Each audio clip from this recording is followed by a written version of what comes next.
Hello and welcome to Giant Slayer's Fight Night Legends. I have returned from my expedition to Shurima and I've brought back new cards for all of you. Of course, I am your host, Casanova, and joining me, as always, is my good friend, the Blevins. How you feeling today, buddy?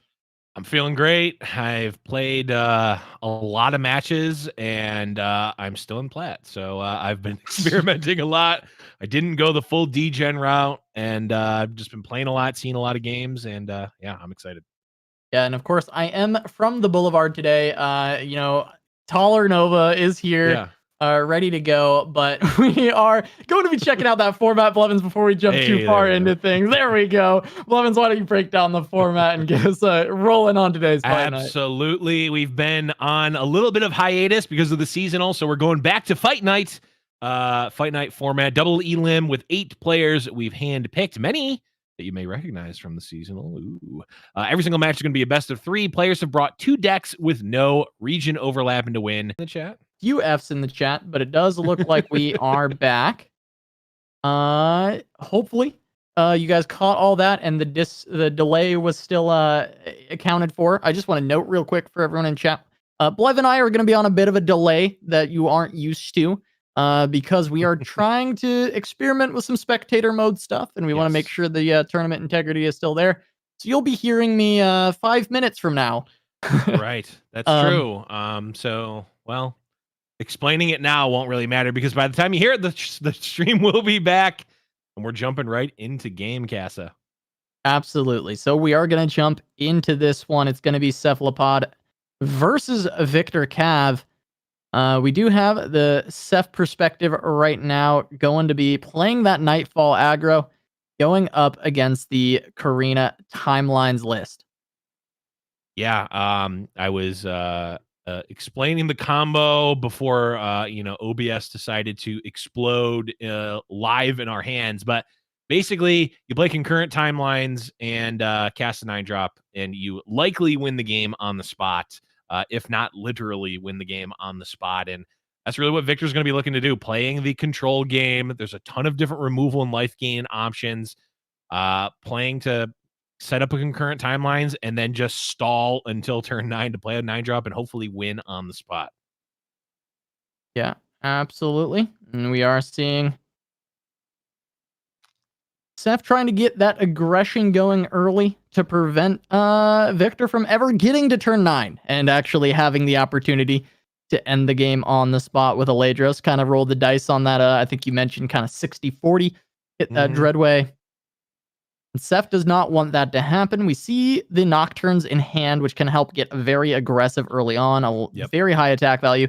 And a lot of Victor's units in general are going to be unable to block. However, the Fading Icon, 2-drop, 3-1, going to be a fearsome blocker. It's going to be pretty nice in general for Victor in trying to defend against this early aggression. Yeah, Fading Icon has been a card that kind of came out of nowhere for me in the sense that I literally forgot that it was a card. And then I saw everyone putting it in their deck and have played it a bunch, and it's actually quite nice. The 3-1 body is very good, and the additional 0-1 either chump blocker, or it can be glimpsed, or it has a lot of utility actually that I wasn't expecting. So really impressed with that card. But yeah, like you were mentioning, Ceph is obviously going to be trying to push as much damage as fast as possible because the only possible answer to the combo is atrocitying a unit that is big enough to kill a Dreadway. So, and if it's big enough to kill a Dreadway, it might just be big enough to kill Victor. So that's what Ceph is likely going to be banking on. Yeah, that is going to be the spot he's just put in. We are on turn 4. Now, granted, concurrent timelines has not come down yet for Victor, and it's always possible that he won't draw into it. It is a 2 of, so he can hit turn 9 without hitting his concurrent timelines, but generally, he's aggressively looking for that. And the deck does have a fair bit of... Well, actually, normally I see this deck with a lot more cycle.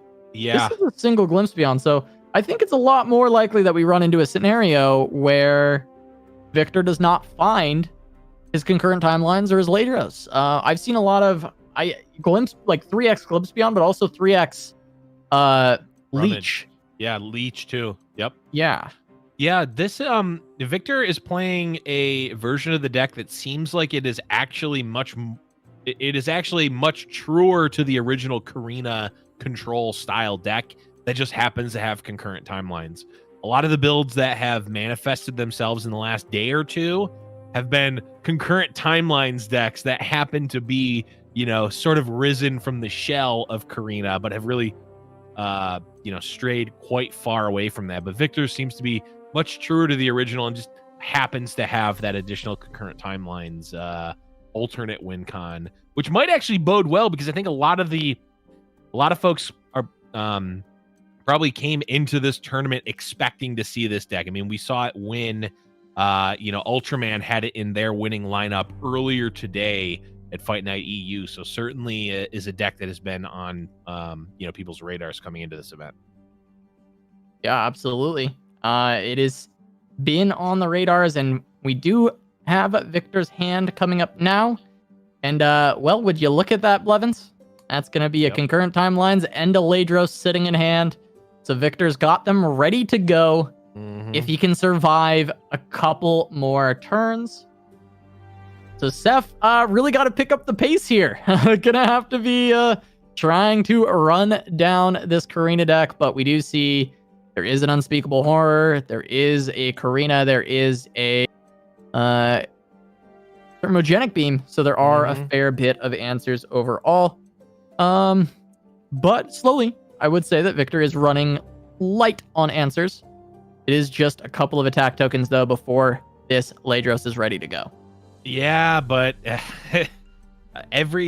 when you start playing this deck, it really makes you understand and appreciate these like crucial turns, because it's like, I just need to get to turn 9 and I win. It's like, oh man. Yeah, boy, that actually is a taller order than I was expecting. Oh yeah, a lot of time. Absolutely. And Victor getting no help from that Unspeakable Horror. I have no idea what that card. I don't ever want to know what that card is called. Yeah. Dusk something. I think. I've put it out of my mind, but I think it's Duskbringer. Duskbringer. There we go. I believe. And because we're having so many cards at this point that I have to forget some of them. The old mind bank is running low. But and that's one we don't normally see. But yeah, I believe that's the Duskbringer. Victor will be able to use it as a blocker. I think he's played enough Nightfall that it can block Nightfall, so it won't be horrible for trying to keep him alive. But it's certainly not the most optimal. I think a Doom Beast is kind of like your ideal here if you're Victor. Sure. Dusk Rider, not Duskbringer. There it is. Dusk Rider. Okay. We were both halfway there, but we are going to see concurrent timelines. Right, concurrent timelines. Swapping it over. That's right. Okay, so it went from a 3/5 to a 4/5, so upgrade. That is always going to be nice, as we do see the Nocturne come out. Gonna put that vulnerable down onto the 3/5. Well, the 4/5. It's gonna be now a 3/5. Can still block Fearsome. However, we can see the pull come out. Yeah. Step's gonna try and push damage. I'm wondering if does Nocturne level here? If Nocturne levels here, I could see attacking like this. Otherwise, Nocturne does level. Yeah, which is going to give everything Fearsome. Okay, I was wondering. I wonder if Nocturne wasn't going to level here. I think Ceph actually fires off this Unspeakable Horror on the Elise. Because Ceph really just needs to push damage. And needs to push it as fast as possible. Ceph going to fire off the post-combat unspeakable horror, just to clean it up, just to clean up the Elise. Ooh, okay. One of the new cards. Here's Yeah, a way Unto we'll get Dusk. some new cards, Blev. Get Unto Dusk. Unto Dusk, another card I didn't really have on my radar until I realized that it works with Aphelios, in which case it was immediately got put on my radar very heavily. Oh, it cycles There's to an atrocity. And okay. Ceph has open attack available before the Ladros comes down. Yep. He's got the flight on board. He's got the Nocturne. Victor has a Doom Beast. What is it going to be? Just going to be a something with 3 power. So has open attack, but open attack is not fast enough, right? Well, he's got the flight, which we'll get through to put him in range of this atrocity that can be played in response to the Ladros. Oh, true. Very true. Okay. So I think this open from Ceph can do it, but if he doesn't open, then Ceph... Oh, well, you and have also, to be fair, it is a 60% chance for Cephalopod to lose at that point. It is not guaranteed. Right. Well, I think you have to present lethal.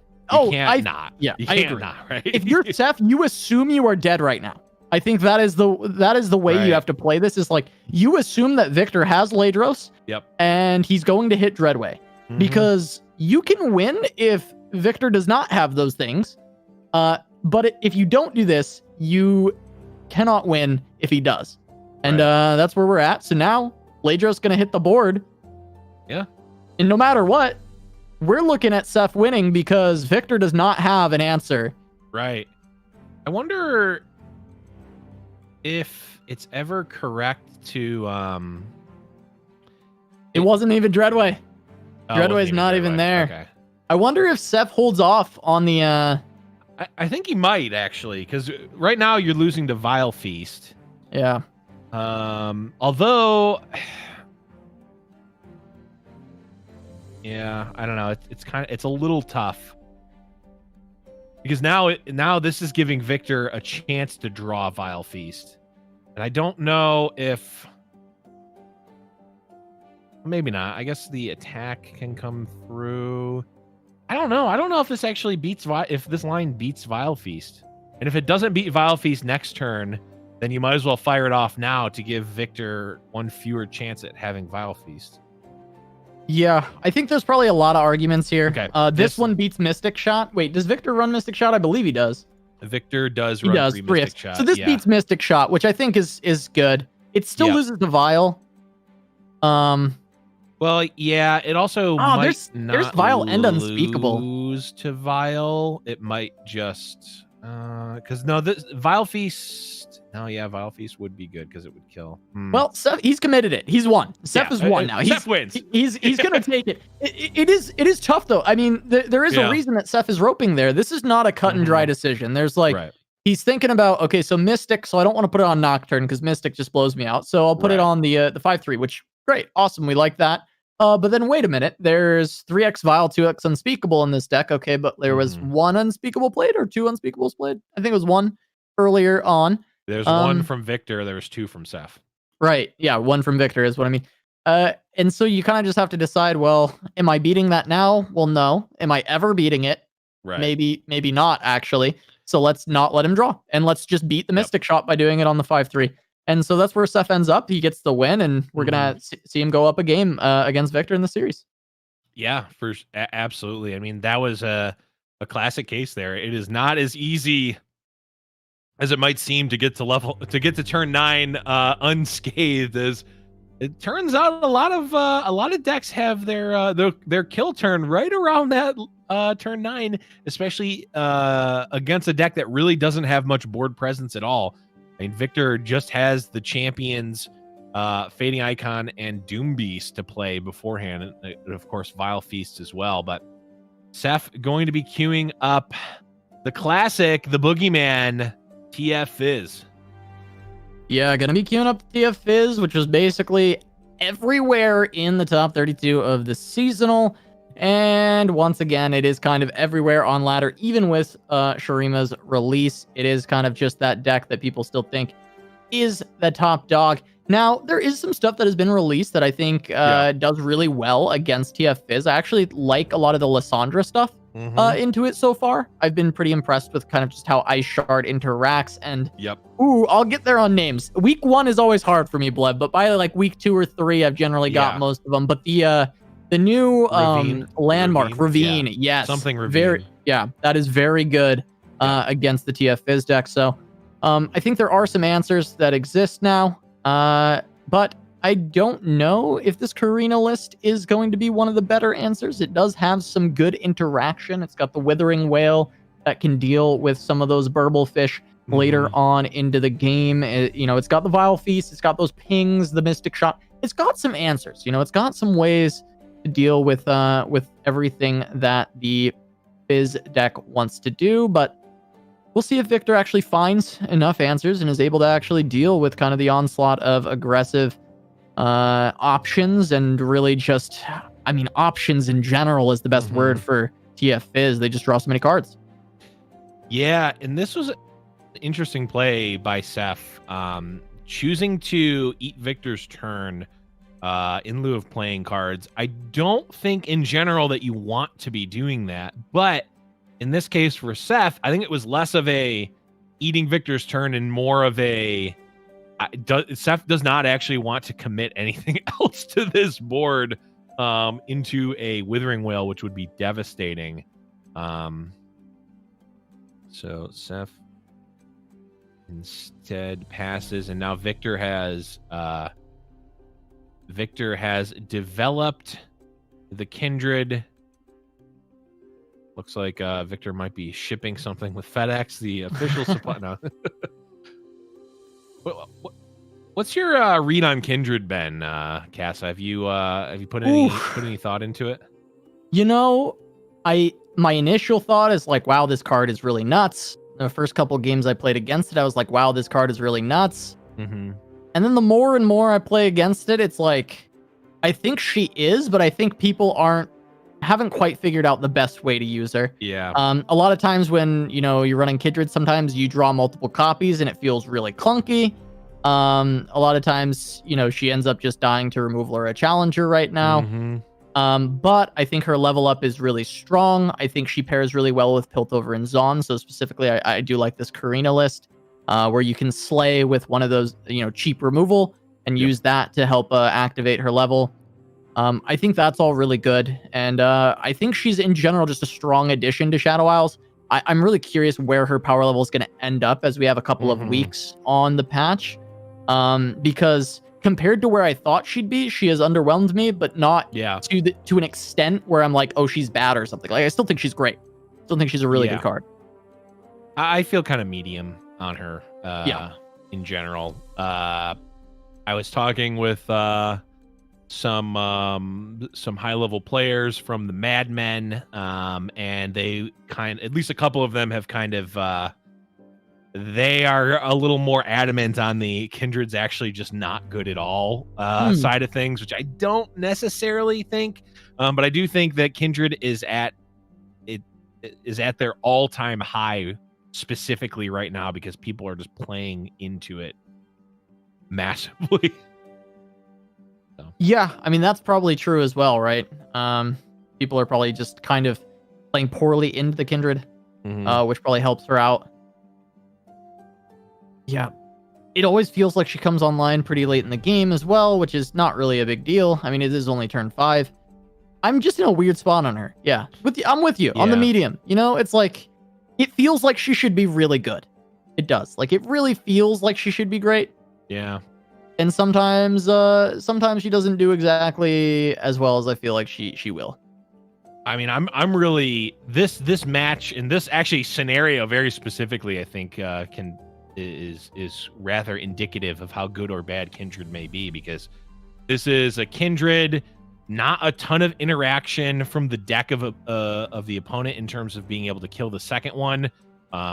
Very good cheap removal spells online for Victor here. Theoretically, all of Victor's spells from now until the rest of the game should end up being 2-for-1s, just because Ceph doesn't really have the luxury of being able to play just one unit at a time and sort of play around the mark of Kindred, it's just going to go off. So if Kindred's not good here, I don't know how good Kindred can ever be. Right. Yeah. And you know, Ceph does have a good way to make sure that there are kind of like weak things like fodder for the mark with these Poros right now, but that's not going to last forever. And yeah, he can flood the board, but like you mentioned, it's a visual glitch. Oh, is Twisted Fate hiding in Ceph's hand right now? He is. There he is. There he goes. Okay. I've never seen that one. That's a new one for me as well. That one. Yeah. Oh, okay. Well, this draw is pretty scary, Blev. This is an attacking turn. Playful Trickster, double iterative on the Burble. I think this is where you go for lethal. If you're Ceph. But look at that nice little card on that top left there. You see that box? Yeah, that's the box. Yeah, ooh, it is ready. Yep. That certainly is the box. I think the box, part of the reason that Karina started to see a little bit of play in the seasonal and leading up into the seasonal qualifiers. I saw some Karina lists floating around. It's like, yeah, you've got a lot of these board wipes that are pretty good against TF Fizz. The box, of course, being one of them. And Ceph isn't even gonna really be able to do anything with Mind Meld either. No, I'm really at a loss here because it's like Ceph knows the boxes in this deck, but it becomes okay. Do I play around the box now, or do I just go for this win? Because this is a win. This is there is not a great response other than the box. The box is really the only option. Mm-hmm. And if he can dodge, I mean, how many copies is it? I mean, it's two. It's 2 copies. If he dodges it, he wins. He goes for the Mind Meld, but here's the box. This is going to be devastating. And there go the burbles. Yeah, it feels like it's got to be pretty close to a concession. Ooh, wait, no, actually, Blev, look at this. Fizz still gets to go through here for 12. And then we look in hand, and there's enough burn for this next turn. There you have it. So Ceph should still be all right. So even through this, the Mind Meld was just enough. Yeah, when I said concession, I meant Victor is going to be conceding here. Haha. I definitely was paying attention to what was in Ceph's hand. Well, we'll have to see still because Victor does have some healing in this list. Yeah. Withering Wail in response to all this damage can still save him. Another box pickup, though. Not gonna do it if we do see the commitment from Cephalopod.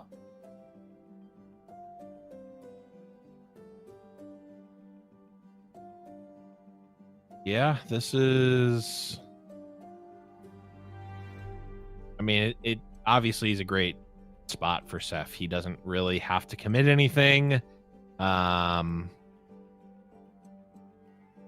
He commits a death ray here just to not die. Goes to 5. It's a relatively safe life total against Victor, barring multiple aftershocks or mystic shots, which of course Ceph can respond to. So Ceph in a pretty good spot here. Is even opting just to pass here. Make Victor make the first move. Yep, Karina. Yep, and that's going to prompt the... Yep, he's tapped out. Yep. It's going to be Ceph winning this first match 2-0 versus Victor Cav. Yeah, not sleeping in on this one. Making Victor sleep with the fishes instead. Taking the TF Fizz straight to the bank with it. Going to be picking up this round number 1 for Cephalopod. In good fashion, honestly. I mean, we look at these decks. Yeah. We do expect pretty good things out of them in general, right? This is going to be Nightfall. This is going to be TF Fizz. Ceph is very practiced on these. He's very good on these decks. I applaud Victor for coming in with some spice, some brand new stuff. Yeah. Would have loved to see the Talia deck. Unfortunately, did not get a chance to, as Karina did get 2-0'd, but still pretty cool, pretty nice to see some of the new cards come into play. Even on Ceph's side, we saw a couple of the new ones getting picked up, especially through the Nightfall. But that is going to be that 2-0 for Cephalopod taking it over Victor Cav. Yeah, absolutely. I mean, the Karina deck in general certainly I think is shaping up to be one of the stronger archetypes in the current meta, but eh, the specific build is still yet to be decided. We don't know yet. We don't know what's going to be good. We don't know.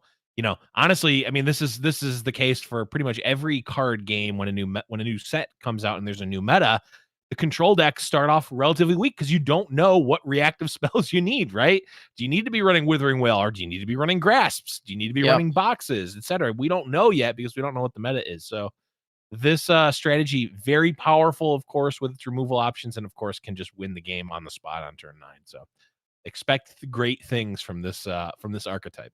Yeah, I think this archetype definitely has a lot of room to grow and do well. Like you mentioned, figuring out what you need a tech for. I think Victor Cav made some good calls. The box, expecting maybe some TFIs. I think the box is a great Yeah. tech into TFIs.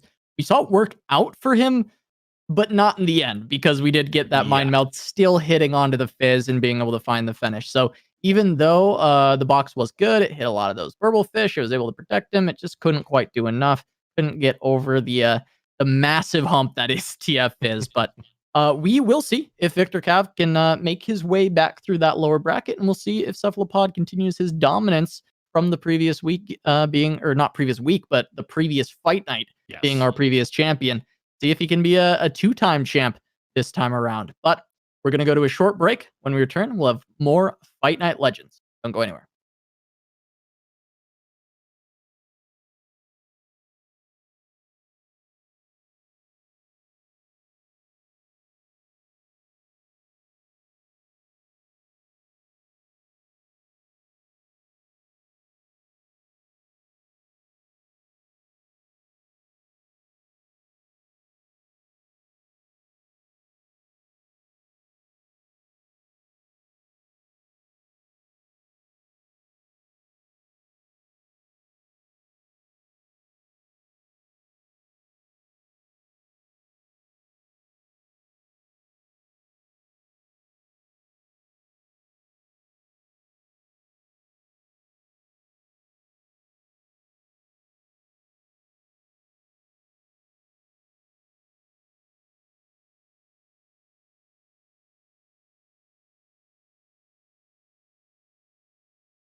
Welcome back to Giant Slayer's Fight Night Legends. We're jumping straight into another round 1 matchup. This is Majin Bay versus Sapo player. It's going to be Anivia versus kind of the new TLC with Lissandra. How you been feeling about this deck in general, Blev? I've been thinking it's pretty good. I think it's pretty spicy. I think people have been calling it TLLC because the second L is Lissandra, and yeah, I've been liking it a lot. I did play a little bit of this, I played a little bit of the What Am I version, which I think has been relatively popularized over the past couple of days. But yeah, I mean, it's a good control deck, right? I mean, like you mentioned, Blighted Ravine. I'm gonna call it Raging Ravine, or yeah, Raging Ravine. That's a very popular Magic card. But Blighted Ravine is seems to hit a lot of things in the meta right now, and you know, TF Fizz obviously, and these other aggro decks. So Ooh. you might be seeing the combo here, though. Yeah, I mean, there's a Revitalizing Roar. It's got the pillar as well. Can get that Ladros down with the Lissandra as well. You see, I think you're thinking too small here. That Lissandra is leveled. Yeah. Oh, We can see. True. Why go for True. Majin going for just the simple Ledros. No. I want to watch her here. Yeah, you wanted him to go for it. Actually send it. Yeah. Why not?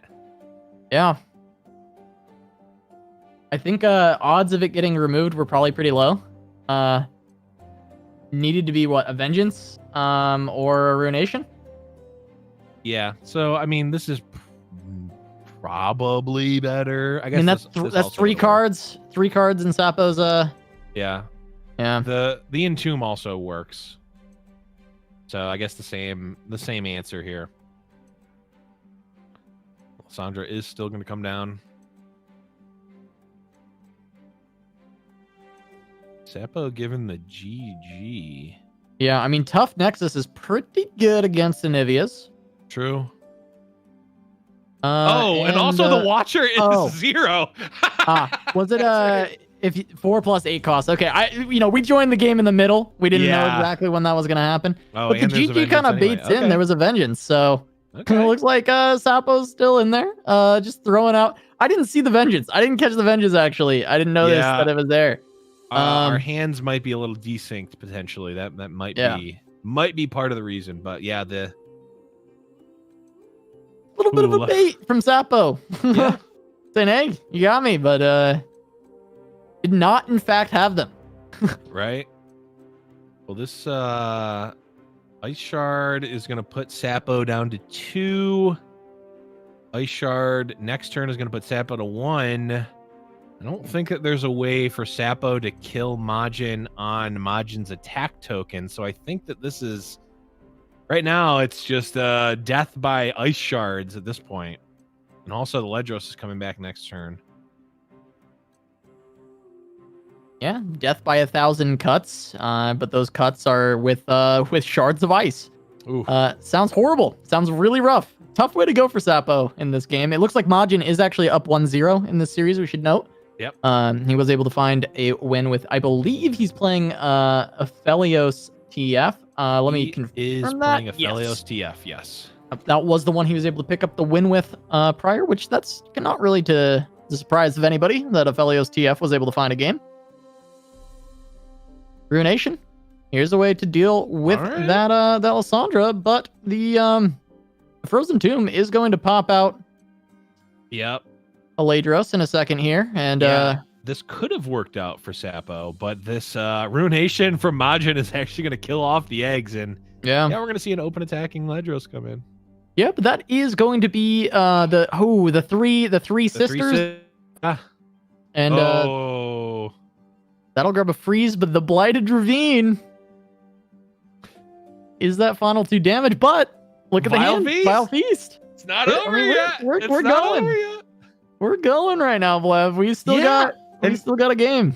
And actually, because it's not over. No, he played it. Oh, it's over. No. It's all over. Never mind. It's all over, Blev. All right, never mind. All right. It was Pack it up. I actually think because it wasn't over there.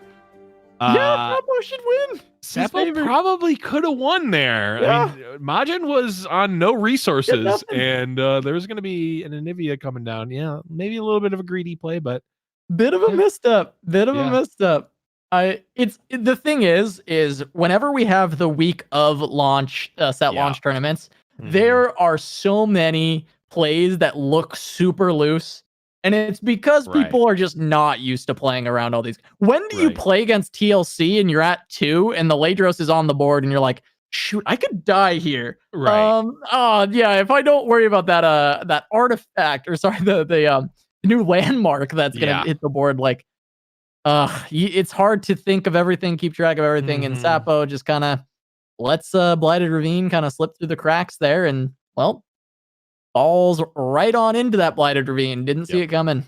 Gonna take the 2, and Majin is gonna go 2-0 against Seppo, which means, Blev, we're getting our rematch of the grand finals. Ooh, we get the salty run back. Ian Noguera making quick work of Glop, who also made the top 32 of the seasonal this season.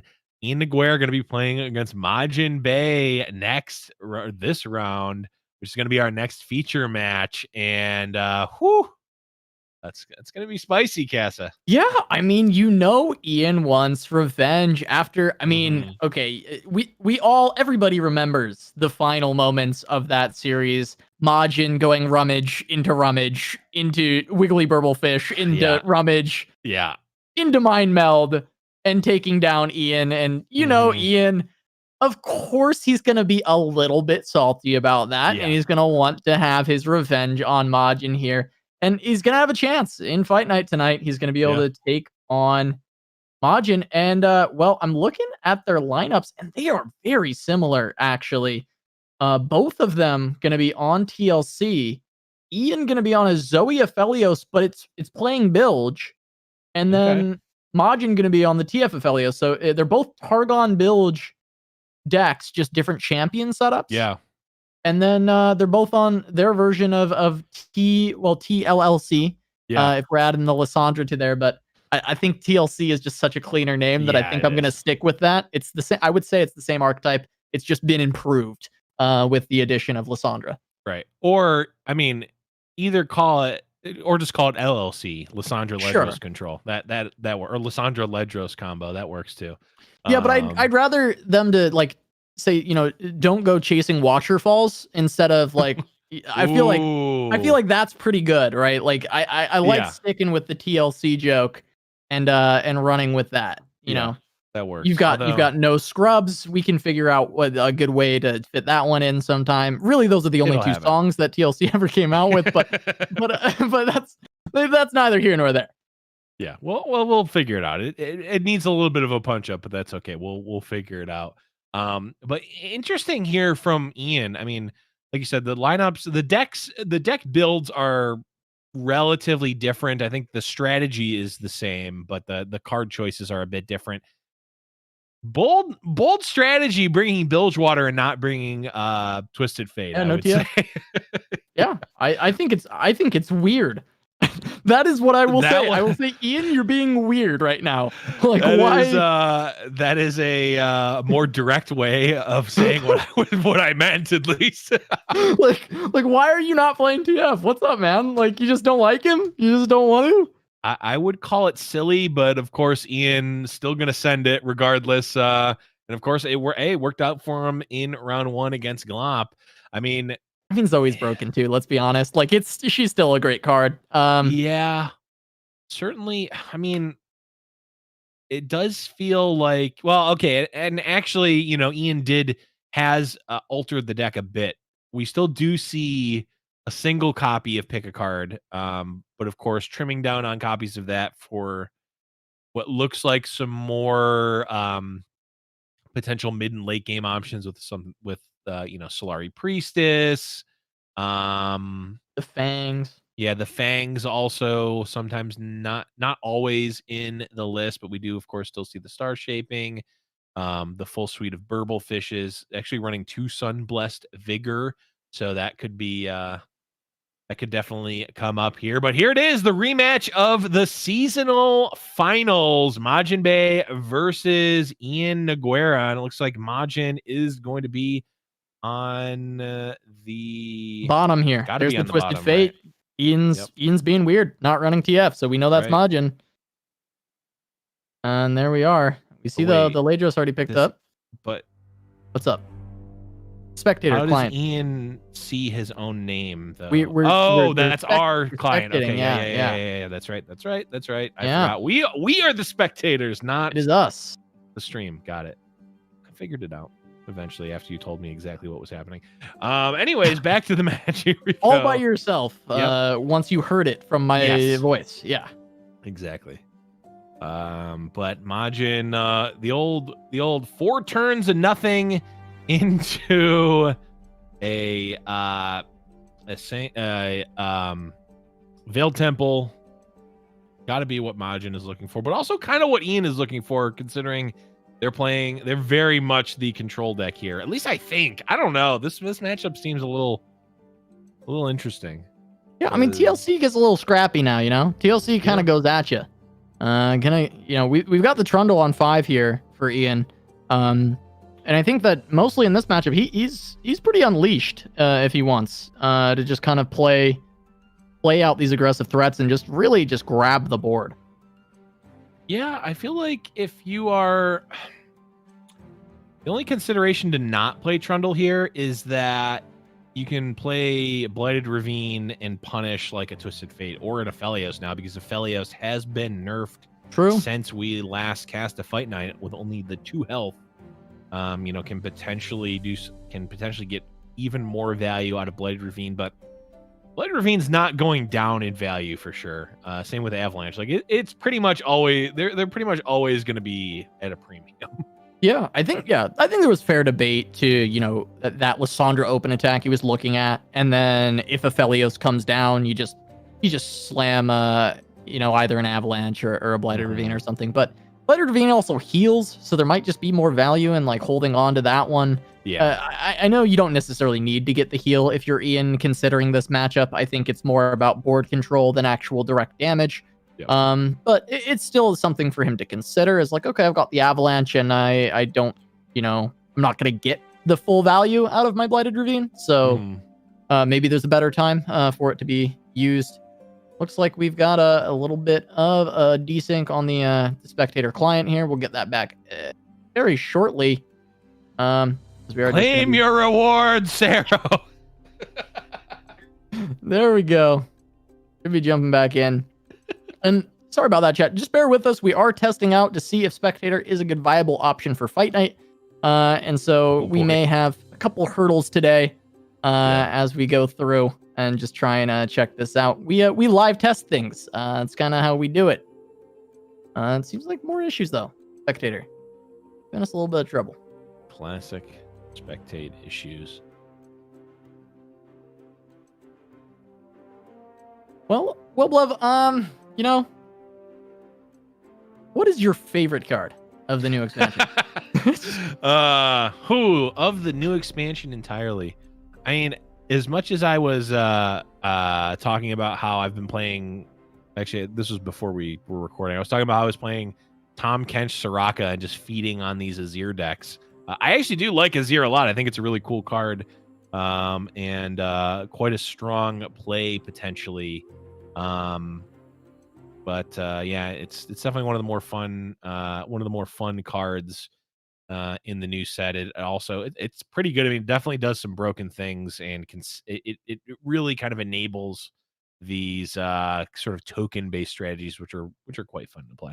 Yeah, absolutely. I think Azir's been super cool. I really like Shurima in general. I've been having a lot of fun with just kind of messing around in Shurima. I haven't found a deck that I've like really fallen in love with yet in Shurima. I told you I've just been messing around with some like Earlmeister inspired LeBlanc Sivir shenanigans. Yep. But there's definitely a lot in Shurima that I enjoy. I want to figure out kind of Renekton and Nasus. I want to figure out the Bash Bros, getting in there and find some kind of deck that plays around with them. But at the end of the day, I'm pretty happy with this release.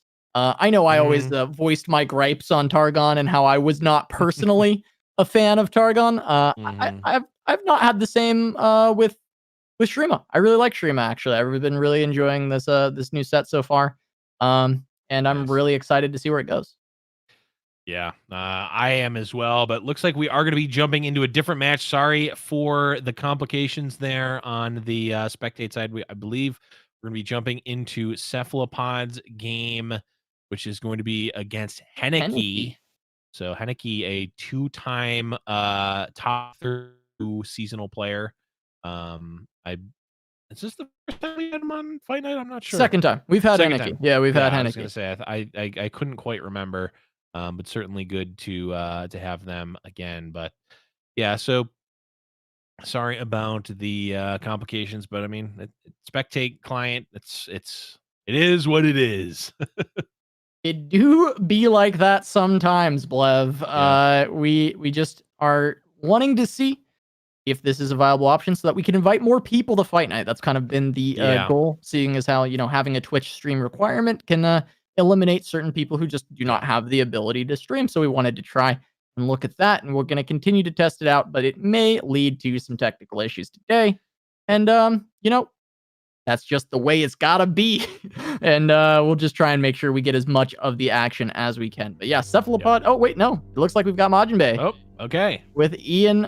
So yeah, we wanted to get this this game back, and we are going to be able to jump into this one. It looks like it's still going, but this is a leveled up TF that has 9-9. So this is like this feels like Blev, this may be a ref that you might not pick up. Okay. You maybe will. That GIF of Community where Donald Glover walks into the room with the pizzas and everything's on fire? Yep. That's how I feel right now. Oh yeah. I feel like I just walked in. I'm like, hey chat, I got pizzas. I got this new game. Oh, there is just fire everywhere. There's a leveled TF. Yeah. It's 9-9. There's Double Veiled Temple on the board. Ian looked like he was in a dominant position when we left. Right. Not looking so good now. Yeah. What in the world happened? Yeah. We just looked away. Oh, we're going to go back. Don't burn down the house. Oh my God. It's gone. Yeah. This looks like it maybe got out of control in the, I don't know, a minute and a half we were gone. But anyway, yeah. If you would have asked me who was going to be ahead when we came back, I would have said Ian, just considering the hand states of both players, but really speaks to the power of, these, the Twisted Fate Aphelios Veiled Temple decks. Yeah, absolutely. It is incredibly powerful. And, well, I mean, we all knew that TF Aphelios was a pretty good deck. A couple of good champions, even with the nerfs. What the Aphelios nerfs. I remember seeing a tweet that was like, Aphelios nerfed to 3-2. Well, we rip Aphelios. We all know that no champion can be good with 2 toughness. And I thought that was a great tweet. Yeah. I thought it was a really, obviously very sassy tweet, but I thought it was a great one. I don't remember who tweeted it. I wish I could give that credit. It was not my joke, though. I saw it from someone else, and it was hilarious. But yeah, no, the TF being the best champ in the game with 2 toughness. Why can't Aphelios do it, right? Yeah. Yeah, I mean, it certainly does open up, more playability. Obviously, Mystic Shot is the first thing that comes to everyone's mind. Being able to Mystic Shot the Aphelios certainly does help, but I think the core value of Aphelios remains relatively intact. It indeed does. I mean, the moon weapons are pretty insane. We still have Crescendum Boxtopus as an option. We still get... Yep. I mean, it's all great. Calibrum has always been really useful as well. Currently, in this situation, a Calibrum would be completely worthless because there's all champions on the board. But in general, just a lot of the guns are very, very strong. Being able to get the lifesteal on top of that. There's just so many... It's the versatility of Aphelios that just really... is why he's so good. And well, I mean, that's the same that can be said for Twisted Fate. That's why Twisted Fate has been, the top dog of champions for quite a while at this point. It's just the versatility. Yep. Casa, what moon weapon is your favorite one? It is probably gonna have to be. Well, I am an aggro brain through and through. I'm gonna go with Infernum. Give my characters Overwhelm. We're gonna go with the Infernum there. Mine is Aphelios, use rocket launcher. Anyways, back to the match. So actually, I don't know that he has a rocket launcher. Not sure. Sorry. Not sure. Potentially unsure if he does have a rocket launcher. But that was a loon. Use Glock. Use the Glock. Yeah. Aphelios, pull out the glizzy. Yeah. That's the one, honestly. I'm still working on the bit, Chad. We'll work on it. Well, it looks like someone's roping here. I hope that's not a DC and it was just a pass at the end of the turn there. I didn't catch if it actually fully roped at the end, but Majin has quite the board here. Yep. Twisted Fate with 11-11 on stats and is level 2. I mean, this just comes down to Ian trying to sneak in the Watcher. I mean, he's got the Spectral Majin. True. He also does have Ladros, but trying to sneak that past like Hush and Twisted Fate is pretty brutal. Hush, Twisted Fate, Gravitum. I mean, do I need to keep going? Because I think I might be able to. I mean, let's keep going. Equinox. Equinox. Star shaping into 9 mana star shaping. Yeah. Yep. There's a couple things there. You know, with 11 mana, you can go star shaping into the. Oh wait, no, it's 7+, so it has to be the 9 mana. You're right. Yeah. Yep. If we have a Fangs or another small Celestial Blade, Crescent Strike also. Yeah, you can Bastion your deck. I think we need to draw the line there. That one doesn't actually. Wait, I've never tried it. It does not work. Wait, but have you tried it though? I have not tried it. But chat, press 1 if you think it's possible. Press 2 if I'm a blathering idiot and I should stop. Well, oh god, there's gonna be so many people pressing 1 and 2. Pressing 1 and 2 because they're not mutually exclusive. Yeah. We're gonna see a lot of 3s in chat. I have in about 5 minutes. I'm just hoping that I will forget what they mean by the time that. Oh, you will. Certainly. All but certainly. Well, I mean, okay. So how does Ian come back from this? Because we already talked about the Watcher being kind of the best way that we would want to just, by ending the game. But that kind of seems like it's off the table. I mean, Lysandra is gone, and there's just too many answers to this Watcher straight away.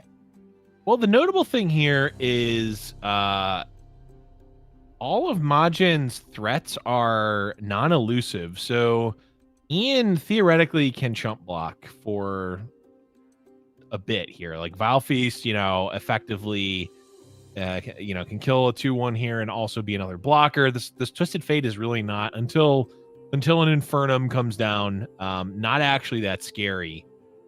And if you imagine this board post Ruination, it's going to take Majin a little bit to actually develop something. Even the Baron is not that scary on its own, and Ian quietly has an 8/8 sleeping inside of this this landmark that's going to come down and contest a lot of Majin's follow-up. So if Ian can get Majin to maybe commit a little too much or get a good value Ruination, we might be back in this from Ian's side. Yeah. I mean, that is a fair point. If we see the overcommit, yes, the Bastion can come out and keep like a Twisted Fate alive from the Ruination, but at least that makes it a little bit more manageable. Potentially, you can back it up with a Vile Feast to get rid of that Bastion as well, and set yourself up for a lot of success. Because we got the Sleeping Giants here for Ian on the side of this Frozen Thrall, and that might create some opportunities, especially if down the line we get something like just the Ladros into an Atrocity, as maybe another out. It just requires Ian to get a little bit of damage on Majin, where that starts to become an opportunity. Yeah, for sure. And the issue, of course, is like you said, the Bastion, and also, I mean, that is at this point, Majin very clearly ahead on board, ahead on cards in hand, ahead on life. Majin is very much thinking about lose conditions here, getting a big ruin, getting, you know, allowing Ian to get massive value off of Ruination certainly seems like a lose condition. Ledros into Atrocity, certainly another, you know, type of lose condition here. So, well, we'll see. This Gravitum effectively getting the double stun paired with a TF. Yeah, I mean, it is.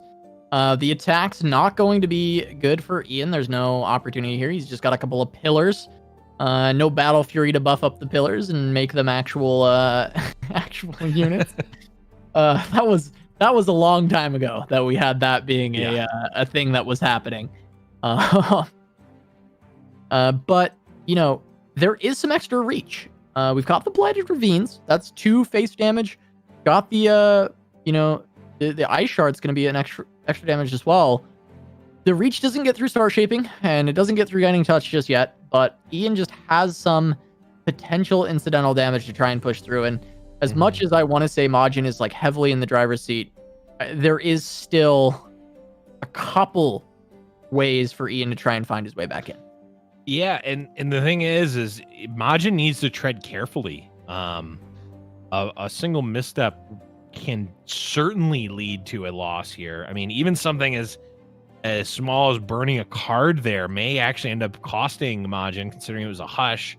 But just like cards in general, I mean, right now, again, board is not actually that threatening on the side of Majin. Yes, there's a giant leveled up Twisted Fate, but like it's not actually really getting through this board right now. Yeah, I mean, the fact that it can't get through is huge. As long as Ian continues to endure, even though he's not playing They Who Endure, he will just have better odds as the game continues on. If he can eventually get the Watcher down, or if he can replay Ledros, or, you know, any of these things can help him out. And, you know, he'll win on deck out if worst comes to worst, if he can just stay alive. That is the TLC win con in this matchup, is just stay alive until you don't have to anymore. And whether that is you win with your Watcher or your opponent runs out of things to do, right? Those are kind of your options here, and that's what Ian is looking for. Yeah. And so here's the Equinox does permanently counter the Watcher, but the other, you know, the bevy of other options that we listed are only temporary fixes to the Watcher. You know, stunning it will prevent you from dying that turn, but the Watcher is still there, and will be threatening the same kill next turn. The Equinox is certainly a more permanent fix to it, which I'm imagining is kind of what Majin is keeping this Equinox for. Oh, he's got a Moonglow for his TF. Okay, well, have you ever seen a TF this big? I don't think I have. I actually don't think I have. I feel like it's happened. I mean, this is a you know, affiliate, the temples. His deck runs this kind of thing. Like, I'm sure this happens. I've never personally witnessed a 15-15 TF. I haven't seen it. Only from Mind Melds have I seen TF this large. Sure. But that's I don't think that counts, right? Yeah, like no, this is just a level TF casually at a 15-15. I feel like we've given it attention, but I feel like we couldn't possibly give it enough attention. It's just like, this is ridiculous. Well, there's a couple of things that go against the likelihood of there being a giant TF. First is that usually another unit is getting the buff, because TF at a 2/2 is not usually taking the buff from you know, the temples. And then also leveled up TF, usually just a win condition in and of itself. Opponents are usually have either conceded at this point or have died, and the fact that none of these things has happened is actually quite unlikely for sure. So yeah, gigantic Twisted Fate. Now even a leveled up Aphelios too. Yeah, there. Oh, there's the rocket launcher. There it is. We found it. That's where it was. What are the chances that we see Majin deck out, but not from the Watcher? Like that's what I was Like, bringing up just earlier, natural. right? Is like just because Ian's like stalling so much, and because he's got this level TF, he's drawing additional cards every turn. Majin, he just ripped a pick a card. Oh, he's shuffled TFs. Okay, he shuffled the TF, but that's Okay, still not. It doesn't not keep you up. helping me. Yeah, Right. he's. Can we get a check on that? I was gonna say, actually? can we get a deck check? Are we on spectate mode or are we on stream at this I point? think don't we're on know. spectate, so we'll see if we can get it in a sec. We'll see if we can get a deck check to see On where he's Majin. at. Yeah, how many cards? I imagine that he's got probably about half his deck left. Yeah, I mean, there's been multiple picket cards. This Twisted Fate has been leveled up since we came back to the match, which was, I don't even know how long ago how many turns ago that was. But does it all come to a head now? Does this Twisted Fate actually get through? 17. But the TF looks like it's going in, right? There's no Yeah. response here. Sure. He can heal. He's not dead.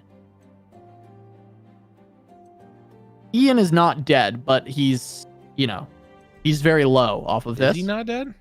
I think so. Oh, you can get the Vile Feast. I think the to vial survive. on the Spacey Sketcher as well.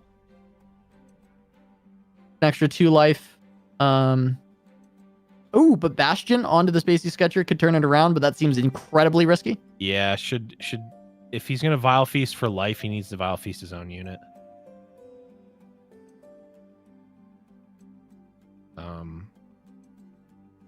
That does do it. Does But I that? think the Bastion will end it. Wait. That.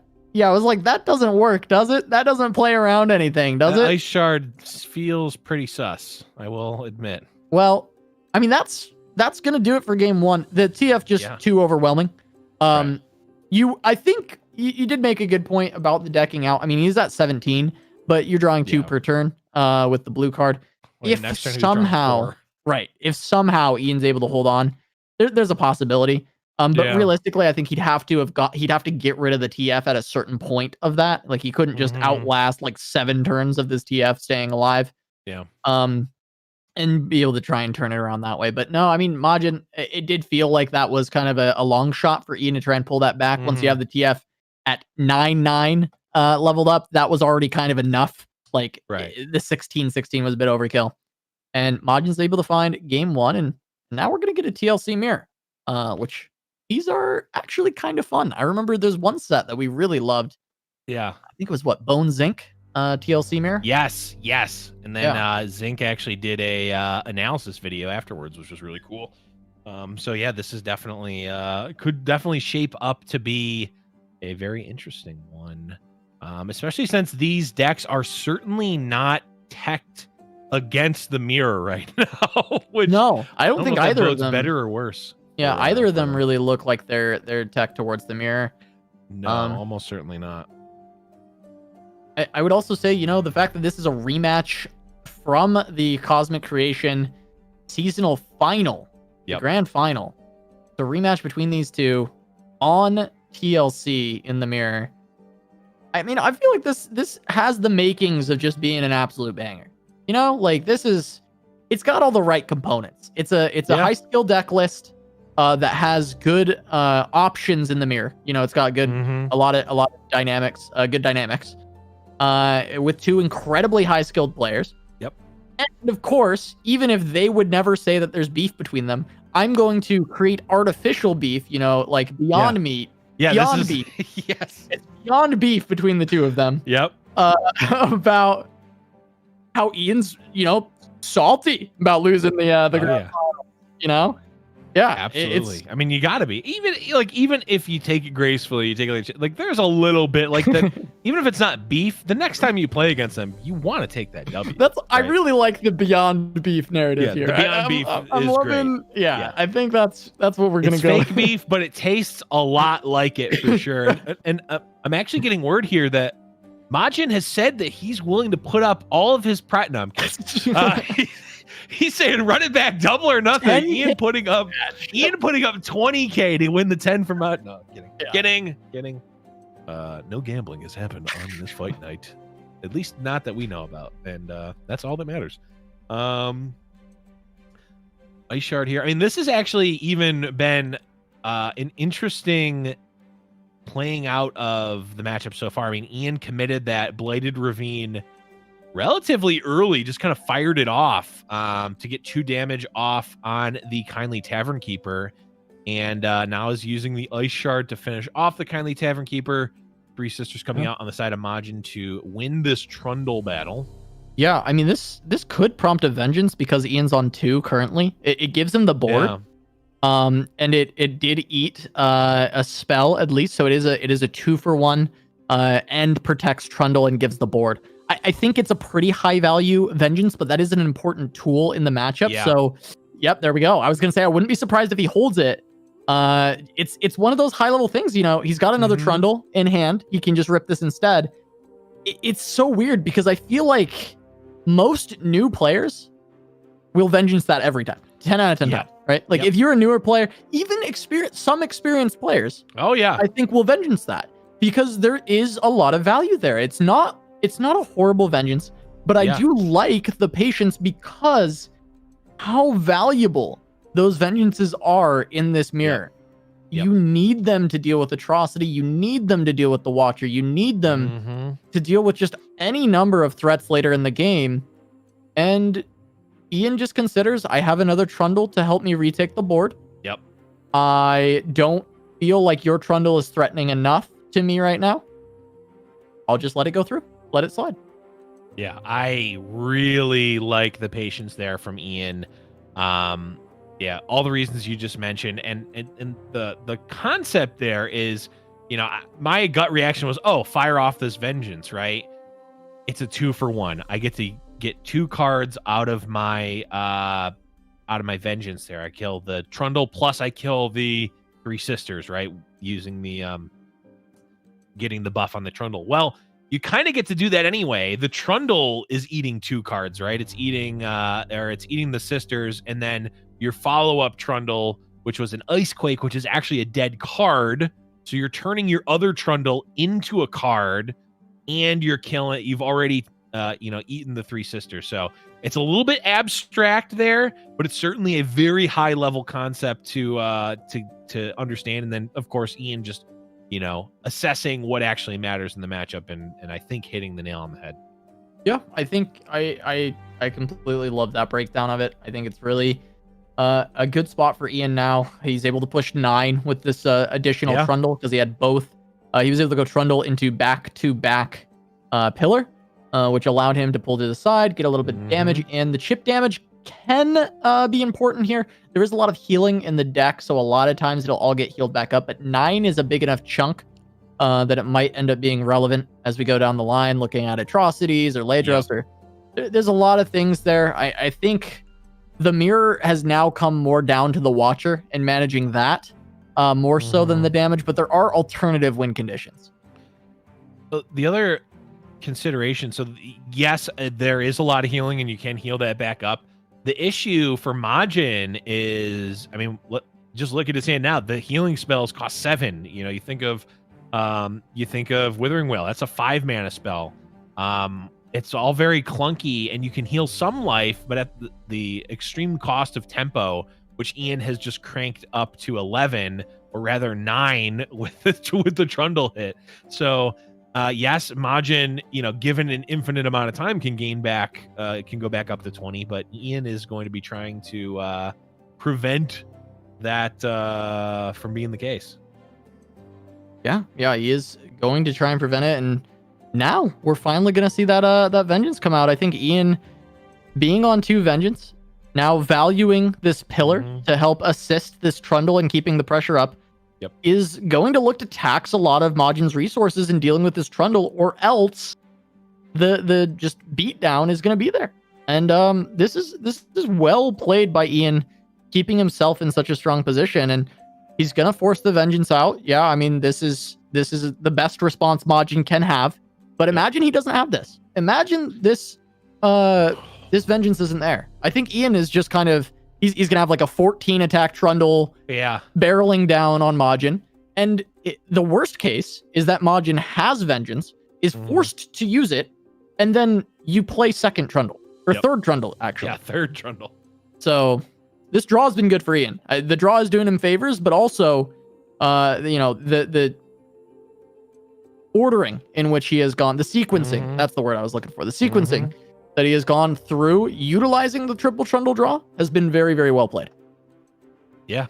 No complaints here on the side of Ian in regards to the sequencing for sure. And Ian saying, these ice pillars actually get kind of dicey here. Let's take one out. Not pushing lethal, and there's no lethal threat here. Even with a Vengeance or a Vile Feast assist for the Overwhelmed Trundle, not able to push anything. And Majin is going to be able to, like you said, heal up a little bit. Still at a relatively healthy 15, but the Trundle just getting these free attacks, killing off resources for Majin, and also growing the Trundle.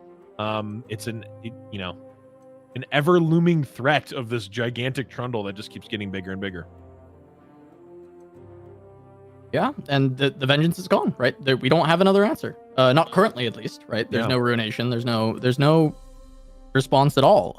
In fact, in this hand, there's nothing to get big enough to use Atrocity on. There's nothing to use these Revitalizing Roars on. I will say, generally, I do think this matchup has a lot of skill elements. I think Majin has bricked hard in this matchup in particular. Looking at double Avalanche hand with a Blighted Ravine, double Revitalizing Roar with none of his big threats. Like, this is a bricked hand. This is very bad for Majin, and he's about to just eat, I'm not going to count this out. It's a lot to the face. Here we go, 13. Yeah, just 13. Casual 13. Technically, Blighted Ravine is threatening lethal. So I don't know that you fired off. You might. Because it does threaten lethal. Okay, and actually, Majin going to gain his own 4. So that will actually keep Ian's Blighted from killing him. Yeah, the Majin goes with his own Blighted. I think, if Majin had not gone for this, I actually don't hate Ian playing one Blighted and just forcing Majin to play cards.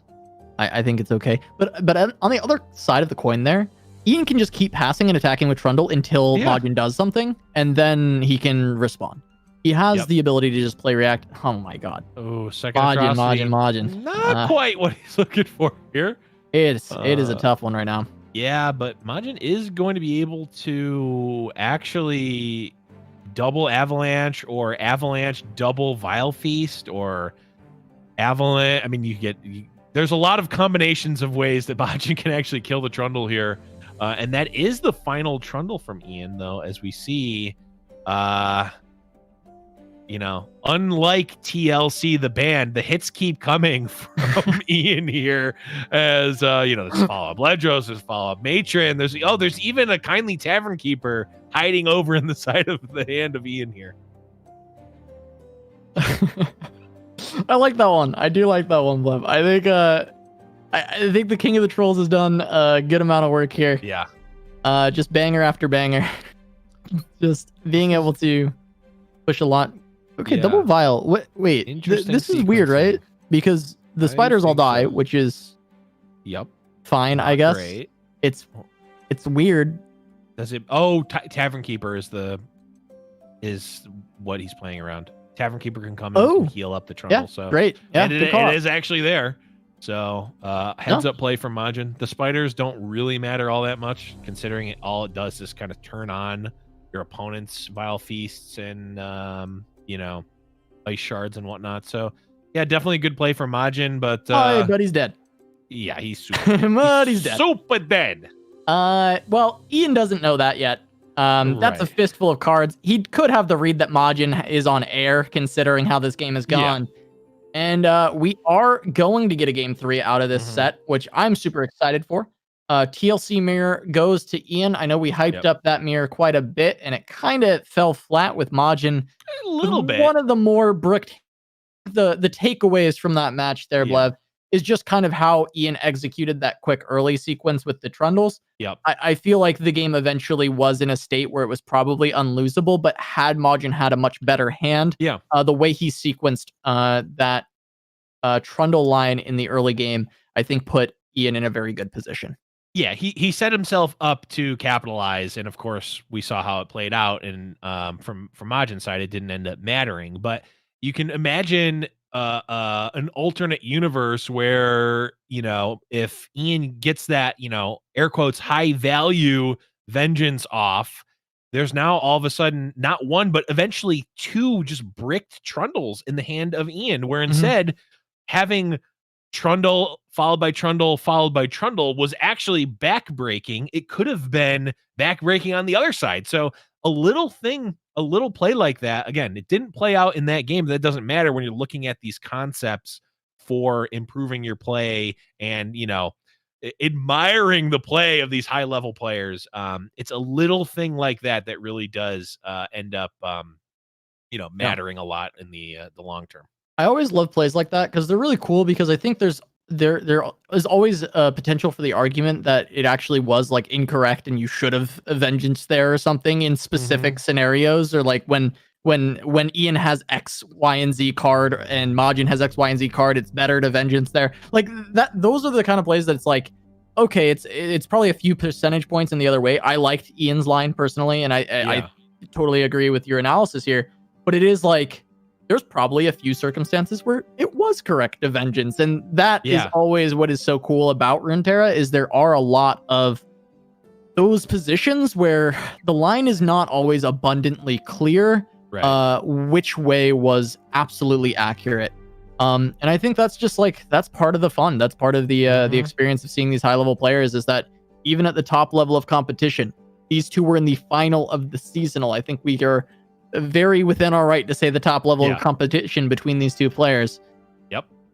There are still a lot of room for adjustment, room for error, or room for them to make these kind of incredible plays. Yeah, for sure. And I mean, without going too deep into it, you know, making even if it's very close, making a higher percentage play over the course of time, regardless of how it plays out, is certainly you know, how you end up doing well in these types of games. And we've seen, you know, over the course of the, you know, year plus that we've been casting, we've seen a lot of Ian, and I imagine we would have seen a lot of Majin, but Majin is actually relatively new in the scene just from having started playing LoR. So certainly going to see much more of Majin coming up as well. Yeah, I mean, definition of the old guard is definitely Ian. He's been around the entire time we've pretty much been casting. Feels like some of our first top cuts that we actually did included Ian Noguera. Yep. And well, pretty much everyone since then. So yeah, it is always great to have him on, and great to see him performing well. I think he had a great seasonal. He was going into that one, he was really confident, and he really showed up, getting second place, having a great result.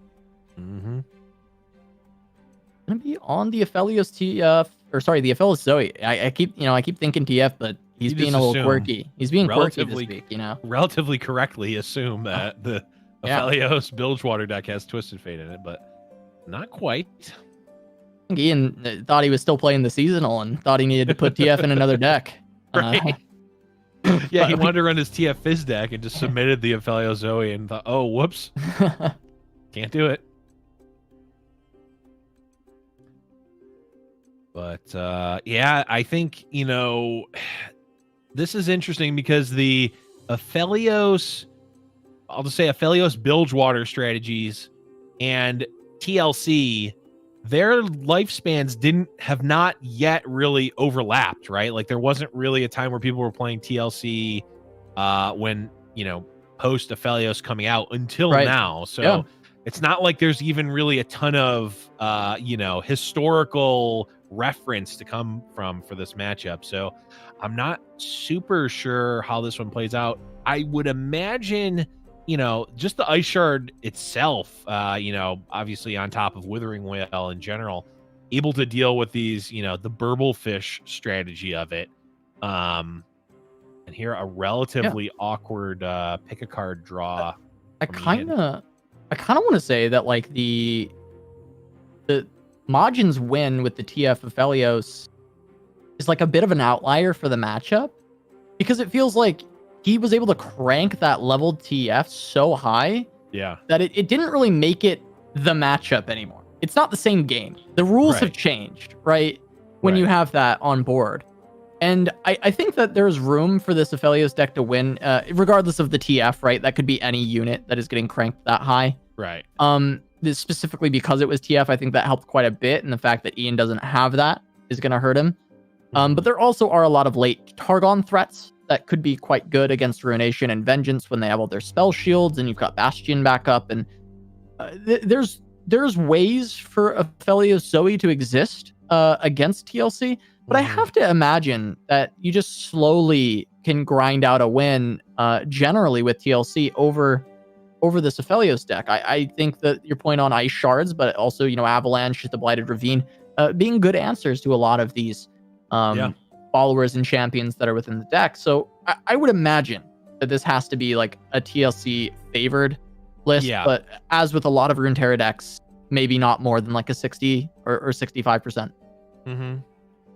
Ooh, and this is some interesting, some cheeky play on the side of Majin, actually utilizing the cheap spells to convert spell mana into unit mana, and is actually, if Ian wants to, can play this second temple, and he actually is going to. And we talked about it being an outlier, Casa, but here we are again, second Veil Temple. Yeah, we do have a double temple once more. Double Ice Shard. Gonna be able to pick up the Aphelios here, though. There's not a way to defend it. Interesting play here. I do, agree with the sentiment that make Aphelios dead as quickly as possible is probably a solid game plan coming into it. But also those Ice Shards, they are not valueless for sure. Especially against a Burble line, but the better Ice Shard coming out as an open action from Majin in the Withering Whale. Oh, wow. Okay. Gonna see star shaping on the Boxipus to keep it alive. That is gonna get cranked pretty big as well with these Veiled Temples going off. We're gonna have a massive Challenger unit able to defend, and actually gonna keep the Burble safe on top of that. Yeah, so I mean, huge tempo swing from Ian. Effectively saying Majin paid 5 mana to gain 3 life. Although I don't even know what Majin was at, so may have even gotten less than 3 life. Now even Gravitum potentially coming out, getting the stun this round to prevent an attack, and also, of course, the secondary stun, potentially opening up an open attack, or at least clearing the way. For Ian. We noticed he phased Crescendum as well, so we'll get an additional Boxipus most likely from there, and the Immortal Flame coming down, Immortal Fire, gonna hit the board. We got that big Phoenix. Actually, a very good pickup into TLC. The removal gonna be stopped short, trying to remove that the first time. Yeah, and maybe we spoke too soon, Casa. Is it not favored for Targon's doing some Targon things right now, I'm gonna be honest. True. Targon is doing some Targon things for sure. This is the second time we've just seen a Veiled Temple just completely crank something. Yep. Vengeance, of course, going to get some value here, and Ian not even able to, although actually Ian can Guiding Touch to gain 4 mana, and then Bastion. And then Bastion. Oh, God. Wow. Is he just dead? Disgusting. 9-12. Oh, just classic casual 18 coming through. Don't mind me. It's just gross, man. Yeah. It's just gross. But all that said, Casa, there is a Ledros into Atrocity. Yeah. And Majin and Ian is not at exactly 20, so I believe that is enough to at least present it. Oh, Spell Thief into some healing, some shenanigans available. You see, you're thinking too small. Spell Thief into the atrocity that's on the stack to kill. There you go. Spell Thiefing now. Okay, interesting. Vengeance. Vengeance would prevent atrocity. Just cast it now. That setting up open attack, maybe? Yeah, I mean, that accomplishes the same thing, right? I think if the open attack lethal weren't eminent, then holding out on the vengeance makes sense. Also, Ian, gets to crank the tempo, not just the size of his units, gets to crank the tempo up to 11 with the 2 temples. So I think Majin might just be SOL at this point. Yeah, he can. The Gravitum could go on the Kindly Tavern Keeper just to present additional threats for lethal. Yep. So this is quite good as well. And yeah, I am pretty sure this is just going to be closed up. I think Ian's going to be able to pick this up. God, this Targon build deck is just continuing to just prove why it is so good. As we see the Gravitum stun once more, it's got to be an open. There's no way we're not open attacking if we're Ian here. You're just opening yourself up to get ruinationed. Right, exactly. Which seems a little bit loose. Perhaps I spoke too soon. Am I missing something? I might be missing something.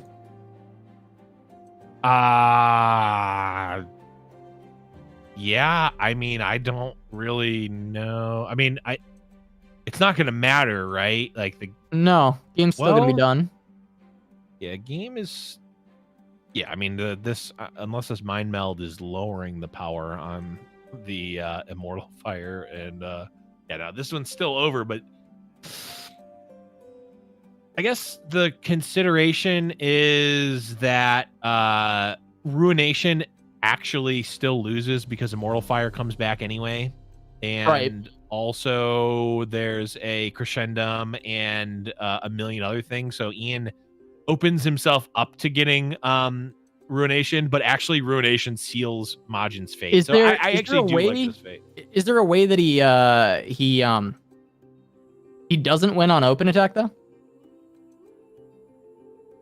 Out of curiosity. Yeah, I don't know. Yeah, it feels like this is always a win for Ian. So it probably doesn't matter too much. But I'm just curious if there was a way, something that was playing around. If Majin had, I don't know if he had more than 10 mana, but if he had 12 mana, for instance, I think, without looking at the board state again, we'll take a look at the results here. Majin getting that first one, and then Ian taking the 2-0 reverse sweep afterwards. Getting his revenge on Majin Bay. His Beyond Beef has been he's been fulfilled. And he has been able to take down Majin here, get his revenge from the seasonal. And we'll see if Majin can make the losers bracket run to make it a best of 3 of sets and go up against Ian once more. And let's be honest, Casa. I mean, the seasonal tournament, that's one thing, but Fight Night's where it's at. Let's be honest. This was the more prestigious win here. Not not the seasonal tournament. Yeah, there was $10,000 associated with it. Who cares about that? This is I was watching. It might have actually been Majin's stream, and people were asking in chat, "What is Fight Night?" And someone in chat was like, "It's a clout tournament." And they're 100% correct. And the clout is what matters. The money, anyone can make money. Anyone can get money. You can go out and do anything and get money. But the Legends of Runeterra tournament clout, you got to earn that.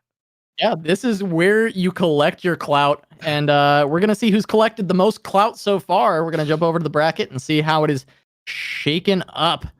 Looking like Hanneke was able to take down Cephalopod and will be facing off against Ian Noguera in the winners bracket final. Just one more match between those two to try and ensure a spot in next week's Fight Night and in the grand final. But we look down at the loser bracket. Glop has fallen to Sapo player 2-0. Lukio currently has a lead over Victor Cav, and we'll see which one of them will advance to play against Majin Bay.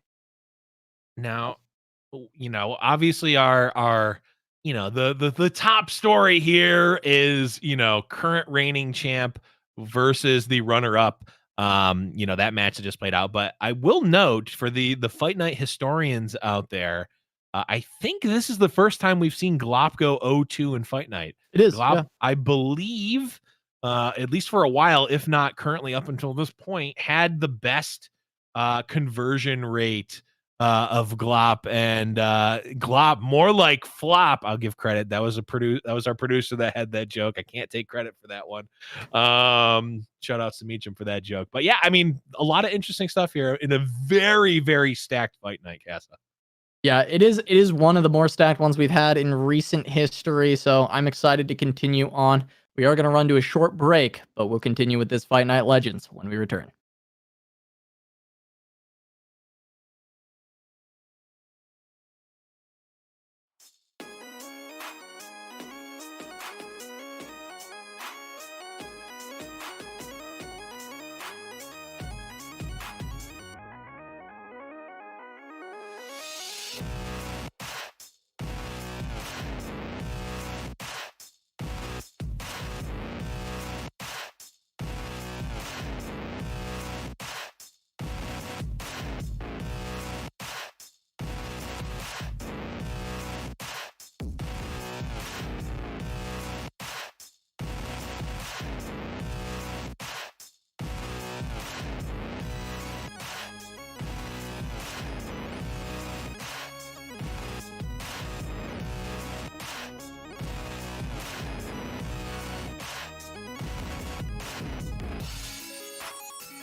Welcome back to Giant Slayer's Fight Night Legends. I'm still your host, Casanova, and joining me is, of course, the Blevins. We've had a lot of great games so far, but we're moving onwards to the winners final in our first ever event featuring Shurima. So, Blev. Wait, is it featuring Shrima? Are you sure? Well, Are the cards legal? I was about to make a joke about the fact that we're going to go into the winners final and it will not feature any Shurima whatsoever, but Yeah. there will be a couple new cards from the expansion, especially Lysandra. Lysandra's been a big one so far. And so I want to get your take going into this final. We've seen a little bit of Lysandra. Is there anything from the new expansion that has kind of impressed you the most in specifically this fight night? Yeah, I think we saw it kind of hit us over the head with Blighted Ravine really kind of opening up a scenario in a deck that normally wouldn't be able to deal 2 damage directly to face that did, right? When we saw, was it Victor? No, I don't remember who it was, but just died to, overcommitted something thinking, oh, they can't possibly kill me. Blighted Ravine comes down, pops at the beginning of turn, does 2 damage, unrespondable, and the game ends instead of potentially continuing on, which I think it might have. That certainly was one. Lysandra, I think theoretically can be quite good and can solve a lot of problems. Again, we talked about this in round 1. The problem with these control decks at the beginning of the meta is that you don't know what problem needs to be solved, right? You're just kind of generically solving problems theoretically, and that is not doesn't end up panning out super well necessarily. Yeah, well, we are going to see a little bit more of the Lysandra with TLC, but what I'm really interested in going into this winners final, we've got Hanneke versus Ian Aguero. We got to see Ian going up against Majin moments ago. We saw the TLC. On the other side, though, Hanneke does have a Diana Aphelios deck that kind of is like a hybrid Nightfall-esque kind of list. I'm a little bit interested in it. There's some cool new stuff in it as well, alongside utilizing some things that aren't new. They came out with Aphelios, but we just haven't seen much of them, like the Sky Shadow. Yeah, Sky Shadows is actually really sweet. I saw in on What Am I's stream, someone asked him, "Oh, why are you using Sky Shadows in this deck?" And the simple retort was a 0 mana 3/1 is pretty good, which of course happens with Crescendum. You cast Crescendum, it will automatically get the Sky Shadows, and assuming that there's an Aphelios out because you cast a Moon Weapon, you will refill the spell mana and get a free 3/1, which is quite good. It's not, I think, arguably not quite as good as getting Boxtopus, but of course, not able to get that. The Unto Dusk is, I believe, the only actual new card in from the Empires of the Ascended set, which I didn't think we would see any play of, but then I realized that Aphelios does actually have the Nightfall keyword, and Unto Dusk can kind of just get you an Aphelios weapon, which is pretty good. And Yeah, I mean, get an Aphelios weapon, draw a card, grant Diana Challenger, draw a card. Oh, true. Drain 2 from the enemy Nexus, draw a card. People have been talking about that new Shurima card. Ooh, I cannot remember the name of it. Oh, yeah. It's a tough one, but it is the if you have slain this round, you drain 2 and it's draw a card, but that's at slow speed. Right. Well, you use Unto Dusk with a Doom Beast after you've Nightfall. It is burst speed to have the same effect. Ooh, true. I really like this card with a couple of these uses. Really, the Aphelios is a good example. I think Diana giving her Challenger is quite good because she has quick attack, so that combination is incredibly strong. And then the Doom Beast. So there are a couple nice little activations for it that we could see. Yeah, I mean, it is a, what we would call in Magic a cantrip. It draws a card. It just always has that tag on of draw a card. Sometimes that's all it does. But it also is a relatively cheap Nightfall enabler, which, as we've seen in these types of decks, is certainly useful. This, of course, isn't the most aggressive of decks, not running the Stygian onlookers and the like, but it's certainly, got a little more late game with the star shaping. Um, I mean, let's actually take a look because we obviously saw it play out, but I don't know if we actually took a look at Ian's Lysandra Trundle deck. Right. We haven't looked at the DLC. Yeah, we may have looked at Majin's earlier, but this one it's an interesting build here. I mean, it does actually include the spectral matrons. We'll see Yeah. hold up here in a second. Does actually have the spectral matrons, so can get the Wanderer or the Watcher, not the Wanderer. Yeah, The Watcher. we can tutor Yeah. the Watcher with Spectral Matron. Or cheat out the Watcher. Yeah, I with was gonna say it Spectral doesn't Matron, tutor not it, but it tutor, does. yeah. Well, I guess kind of can if it gives you if playing Spectral Matron levels up Lysandra, it would kind of Yeah, tutor but it. we're No, it's not tutor it. It's cheating out the Spectral the Watcher is more of yeah. what I was going for there with the Spectral Matron, getting it out for 8 mana instead of having to roar. It gives you another way to play the card that does cost 17, Yep. which we still don't have an answer for why yet, but hopefully eventually we'll get Yeah. the answers there. We've not been given the answers, which is fun. It also including the fading memories, which is an interesting one because it can just work with Kindly Tavern Keeper in these potentially very aggressive against these very aggressive decks.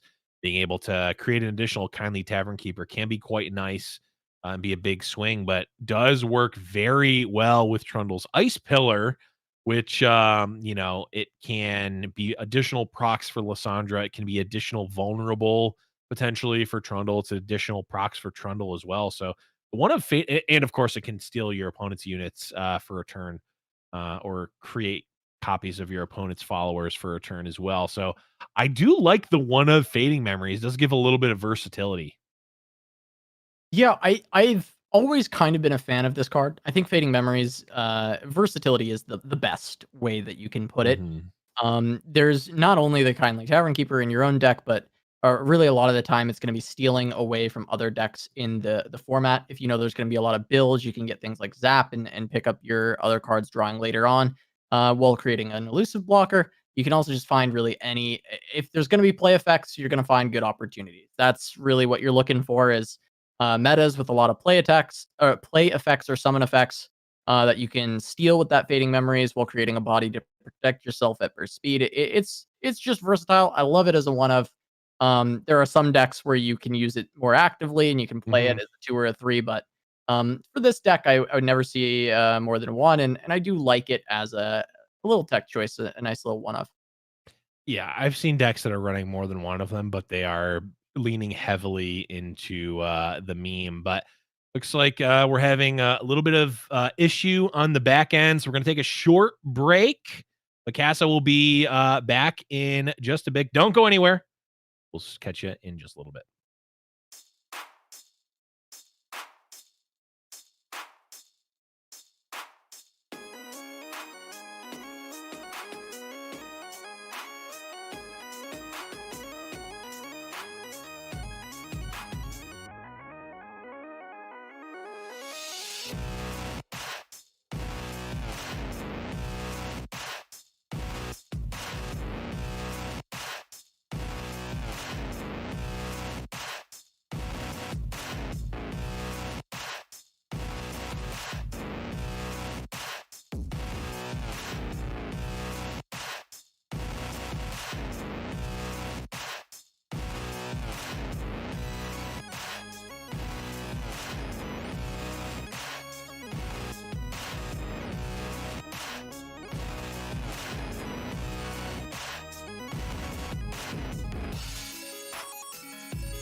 Bam, we're back early. Bet you didn't see that coming. Peekaboo. Here we are. We got a game coming for you in just a moment here. Ian versus Hanneke for the winners final. Sorry if I scared you, chat. I know it was a little unexpected. I was definitely scared. Spooked him a little bit. Boo. But we are back, and we will be having this game coming up very soon. I think Ian versus Hanneke. There it is. Winners final. Talking to you from beyond the grave. Here we go. It's like it's been a while since I've been on, so I feel like I got to take it off the rails early. That's kind of that's where I'm at. I just fire it off. That's how I run. But we do see that is a mystic shot hand if I've ever seen it. Yeah, mystic barrage, if you will. Yeah. I have to imagine something is up here considering both players' time going down. Yeah, it kind of looks like Spectator is hard broken here, but we will wait and see. Yeah. Yeah, because generally people don't rope their mulligan without even considering replacing anything. But when you have three mystic shots and a suit up, a very clearly obviously a clearly instant keep. Yeah, you're right, Blevins. Yeah, of course. I mean, I snapped that off, and also I rope so that the stream can see how glorious that hand is for as long as possible. Yeah, and then really just turn 2, 3, and 4. You just sail those mystics right to the face. Yeah. I think that in Hearthstone they called that going full Dennis. I don't really know the reference behind that, but like what was the hunter called? It wasn't called Mystic Shot, but it was 1 mana deal 2. Arcane Shot, yeah. No, I don't think it was Arcane Shot because it was a hunter card. I don't know. It doesn't matter. That is a hunter card. Yeah, Arcane Shot. Is it? Yeah, that's a hunter there you ability from World of Warcraft. I believe that was a 1 mana deal 2. Yeah, you're probably right. That was like on Crypt stream or something. He was okay. A guy named Dennis. And he just goes turn 1 Arcane Shot. Yeah, no, you're right. It is Arcane Shot. Turn 1 Arcane Shot, turn 2 Hunter Hero Power. Yeah. No, love to see it. Absolutely would love to see the full Dennis, but we are jumping into game. We've got that spectate figured out. Hanneke gonna be on the TF Fizz going up against TLC, but I think TLC has a reasonable matchup here, but the suit ups, I think, are actually a pretty nice pickup in the early game for Hanneke. 4/4s, a little bit less manageable for the Avalanches and for the Ice Shards than these normal creatures would be. Yeah, and I'm curious how Hanneke sequences this, because there is, the rummage and the additional suit up is they are ephemeral, or not ephemeral, they are fleeting right now. So Hanneke may be doing a little bit of a cheeky attack with the bot, but it's actually super cheeky because it's not a free attack.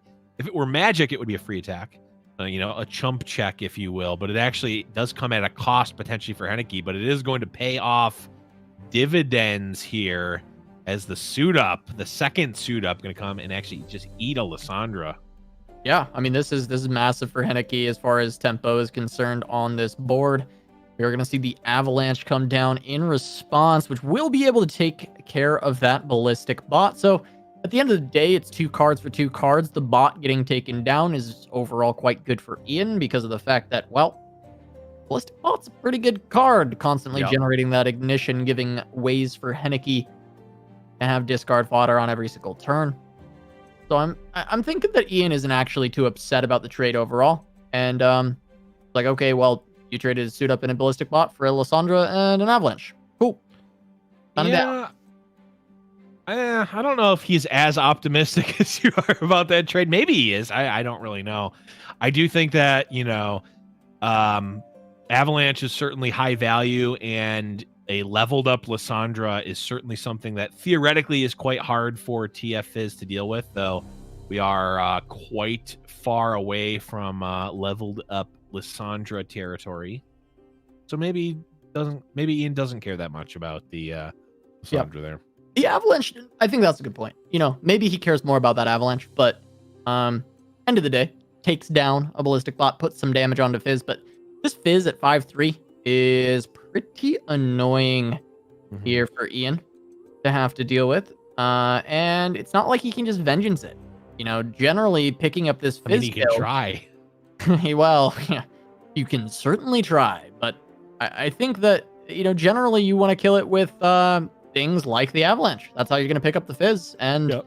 the Fizz getting the suit up just being quite the nuisance for TLC. Yeah, I mean, Fizz in general. I mean, I feel like this type of deck is what Fizz was built for, to be to try to defeat here, right? In here, I mean, Ian has to walk the line. How much damage can he afford to take before he fires off this ruination? You know, how it's kind of it's an interesting spot. None of Ian's cards look super good right now. The ruination, of course, deals with the most, but the timing and sequencing for it is a little awkward. Yeah. See what Ian's response is. He doesn't have anything great. I mean, we're gonna see the Ice Shard come through. Yeah, I can see Ice Shard plus Vile Feast potentially. Yeah, probably got to be Vile on the Burble. Looks like Ian's just going with sequencing, trying to salvage his spider. Yep, you do it like this, and you get to keep a spider. Not the most relevant, but you know, I think you'd rather have a spider than not. Yeah, I generally would rather have the spider than not have the spider. Just as an additional attacker more than a blocker, I guess. In this sense, it's just an extra 1 damage. Theoretically, there's a case to make that you don't want the spider, because if your board is full and you play a Lysandra, then you're not getting the Frozen Thrall, which might be more value than the spider. I don't know. It's theoretical. It's not going to come up, at least not right now, and you probably want the spider over the mid to late game 8 countdown Frozen Thrall. Yeah, well, yeah, we'll see if Ian can actually get there. I've seen a lot of people tech in. Shoot, I mean, I just need another week, Blev. I need another week on these these card names, and I'm good. The Dark Lorn Inquisitor.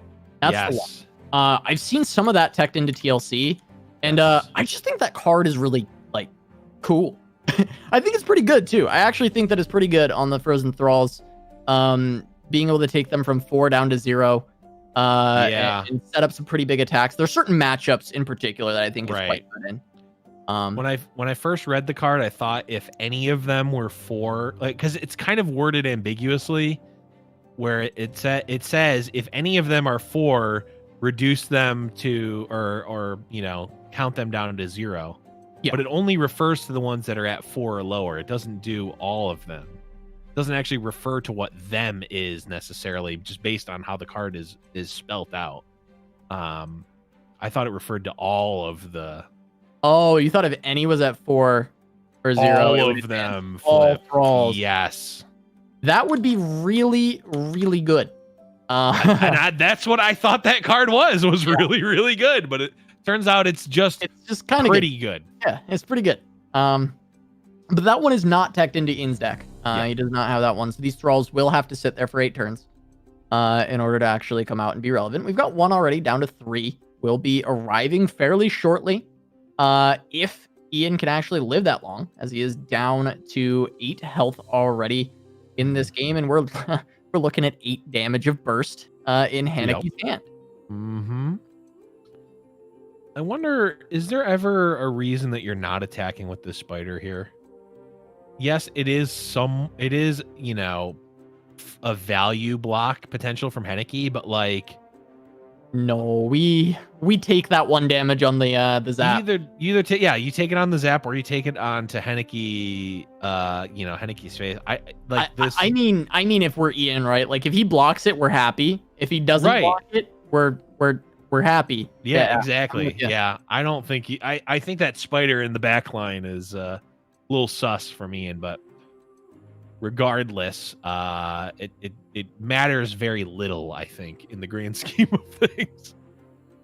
Yeah, I mean, Hanneke now has found an additional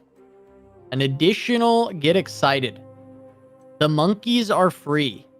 Yeah, he has certainly got excited. Yeah, it's not going to be...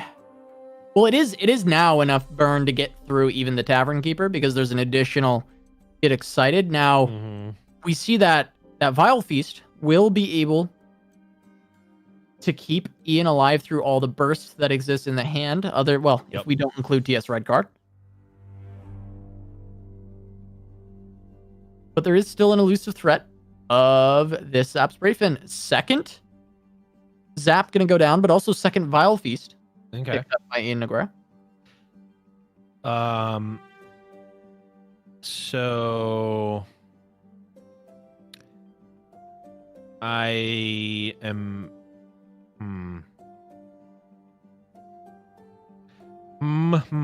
I guess this attack or the development is fine and the pass is kind of fine. So now, I mean, Hanneke is just going to be able to win in response. Yeah, Okay. I think he's dead. This is a cool death mark. I think just deny the heal for 1 or for 2, and then you still have the get excited and the mystic shot behind it. Yeah, you kind of bait out this vengeance here. You're like, okay, I've got the burn to kill, so I'm going to deny the heal, and then you've just got enough damage to push 5. Yep. Yeah. No, this is well sequenced from Hanneke. He's going to pick up the game number 1. This was actually very close, but Hanneke found enough burn. Ian almost kind of stayed through all of this, all that pressure, but end of the day, picking up 3x get excited and that mystic. 11 points of burn. It can just be tough to try and survive through that, no matter how much healing you put in the deck. That's TFS for you, right? I mean, we saw that. That was almost like it was the tail of the seasonal qualifier rounds. It was the tail of the seasonal top 32. The best way to beat TFS was to ban TFS and trying to counter it. A lot of times ended up being to the detriment of the lineup. So certainly, obviously a different format here, not able to ban decks. But yeah, it's tough. It is tough, especially with these decks that aren't necessarily refined directly to beat TFS. Yeah, no, I mean, absolutely. And now we've got another Nightfall list that I'm pretty interested in. Hanneke's list. This is just kind of a take that I hadn't seen yet. You mentioned this was a similar to a What Am I list that you had seen, or at least you saw What Am I playing it, right? Well, I saw What Am I playing. This was before the expansion. The Aphelios Shadow Isle sort of almost mono Targon. This is, I think, Pepsi-Cola earlier today on the EU side ran a list that was at least these regions. I don't remember Pep's specific list, but it definitely was running the Aphelios Shadow Isles, and it did run the 3-1 as its crescendum target. Yeah, no, I think it's cool. I think it's a really cute combo. I'm pretty interested in how Hanneke is going to be able to pilot this. And if it gets really aggressive, if it's more kind of a grindy beatdown, and we'll start to see the Veiled Temple already there, so this Aphelios is going to get buffed up out of avalanche range.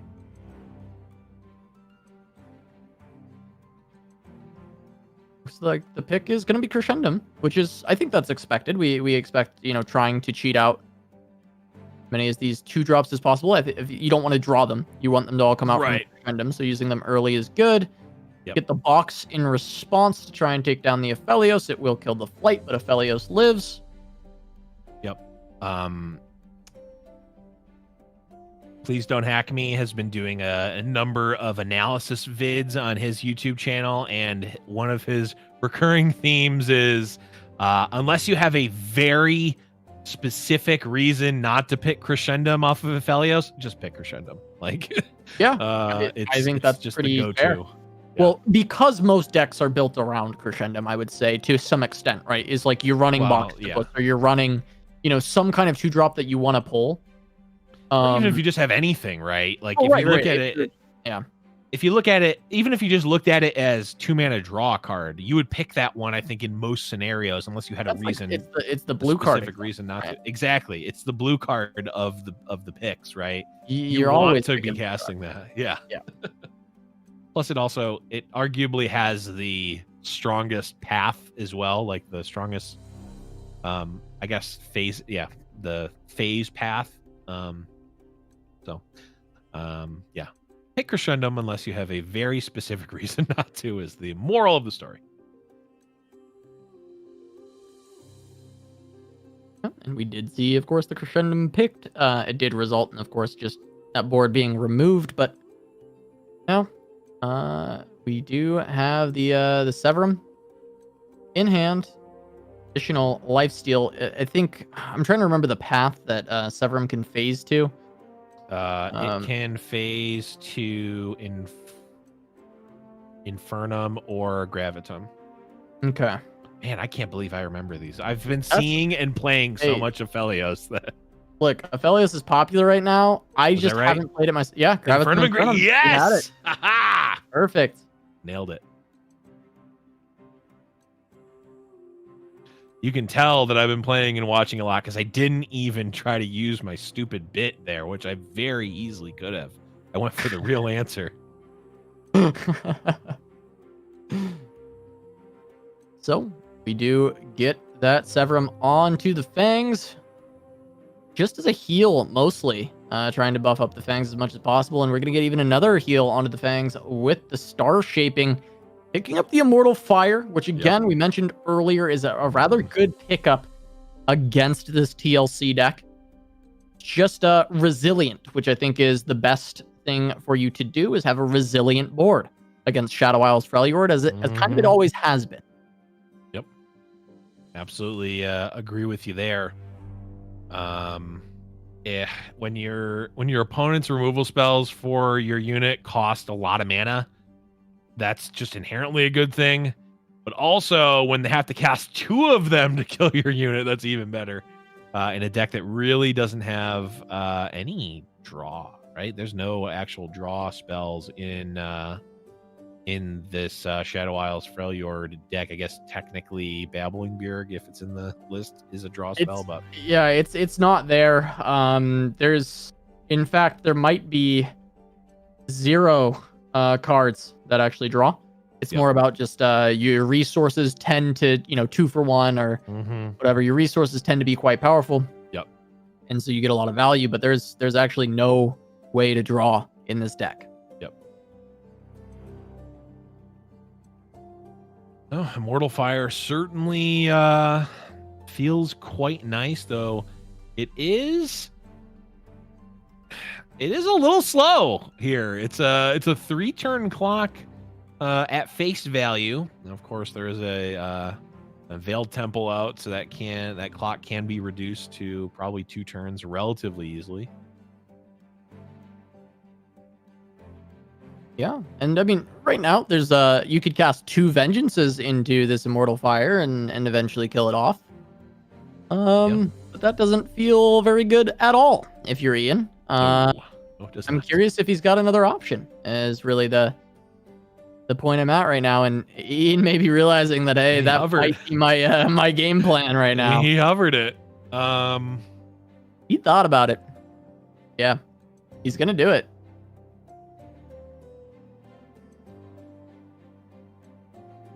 Oh, okay. I thought it for some reason to me that looked like Ian was unspeakable horroring his own unit, and I'm like, okay, that works.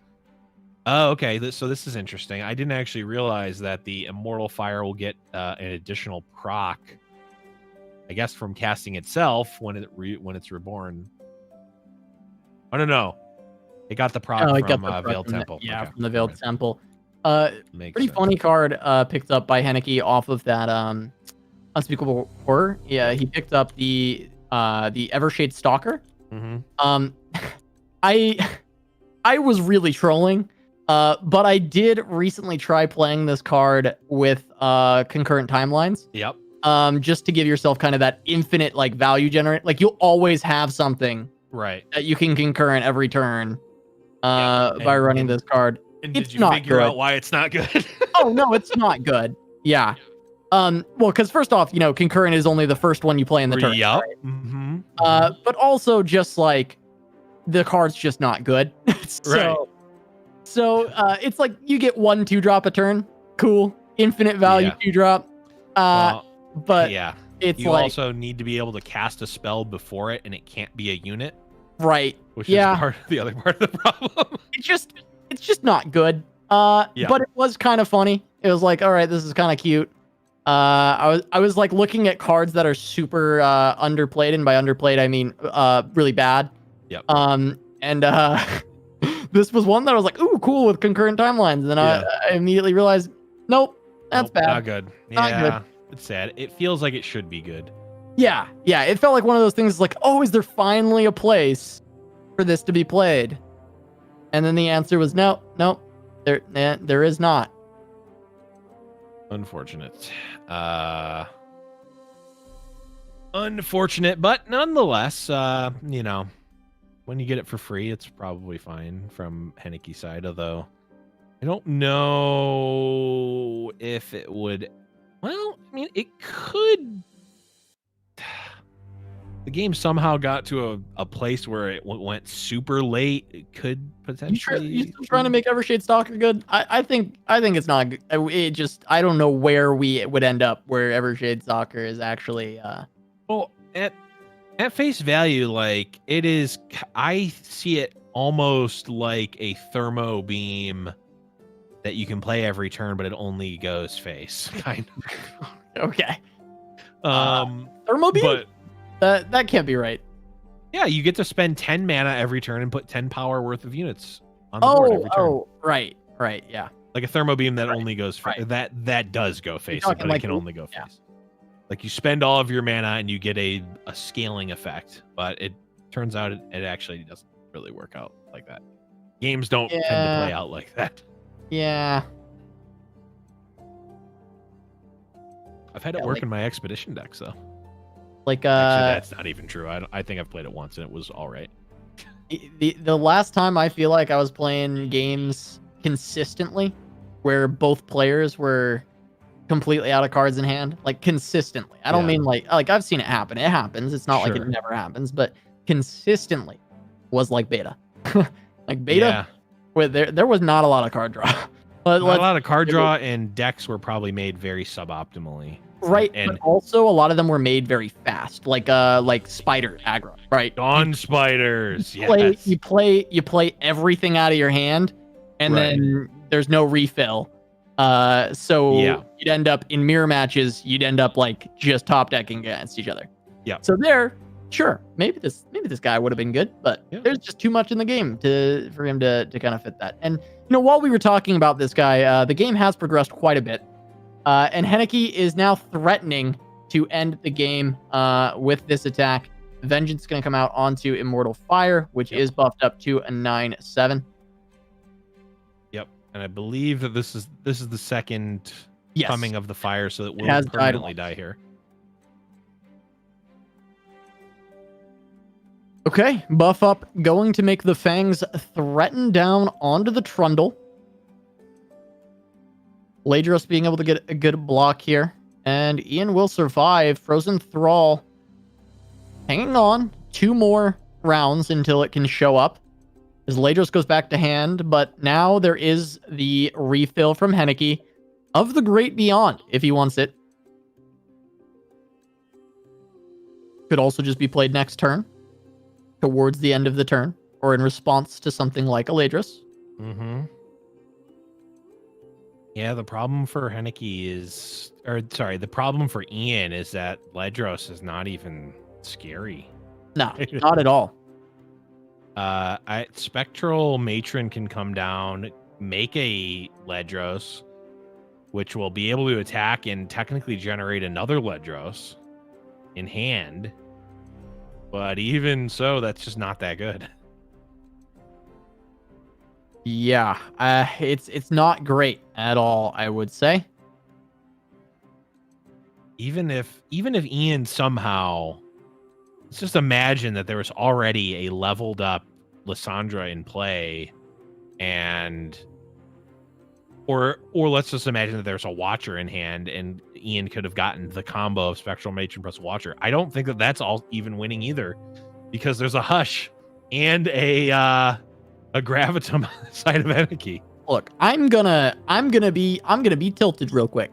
This is why I don't like Targon.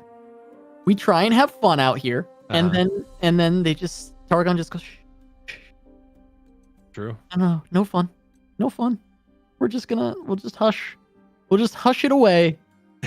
But let's think of the alternative where the Watcher combo is something that's legitimately good.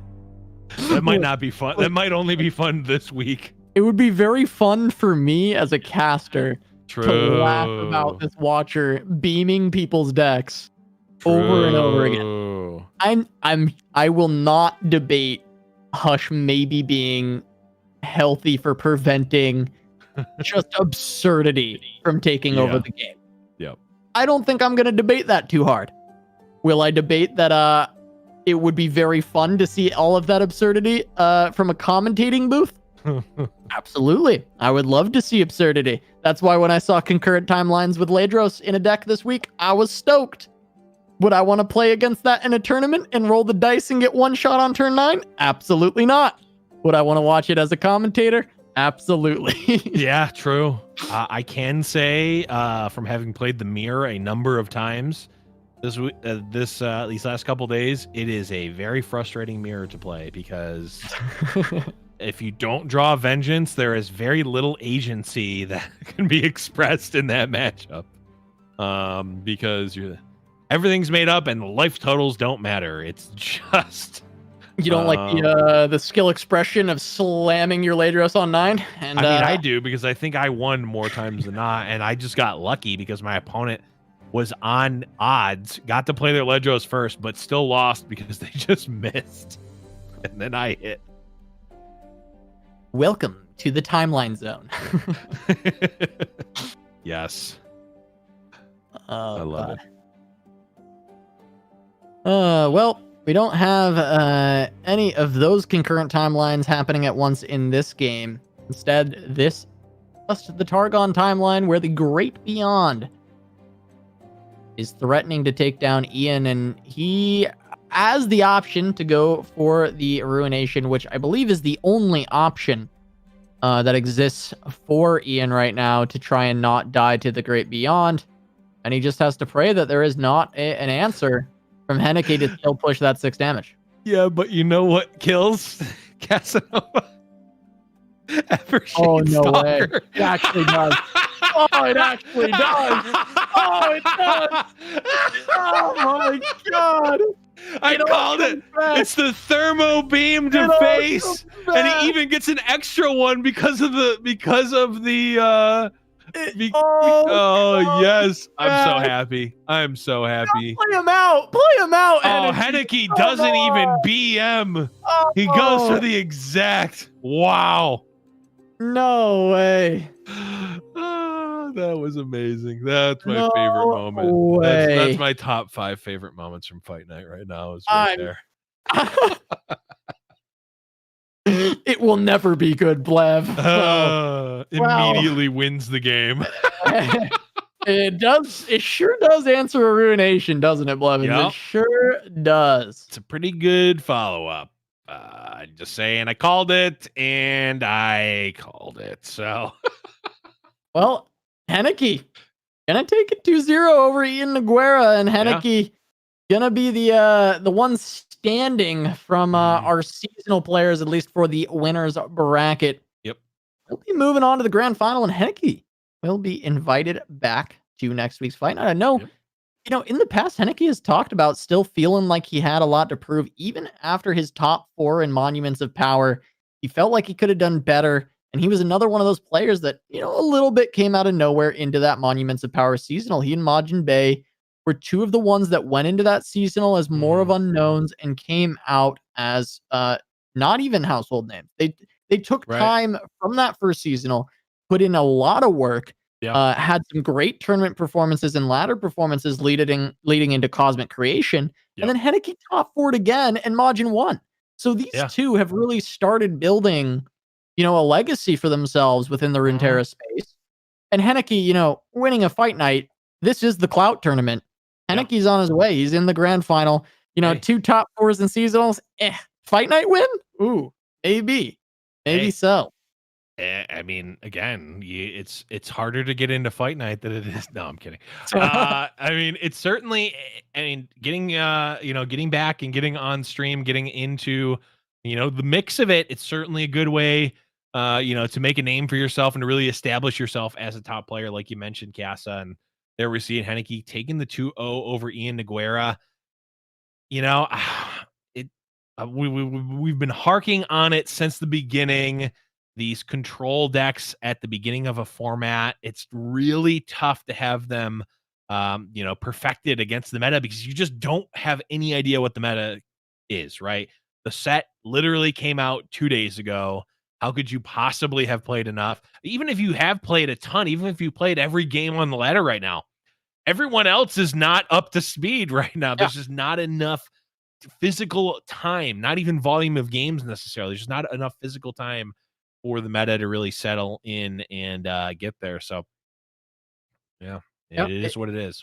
It can absolutely be tough, playing control, trying to figure out exactly what you need to target because, are you targeting Aphelios Diana, getting that Never Shade coming out and taking you down at the end of the day? No, of course, that wasn't put in the main deck, but, you can target as much as you want. I think targeting TF Fizz was probably a smart angle for these control decks Yeah. to go, just in case you run into people who are really going for that old school really strong deck list. And I think that the TLC decks have done quite well. Ian is going to be waiting in the losers bracket final, trying to find his way back up to the grands to face off against Hanneke. But we are going to go to a short break. When we return, we'll be making our way through the losers bracket to see who will face off against Hanneke in grands. Don't go anywhere.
Welcome back to Giant Slayer's Fight Night Legends. We are jumping right into game with one of our losers quarterfinals. This is Majin Bay versus Lukio.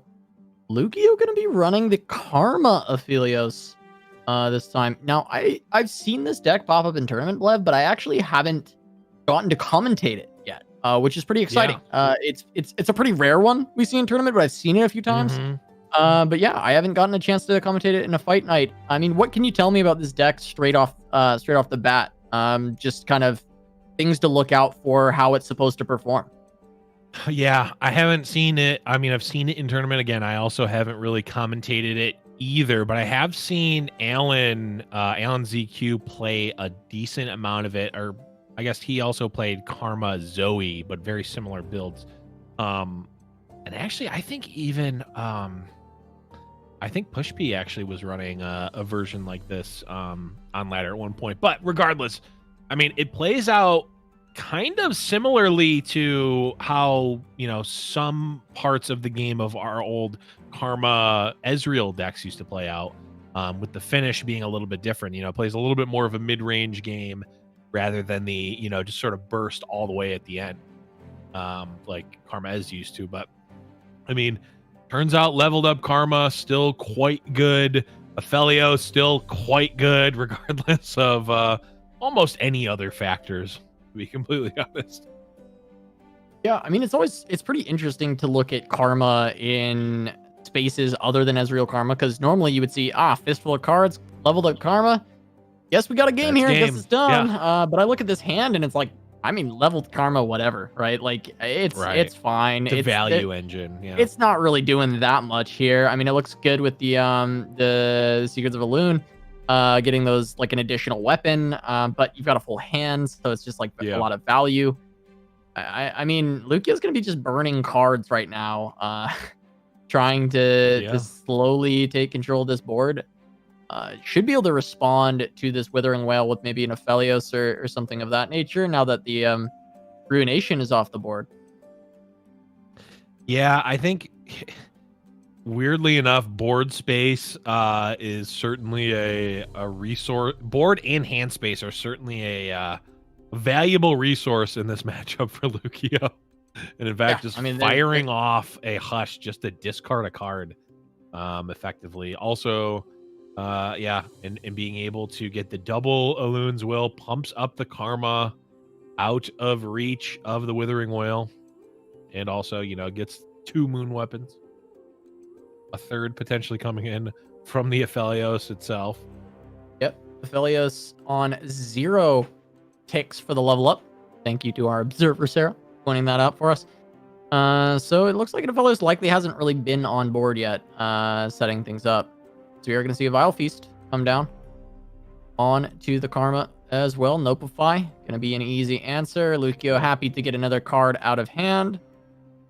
And another Whale. Wow.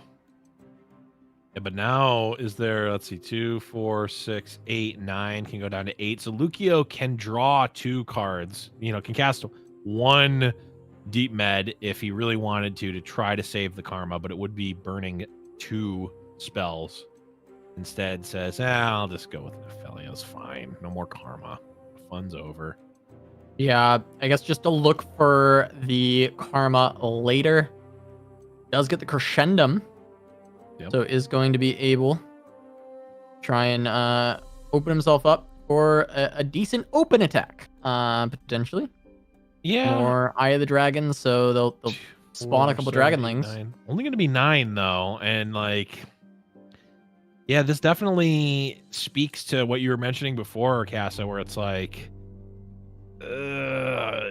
this deck can certainly, you know, grind out value and maybe and potentially win the game, but it's like, how quickly can it do that? And, you know, Majin potentially has the ability to end the game extremely quickly with the, you know, the good old fashioned Trundle Ledros atrocity, or the Ledros atrocity with Roar. But also, you know, can Roar, like, if Watcher comes down, like, that is all of a sudden a, you know, potential win con. The Lukio actually does have game against that if he has 2 karmas. Yeah. I guess written in the stars here can try and find the karma. We see that being taken instead of any of the other Indian-based celestials. And gonna hit the karma with that written in the stars. That's really, really good for Lukio. I think it's pretty safe to hit the board here. I would imagine that you can try and clear out your hand a little bit with that 5-cost karma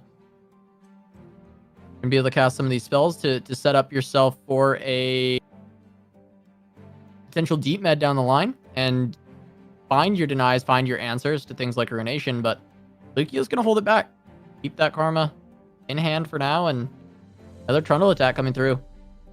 7 attack only, so it is a fairly soft Trundle. Yeah, I think this, Lukio hitting the brakes on playing the karma last turn really, you look at Lukio's hand and it's just really kind of a bunch of air, including 2 10-mana spells. Yes, living legends can be cast, but you're not, maybe getting 1 or 2 celestials off of it, not really super valuable. So, outside of the karma, it's a very threat light hand right now. So Lukio not necessarily wanting to put the karma into harm's way without any sort of protection for it. Yeah, I imagine if this isn't a crescendum, it does mean that Lukio is out of 2-drops. Yep, we've already seen 2. We've already seen 2 Eye of the Dragon. It is possible that there was the 3rd one already played, but there is the crescendum, so that must mean there is one left. Yep. And those are the only 2 drops. Yep, there it is. There it is. No goats here.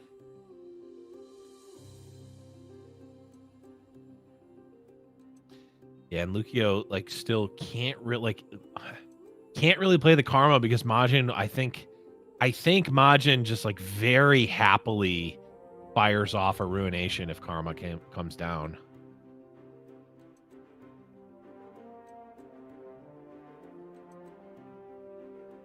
Yeah, I mean the karma. That's why I was on that turn where he had 8 mana and Majin had 2.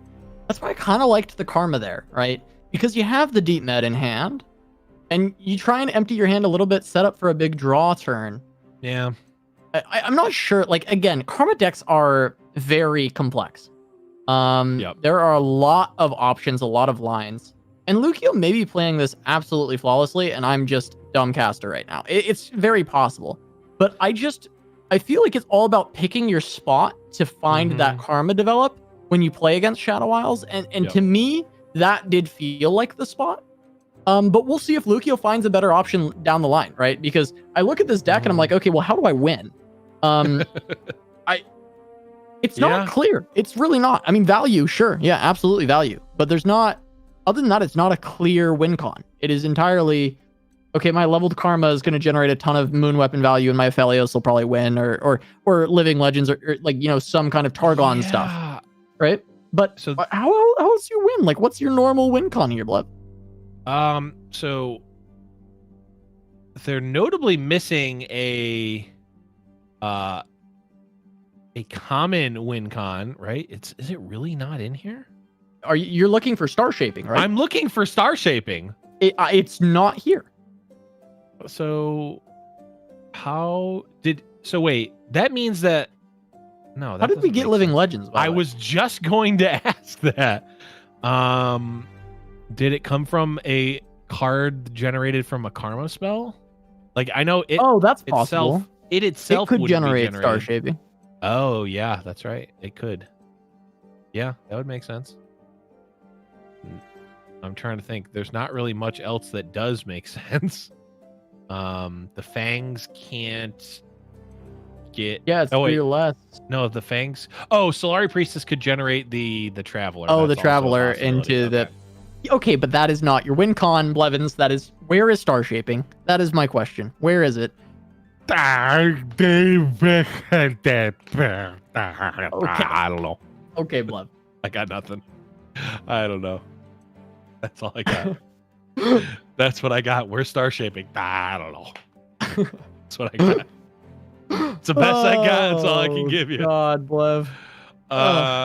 You know, this deck does seem to push the you know, the theory of I don't need a win condition. My deck will just kind of win on its own to the max here.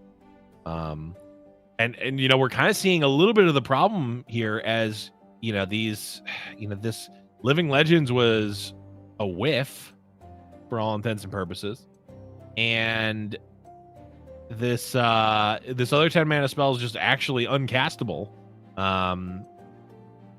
Effectively uncastable.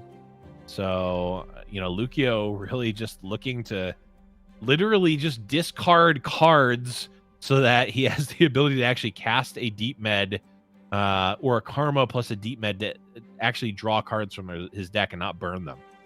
Yeah. Yeah, I mean, that is the angle that we're going for. But now, leveled Lysandra, yet another gorgeous animation from this this set. And the Revitalizing Roar available as well. Yep. Gonna get that Watcher down to 0 mana. Yeah. Can set up an open attack as well. And Lukio Concussive Palm doesn't do anything against open attack. The Equinox does, so that's a plus. But all the Equinox does is stop the game-winning effect from happening. It doesn't stop the gigantic. Yeah, it's still a gigantic unit. Still a big boy. Yeah. Moonglow set up onto Karma, pretty nice. Okay. There it is, the Watcher. All right, so I mean, it has to be Equinox. You technically could cast Deep Med first if you wanted to. See what you get, but yeah, it needs to be Equinox eventually here. Well, we always cast this Moonsilver on something. I would think so. I'd imagine the Deep Med. Yep. There it is. Yep. Yeah, I kind of think, I mean, it probably doesn't matter. But if you're going to cast Deep Med, if you're going to cast Moonsilver on Deep Med, like, this is like the, you know, the old Hearthstone meme of, you know, draw last, Draw Omega last. Law. Yeah. Where it's like, you kind of did that there, but that's okay. It doesn't necessarily matter too much. And oh, by the way, Karma has vulnerable because of the Ice Pillar, so it does not bode well for Lukio here, and is going to be able to stun the Watcher, save the Karma, but is gonna be taking 14. Okay, gonna block the Lysandra, so gonna be taking 11 from Trundle here. Yeah, I mean, you could stun the Trundle or Homecoming the Trundle as well. I mean, these are options. I think you're fine to take the 11. You do have answers to you do have answers to the Atrocity. But True. also you'll continue to be able to answer these with these spells later on. It doesn't have to be played right this second. Yep. Again, I'm just gonna keep posing this question, and I just expect you to not answer it each time. How does he win? Can we get a deck count on both players? Actually. But you have to remember that this TLC list has 0 card draw, so it would take, 36 rounds to deck out. Honestly, if you're bringing this list to a tournament, I think you almost like rue the day that like you want that to happen. Like that is the win con for life, not just win con for your deck. Like forcing your opponent to play out their entire deck just to get decked out because you did nothing all game and prevented them from doing anything. That's why you bring a Karma Aphelios deck to a tournament, I think. This reminds me of Targon Release. And oh yeah, Swim and Kavira building the no win condition. What was it? Leona Karma? It didn't have Aurelion Soul. it was like Leona Diana or something, Yeah. or just Leona, and it just had no win con. It was just, I mean, you could argue it had more of a win con because it had some like it had like star shaping, it had some like celestial stuff. It was just like, it was like, okay, this deck probably won't die. Like this deck will just stay alive. It has a lot of healing. It's gonna survive, and we had like a 2.5 hour round. Yeah. That's what I'm, that's what I'm reminded of with this. I mean, we see a trickster that'll get the job done in 800 turns.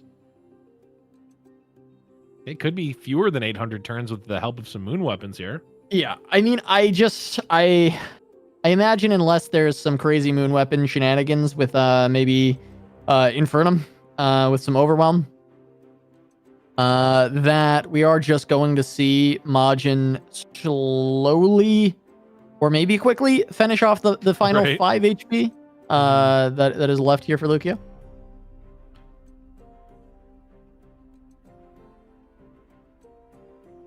Okay, never mind. I forgot that Severum was there, so there is going to be lifesteal. Yes, there is lifesteal. Okay, so maybe this is where Lukio brings it back. I don't think that there is lifesteal because there are 2 harsh winds in the hand of Majin Bey, so I don't think we're going to be seeing any lifesteal this turn. That is a fair point, Blev. Wow, I did not. Is that a tech that Majin had that Ian did not? I believe so.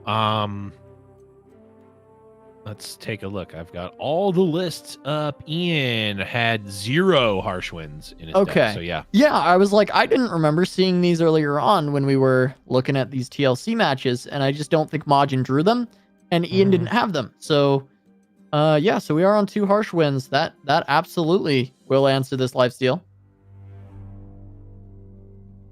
As we get even more moon weapons. Yep. I mean, Gravitum on one of these followers seems pretty reasonable. Yep. Yeah. But that is another Severum. Yep. And a phase Gravitum, I believe. Just trying to ensure some lifesteal. Yep. That makes sense. It doesn't actually, unless, is this the first weapon? So this one will generate? No. Yeah, it doesn't actually matter which one you phase because it, for that one, because the next moon weapon you play is going to actually dictate the phase. Oh, right. Yeah. Because Aphelios can't generate one with this static ability if there's one in hand.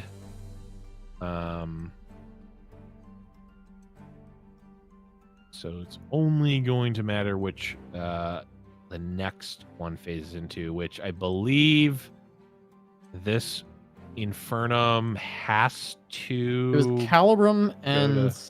Oh yeah, sorry. Oh no, that is that. It is Infernum. No, that is Infernum, okay, but it phases to Calibrum and. Ooh. Calibrum and Crescendum. This is the next step for me. It's Crescendum and then Calibrum, I believe. Yeah, it's Crescendum. So it has to go to Crescendum because Calibrum, or sorry, Crescendum. It has to go to Calibrum because Crescendum is 2 mana, do nothing. We're deep down the rabbit hole at this point. Yeah, we're deep down the moon hole. That sounds bad. We are deep into the night. There we go. That sounds less bad.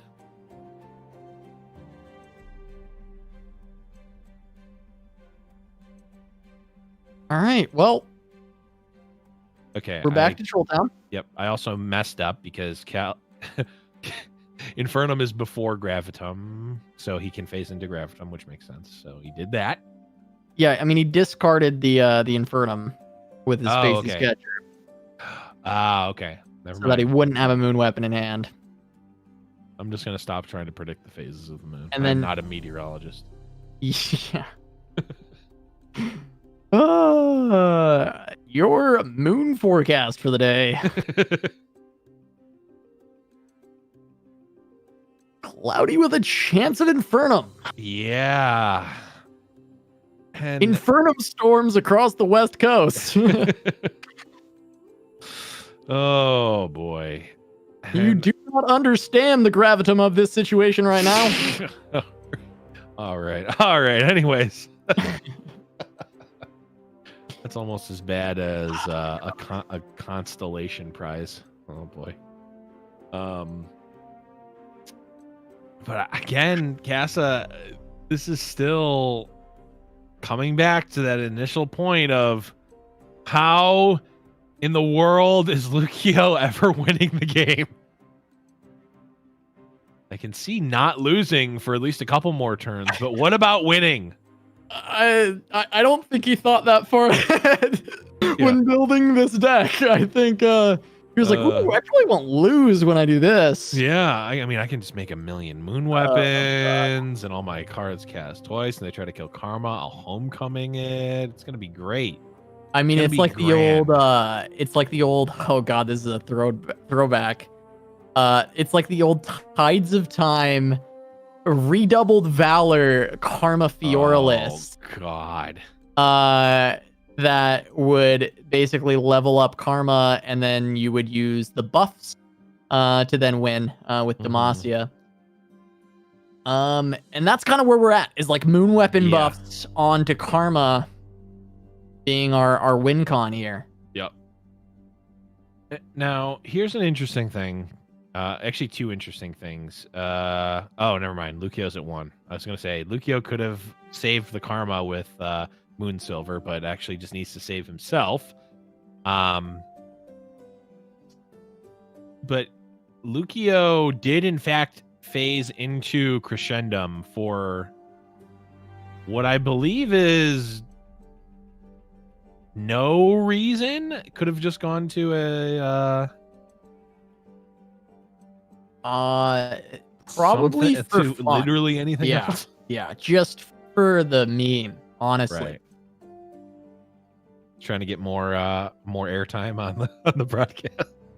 I want to cast more. Oh, I know what it is. He has a cast 3 spells a turn quest, so he needs to make sure that he gets his quest progress. Yeah, the Fight Night quest progress. Blev bringing up quest progress. You can check that one off on your bingo card. Hey, someone made a bingo card, an actual bingo card for Runeterra, which was amazing. So, I mean, I don't want to, put it out there, but someone needs to make one for Fight Night. There's more than enough things. Well, I just remember you assigning that to Morp about a year ago, and I think Morp volunteered and then never followed through. Is all I'm saying. Not to call anyone out, but it was 100%. Not to call anyone out, but Morp. Yes, absolutely Morp. 1,000% Morp. Anyways, back to the match. A lot of posturing here from Lukio, but we do see that second harsh winds, which I'm sure Majin is just like, dude, just attack so I can end you. For God. Yeah. Well, I mean, true. Kind of true, actually. But yeah, what are we doing? What are we doing here? Are we attacking with the Karma and trading it into the Trundle, or I mean, just to heal back up? No, wait. I forgot you can homecoming landmarks. Now that actually is kind of funny because I literally forgot you could do that. Yeah, I mean, this I always almost matters. I love the homecoming art. It's like the Baba Yaga's house. Yes, I love it. It's great. But there we are. There's Ruination. Yeah. Okay. Even more devastating. And when we ask the question, how does Majin Bay win? It is literally cast any of the spells in their hand that are castable, and that will get the job done. It's do we want Ice Shard or Ledros? Which one you feeling right now, Blev? I mean, I definitely cast the Ledros, and with the Ledros on the stack, I cast Ice Shard. There you go. Well, it's going to be an open attack with an Ice Shard. Similar. There's a homecoming, and that is the last spell in the deck. Lukio. He drew everything. He drew his whole deck. Yeah, that's a win. I mean, it's not. It's literally the opposite of a win, but that's a win. That's a win in my mind. No one won this game, Blevins. All Nope. I will say is that No one won. if Lukio like looks into the camera on their stream, pulls out a sealed envelope that says, "I will take the Fight Night broadcast hostage by playing Karma Targon on stream," I will gift them 5 subs. Is all I'm saying. Oh God. That man, we should probably not be making a big deal out of it, because you know that there are going to be some players who are watching this going, You know just what? give me the call up. That's it, Blev. I'm banning Targon. Oh God. No, then if the Fight Night meta gets to that point where they're just trying to troll the broadcast, both me and you have to join the event, play old school prankster NA aggro brain, all new bagels burn, and we just go through and crush. Someday. Do we have another game? Do we? What are we doing? What's going on? Honestly, I wouldn't be surprised if that game bled into the first round of Fight Night EU next week. Yeah. Oh God. There's a bracket. You want a bracket, Blev? Break down a bracket for me. Give me a bracket. Yeah, well, we did. Where in the world was that game? Oh, wow. Okay, so Lukio, after all that, did end up losing to Majin 2-0. Now we're going to see Majin versus Cephalopod, of course. If you missed it, Cephalopod was the sleeper pick from the top 32. That's great. Such a bad joke, but I just I still love it. But we are going to be getting into their game relatively soon. Might be, did Seth does Seth have TLC? I think so. So we might see another TLC. Yeah, no, Seth didn't bring TLC. Seth brought Diana Nocturne and TF Fizz. So we won't see another TLC mirror this round, at least. Yeah, we will not be seeing that this round. We could see the rematch of Majin and Ian a little bit later on if Majin can take down Seth. But I'm still excited to see this Nightfall list out of Cephalopod once again. I've always been a fan of watching Nightfall. I think it's a really fun list. A lot of cool execution stuff. That you can string together. TF Fizz, it is one of the more popular decks that like long-standing meta staples that I generally am pretty happy to cast. I think it's got some pretty hype lines, so I think we'll be good with this set. We're still in for a treat, and Majin having that TLC still kind of tech to have some answers to TF Fizz. It might be okay. Yeah. Certainly was a good target to have when you're building a new control deck, or at least a starter base. I do want to note here, I was closing out Lukio's lists, and we joke about the karma Targon, and yes, it would dragged on, and we're not sure about how it wins without star shaping in deck. All that aside, what's really disappointing about Lukio getting 2-0'd there is that Lukio's other deck was Lucian Azir, so we had the opportunity to potentially see Shurima and then didn't get to see it. Yeah, we didn't get it. Yeah, I would have loved to see the Lucian Azir, but unfortunately we did not get a chance to see that. I know Lucian Azir has been one of the more popular new archetypes that people have been messing with.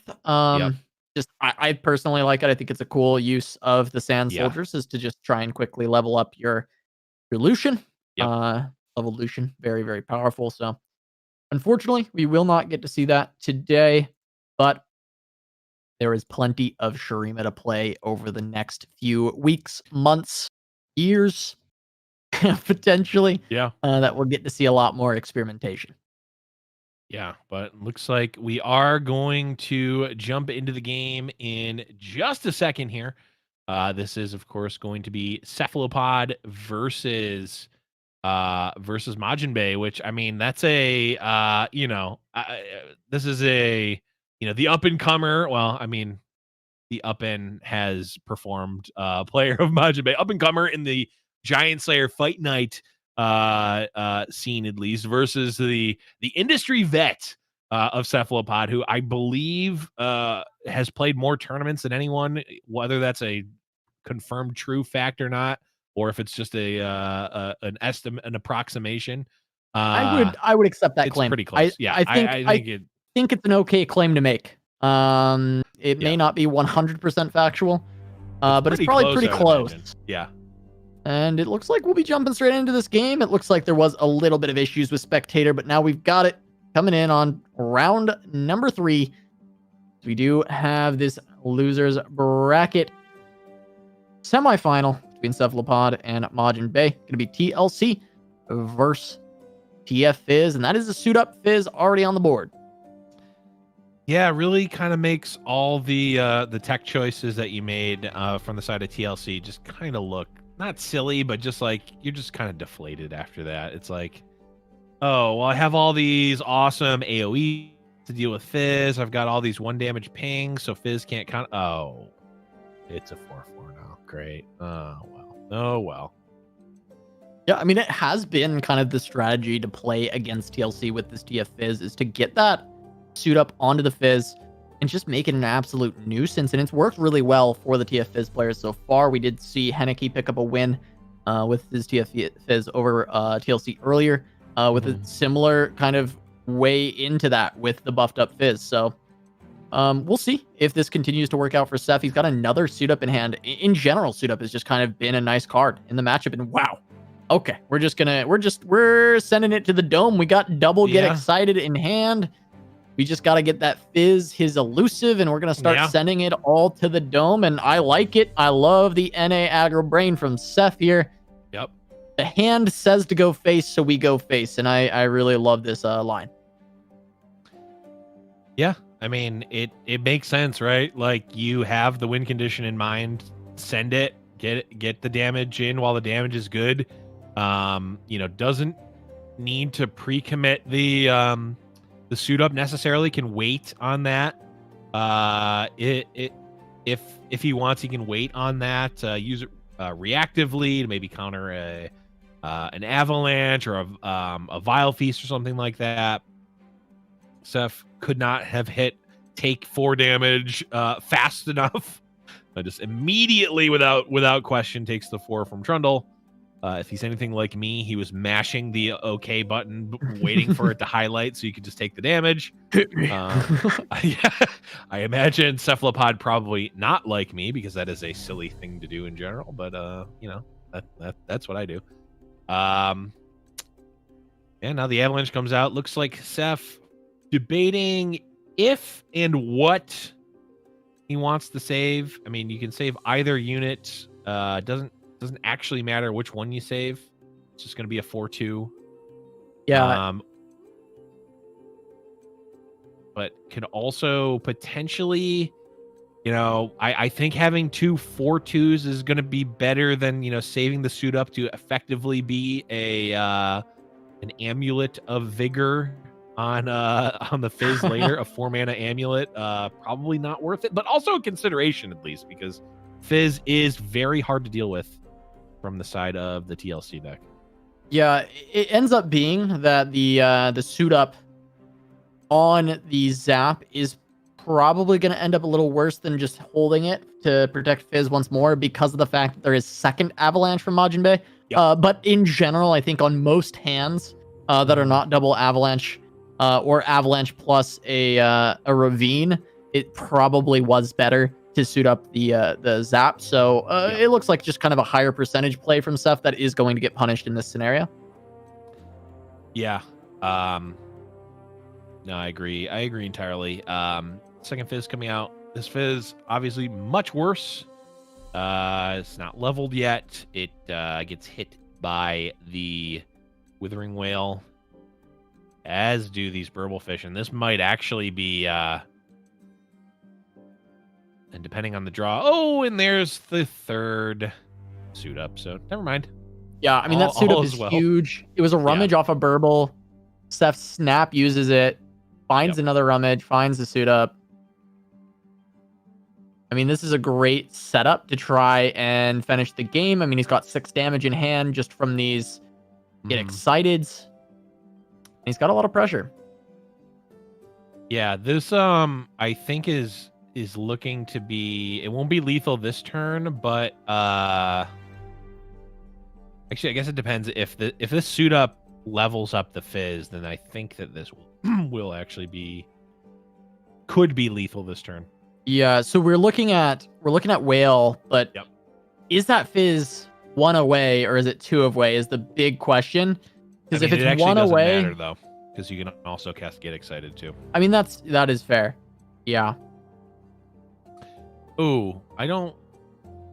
Yeah, this is technically wrong, right? You should put this on a Burble because Right. your Fizz levels. You have 2 threats Right. to go through.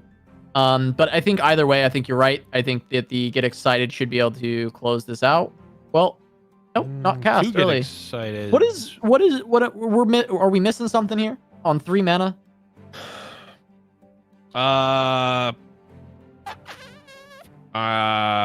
Ravine. That can't be.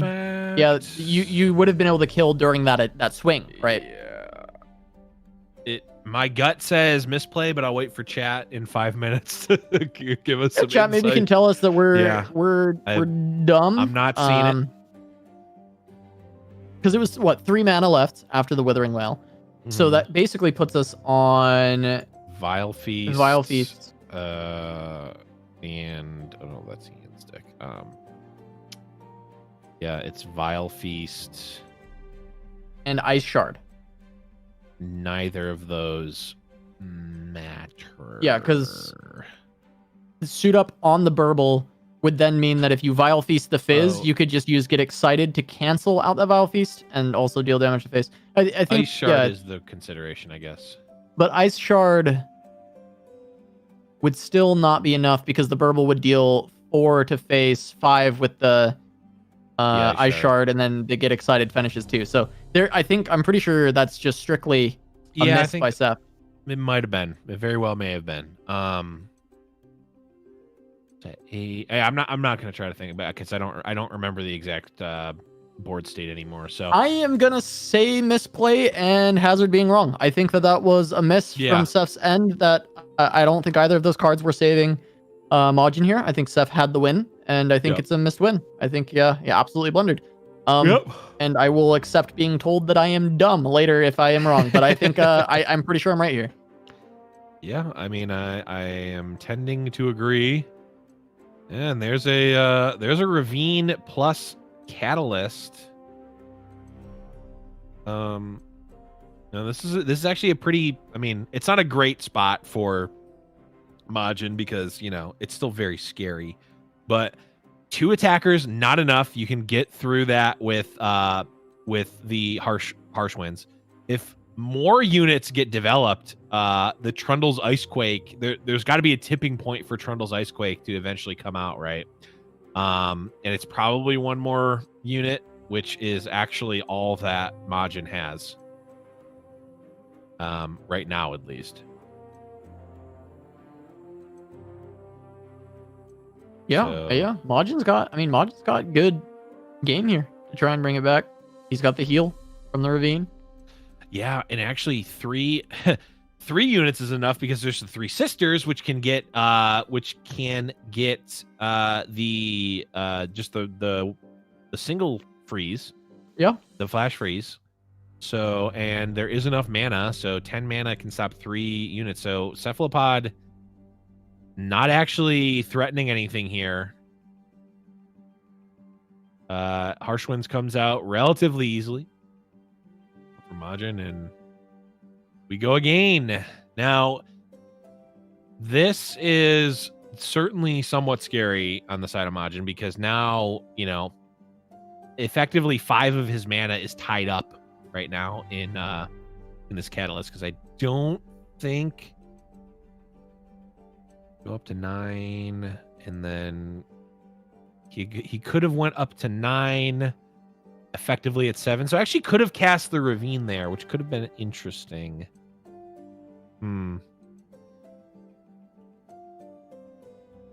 It's definitely scary though to cast Ravine when you're at so low health, even though you effectively net 2 health. Still kind of hurts. Yeah, it still ends up being very close.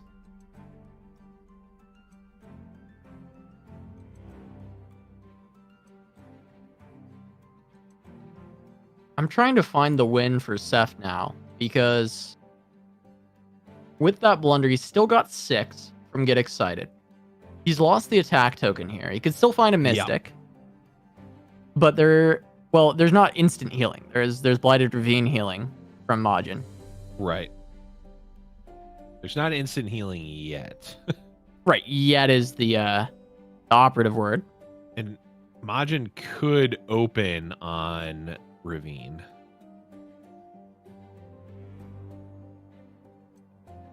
This puts Majin effectively at 2 because the second Get Excited. Okay, pick a card is going to certainly help Seth find the rest of the burn. Yeah, and or level up Twisted There's Fate. the Mystic. There is the Mystic. So Majin has to cast Ravine here open, and that will leave him effectively at 2 if Seth casts both burn spells.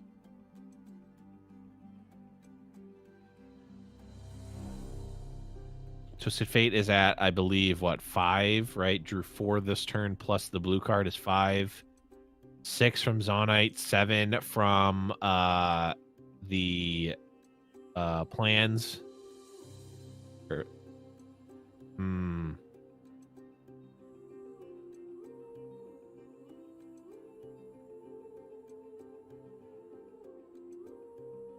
Yeah, I think Seth is kind of in a point where he's going to want to start going for it. And I don't feel like Majin opens on Ravine, but I guess he does. Yeah, he's going to. Yeah.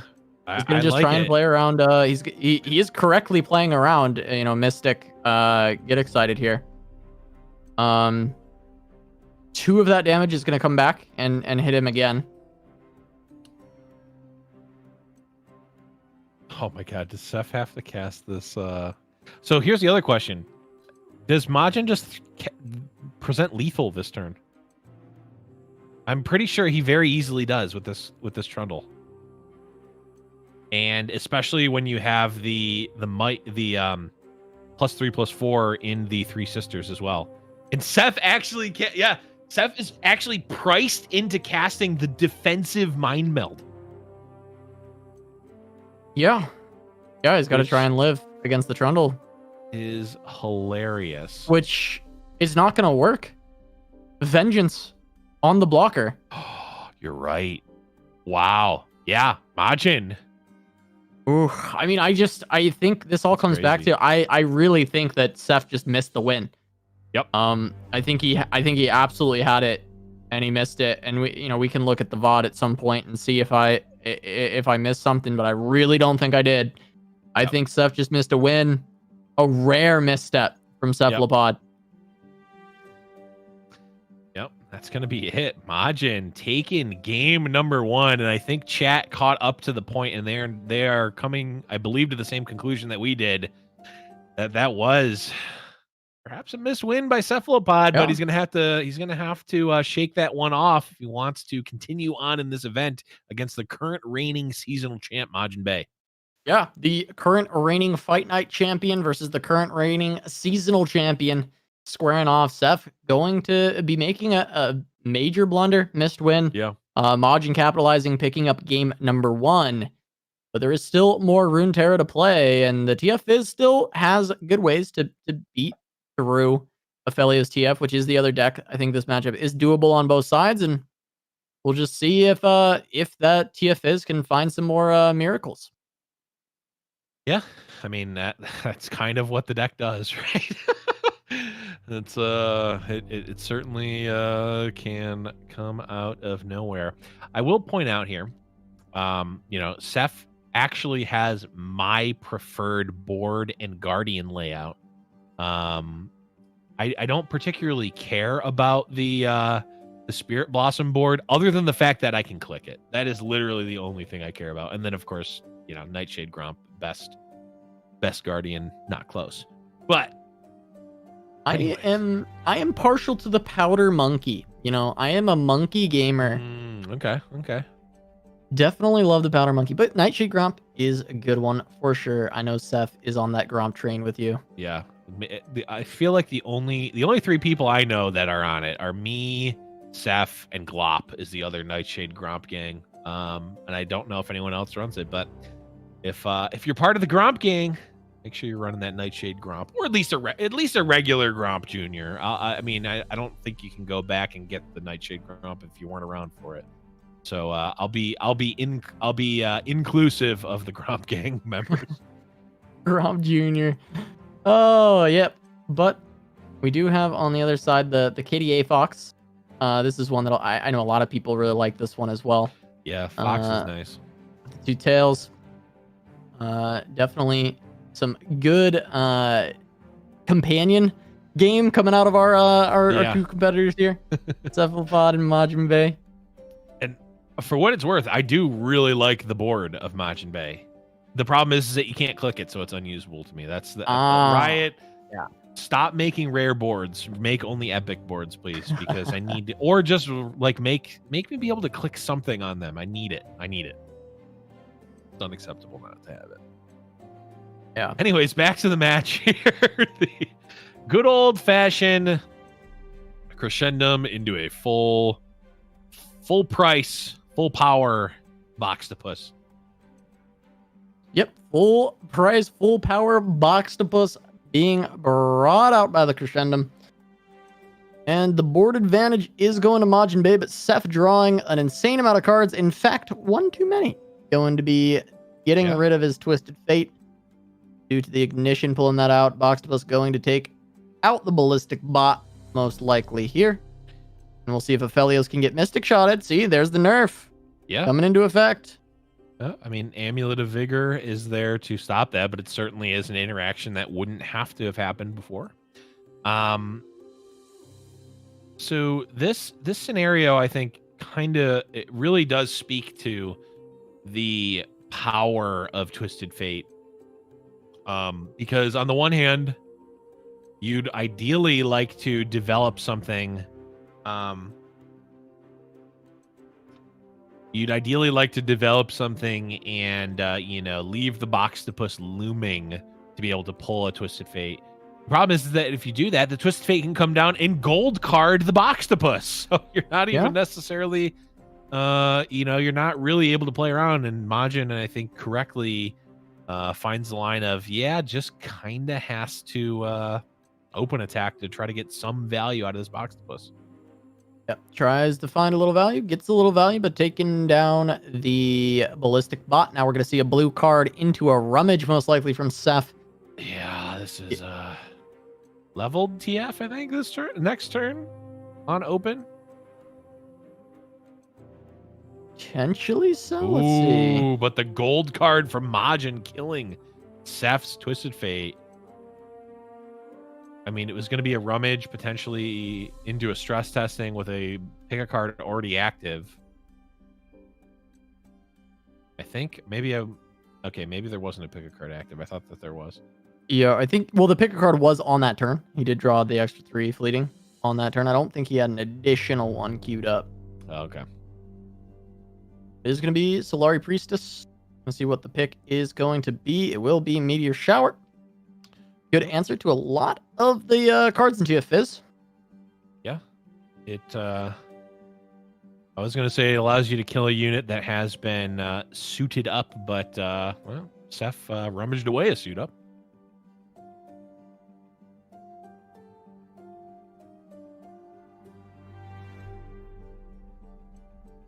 Is available Burblefish on the left side there. A couple iteratives, so there is potential for a big elusive threat in the upcoming turns. The Burble going to be very cheap.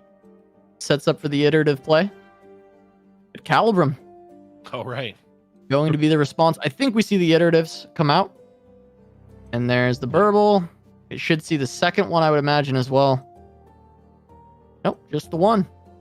Well, I mean, you can use it. You could still hold it. I guess the sequencing on that is a little bit better. Yeah, no reason to give your opponent the information that you have a second one, and maybe you don't want to cast it. Probably want to cast it, post Fizz, so that Fizz has elusive as well.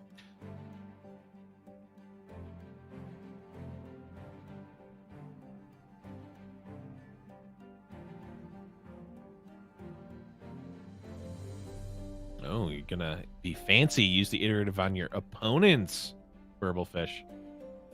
I'm just going in, gonna trade off the Fizz.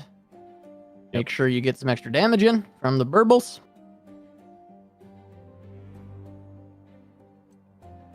Trying to push as much as possible. Finally drawing the Poro that was sent away with the pick a card earlier in the game. Kind of an unfortunate hit for Seth. He would hope that would just go somewhere on the bottom of the stack. Now, 2, 4, 5. Seth could play one additional. Okay, so I'm just trying to think if it was possible, depending on how big Mind Meld was, to just kill Seth, but I believe play. Also, I don't know what Mind Meld is at, so this is very rough. I mean, the shakedown was pulled off the burble. Yep. Or Majin, and that's just going to clear away these burble fish that were threatening, actually, like, threatening lethal damage with this get excited. Now we see Guiding Touch. It wasn't going to get there, but it was a lot of damage being threatened, and now Seth has to start rebuilding. Yeah. Get the ballistic spot down, and we'll see what this pick a card can find. Yeah, and okay, Majin just gonna fire off his own Twisted Fate's pick a card. Don't mind it. You know, obviously now the onus is on Cephalopod to answer this Twisted Fate, which he does, but that does, of course, limit the development that Ceph can do here. And a lone ballistic bot, not super scary right now. Fizz suit up. Pretty solid. Rummage as the other card.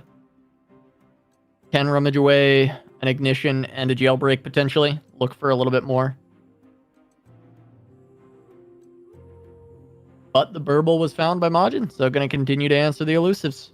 Yeah, it's good old-fashioned just block the Fizz if you have the opportunity. But oh, there's another iterative from the side of Seth, but it's not quite going to be enough, I don't think, in terms of what Seth is looking for here. Felios getting fired off. Just grab him. Okay. I could have seen Calibrum being good here as well. The Gravitum is, of course, interesting. It looks like maybe a more aggressive option almost. Well, I guess it's still defensive. It's kind of both, right? It's like if there's another burble or something, you can Gravitum. It's stun this turn, but also stun next turn for you to go aggressive. Yeah, I actually really like the Gravitum pick up from Majin here for the exact reason that we see, which is it plays better around the suit up that is in Seth's hand. You know, being able to stun, you know, it has the dual purpose of being able to stun the burble twice and have that defensive plus aggressive line. But while the Calibrum is potentially a more permanent solution to the burble fish, it does get blown out by a card that Seth does happen to have. And I mean, that I think that really just shows like the competitive prowess and power of our current reigning champ, Majin Bay. Yeah, absolutely. And now we're going to get a Yi Be Warned onto the burble. This is going to set up for Fizz to actually get in for a hit. But the Meteor Shower is going to stop a lot of these aggressive units that are trying to actually utilize that. Zonite Urchin would be the one that would want to challenge the burble fish, but it is going to get taken down. Ballistic Bot, of course, just a very high-powered card in general. Also going to be removed. Yeah, this is interesting. This is an interesting Meteor Shower here because, yes, it does sort of eliminate the main reason why the Yi Be Warned was cast, which was to, you know, move the burble fish out of the way so Fizz can get through.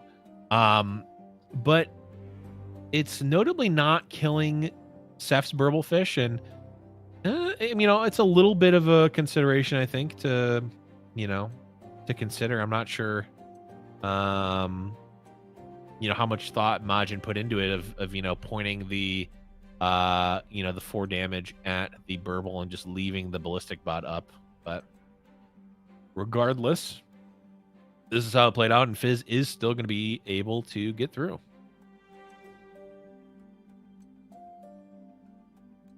Yeah, is able to still get through. Gonna get that 4 to the face, generate the Chum the Waters. We get an additional suit up for Seth.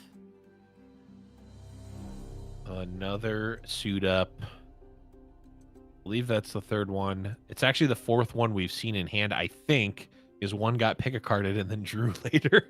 I think. Unless I'm remembering him correctly, which I might be. All right, 8-Punch Pablo online. Aphelios leveled up. Now, I think, so Crescendum could potentially be going into Infernum if Majin wants to pump up Pablo enough to kill Fizz. That's exactly what he did. Yep, Mind Meld being reduced here as well. Oh, yeah, could just win the game too. That's also a possibility. See, I think the meld is pretty likely here. Majin. Yeah, with the Burble also stunned, which I completely forgot. Yeah, the Burble being stunned also, this is all sort of posturing from Majin to see if he can get more out before he melds. We out here melding. Yeah. 4, 8, 9, 10, 11. Yeah, this doesn't a normal attack just pulling the Fizz to the side does not kill. I'm wondering how punished can Majin get. He just fires off this meld here. I feel like he can barely get punished. I feel like it's got to be the meld, unless he just hasn't played as many spells as I think he has. I mean, it's at least 6, right? Because it's way more than 6, right? Because the burble fishes have been 0 for who knows how long. We're not going to get a meld, but maybe some more burn as there's a Get Excited picked up. Get Excited might do it. Get Excited actually does 7, 8, 9, 10. It presents exactly lethal. Yeah. Well, there's no healing in this deck, so that's just going to do it. Wow. It is build P and Z. You can just fire off that Get Excited. Yep. Majin's got it.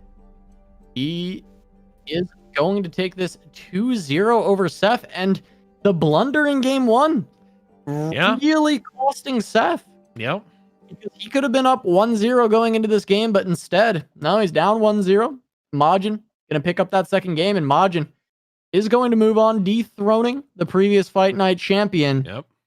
And now we're getting round 3 between Majin and Ian Noguera. Majin won in the seasonal, Ian won in the winner's bracket. Yep. But now we got the loser's bracket final to see who will be able to move on to the grands and face off against Hanneke and get that invite back to next week's Fight Night. I mean, it's a big match, perhaps even the most high stakes, high pressure match these two have played in the last week even. That's not even true. I wish it were. In my mind, it is. This is the clout tournament. It is for all of the marbles, perhaps not the monetary marbles of the seasonal, but certainly has more clout than the seasonal. That's also not true. But it is the final, the best of threes finally coming down. The as you put it, the beyond beef between the two certainly being settled here. There it is, Majin getting the 2-0, notably 2-0ing TF Fizz. And I mean, has Majin perhaps found the antidote to the poison that is Twisted Fate Fizz? Yes, it is your opponent missing a win and taking the punish. But no, I do think TLC has looked okay into TF Fizz. I think maybe with some more refinement as well, if possible. I mean, granted, TLC is a fairly refined deck, but there are some additions that came in with the new expansion. So finding where that best fits, it could be a good one for the field. We'll have to see if it can stand the test of time as we take a look at the bracket. And you will notice Majin Bay versus Ian Noguera will be our losers bracket final. See who will advance to face off for the grands and get their spot back in next week's Fight Night. This is that rematch from the seasonal once more. We had it earlier, and it was a great set earlier as well, but Ian took it. We'll see if history repeats itself for this Fight Night. or if Majin can bring it back and take the third series between the two in as many weeks. But we're gonna go to a short break. When we return, we'll have Ian Noguera versus Majin Bay in the losers bracket final. Don't go anywhere.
Welcome back to Giant Slayer's Fight Night Legends. We're getting into the losers bracket final very soon here between Ian Noguera and Majin Bay, the rematch from the finals of the Americas Seasonal Tournament. Blev, we saw this matchup once already today. You think Ian's going to have it again, or you on the Bay train? I mean, both players have played excessively well this tournament specifically, and they've both proven themselves at the highest levels of play overall. I will say the last set versus Ceph, I felt, and actually even some of the previous matches that we saw Majin play, I thought he played pristinely. We talked about it, and I think chat caught up, and actually Ceph is in chat, kind of mentioned that there were, that particular misplay and maybe a couple others. But it's not just your opponent necessarily misplaying, it's being able to capitalize on that. I mean, you think about that game versus Ceph with that, that blunder. If Majin didn't open up on the Blooded Ravine that turn, he still loses there.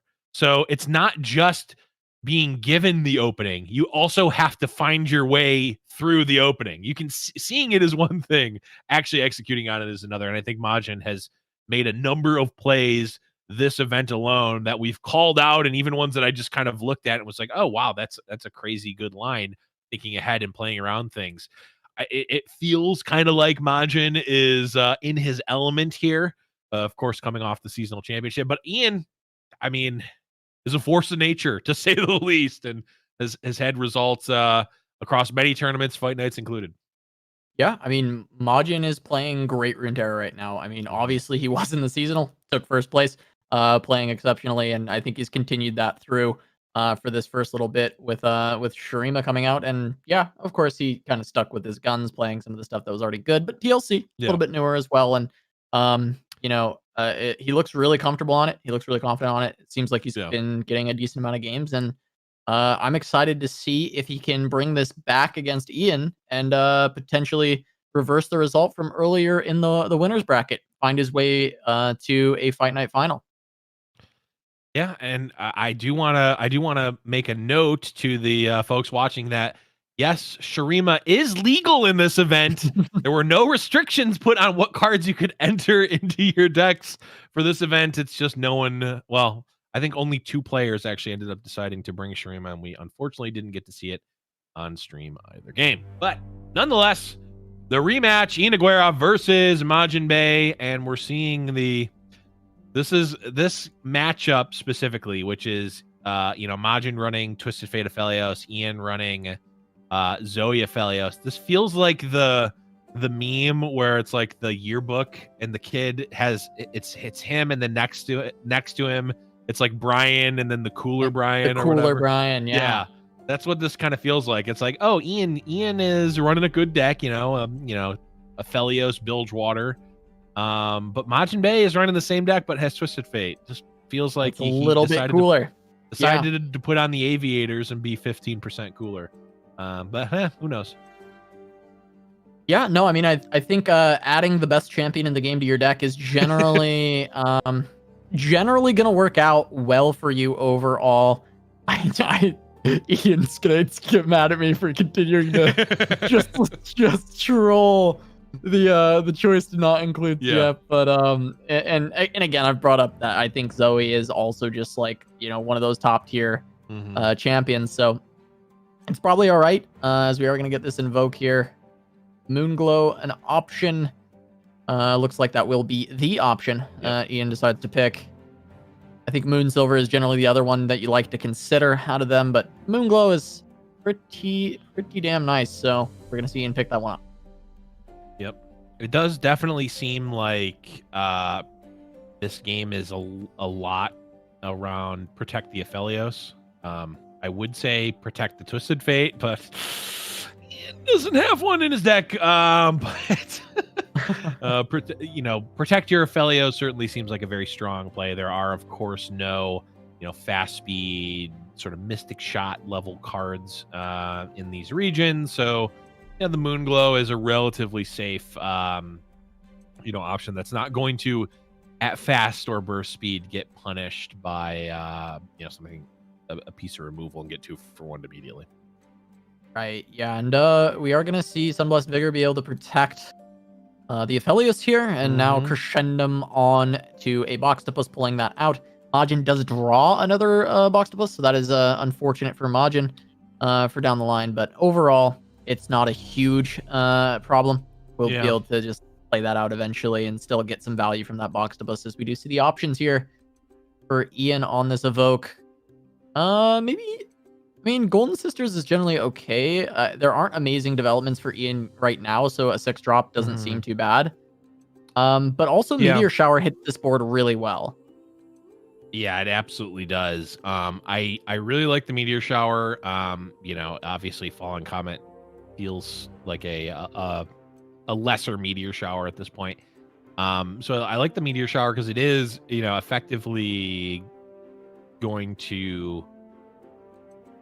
It's not guaranteed to kill at least one, although actually it might be now, because the consideration was like Bastion plus Pale Cascade could save both of these units, but not anymore. Okay, Veiled Temple coming out. Yeah, now that Guiding Touch is a good answer. On top of that for Meteor Shower, at least for saving the Aphelios. Yeah. But we can just go for the Pale Cascade, the draw instead. Still hold on to this Guiding Touch. I'm trying to think if there was a way. I'm wondering if it was possible to save both of these units. If with the buff from Temple here. My thought is maybe if Guiding Touch came out onto Guiding Touch onto Boxtopus, and then you Pale put Cascade. Wait, no, other way around, because you need it goes to strongest unit, right? Right. So you need the Boxtopus to be higher power. So you would put Pale Cascade on Boxtopus to make it a 4/4. And then you would heal the Aphelios up to 3/2. Temple would go onto Boxtopus, making it a 5/5, which would let it survive. But there was a way. Yeah, there was a route there. It's also possible you could have done it the other way, because I think... Actually, I don't know the interaction. I know survival skills works in a weird way where like it kind of like the survival skills goes off before things are applied. So I don't know how that interaction works with Veiled Temple, but regardless, Majin did not sequence the spells that way, and thusly a Boxtopus goes down. Yeah. Also, just possible that he didn't even care to keep it alive, and thought of that line, but you know, it's definitely hard to say. It is a weird line to find as well, and also, I mean, yeah. I think keeping it alive could have been good. It would be what, a 5/1. You'd be on a 5/1 and a 3/1. Yeah, a 5. Well, no, you'd be on a 5. Yeah, 5/1 and a 3/1. Ooh, great hush.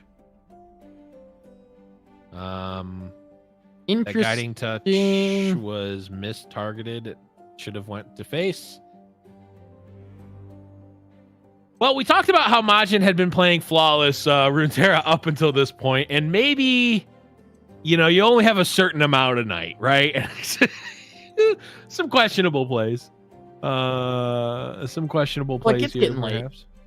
It is getting a little late, although I'm pretty sure he's in Pacific time, so it's actually not that late for him. Yeah, it's Oh. Anyways, back to the match. The third Boxtopus drawn. Not what you want to see if you are the Twisted Fate Aphelios deck in general. Yeah, but this card advantage is absolutely what you want to see if you're Majin Bay. Now, of course, that was just a pick card that's going to help Ian out with trying to catch up a little bit, but Majin on the other side has his own pick a card and just a fistful of cards already. We've got the Boxtopus coming out, going to get buffed up. That's 2 mana 4/2 Challenger. I like that. You know, that's still pretty strong as it does get buffed by the Veiled Temple. Yeah, and it is going to be eating the rest of these buffs, you know, from the Veil Temple until, you know, if something bigger came along. Which is really nice because we see the star shaping, which can heal the Boxtopus up, as well as, you know, it can just keep it alive, right? So Majin, you know, not only ahead on cards, but is also going to be, you know, continuing to pick off Ian's board with this Boxtopus that is going to continually be getting these buffs from the Veiled Temple.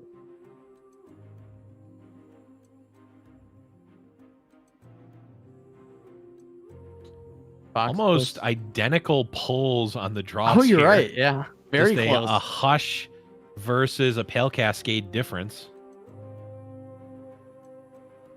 And some of the sequencing a little. Actually, no. The Veiled Temple is the non-fleeting card for both players. So that's very funny here. The Zoe's gonna get buffed up, but the Hush gonna come out. It's gonna be a double Hush. Really wanting to get rid of the Zoe, Yeah, buffing up the Boxtopus a little bit more as well. Yeah, I think.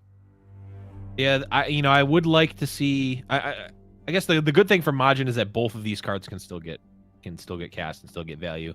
Majin certainly happy to take as many 1-for-1s as he can, considering he's ahead on cards, and ahead on life and ahead on board. So as many 1-for-1s as he can take, he will do so. And while he could have cast, you know, the Amulet of Vigor to, and I actually couldn't save his Burble Fish, so yeah, could have. Yeah, it doesn't actually get any additional value from casting it early, so might as well wait. Or a magic card called Amulet of Vigor or something. Because this is I keep calling. You keep calling it Amulet of Vigor.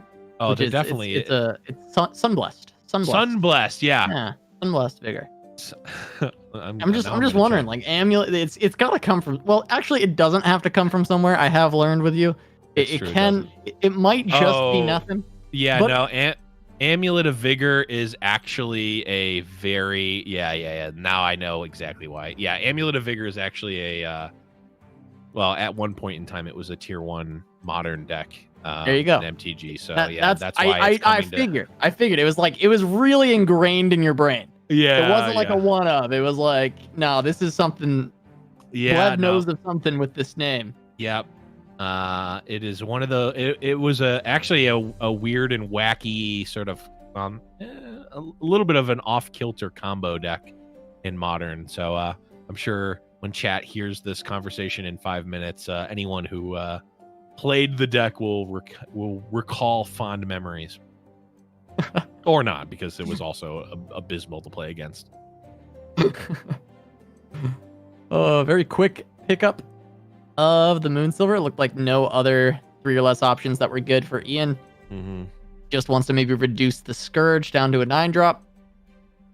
That's fair. Ooh, Messenger's Sigil is actually a very nice pickup when you're on air.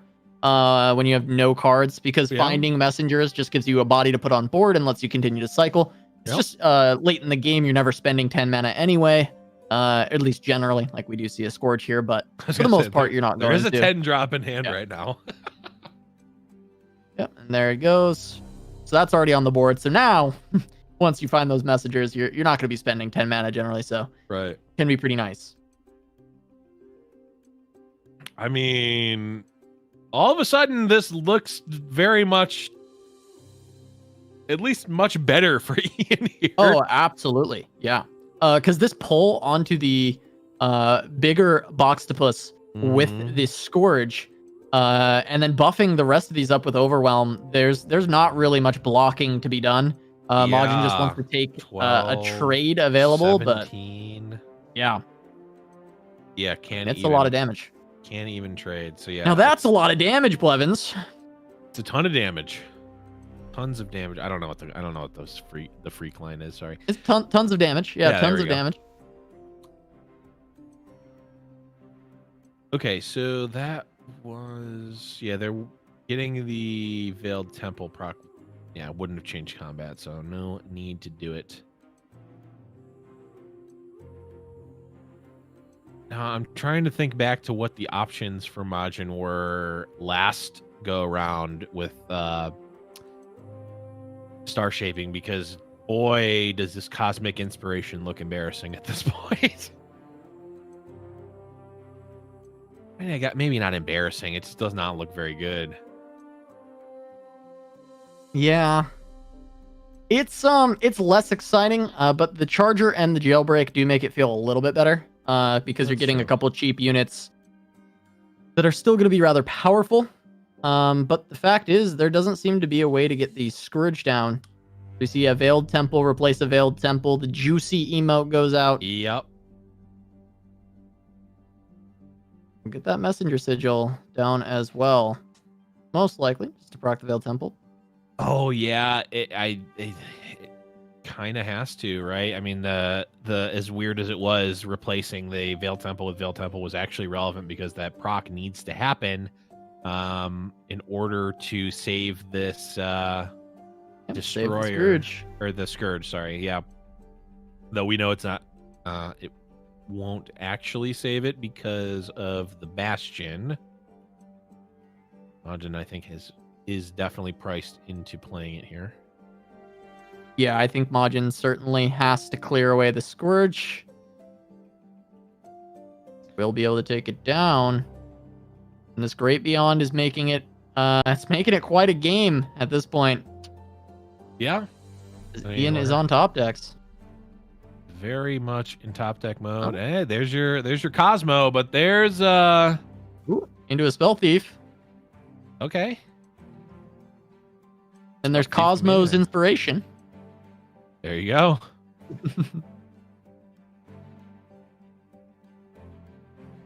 Okay, And what Spell is the Thief. steal? Bastion, Guiding Touch, Ooh. Pale Cascade. So Hill, more. maybe not bad. Just looking for another draw. And it just giving that additional 1/1 a little bit of extra reach. But is there something you can find with that Pale that actually helps you? I think is the question. You could hit your meld, but there is still potential. It looks like the Pale itself not as good, but the draw from the Guiding Touch is still going to be useful here. Yeah, I don't think the +1 makes enough of a difference here. If it maybe changed even one combat, I think it was close, because Ian is potentially gaining a ton of life back.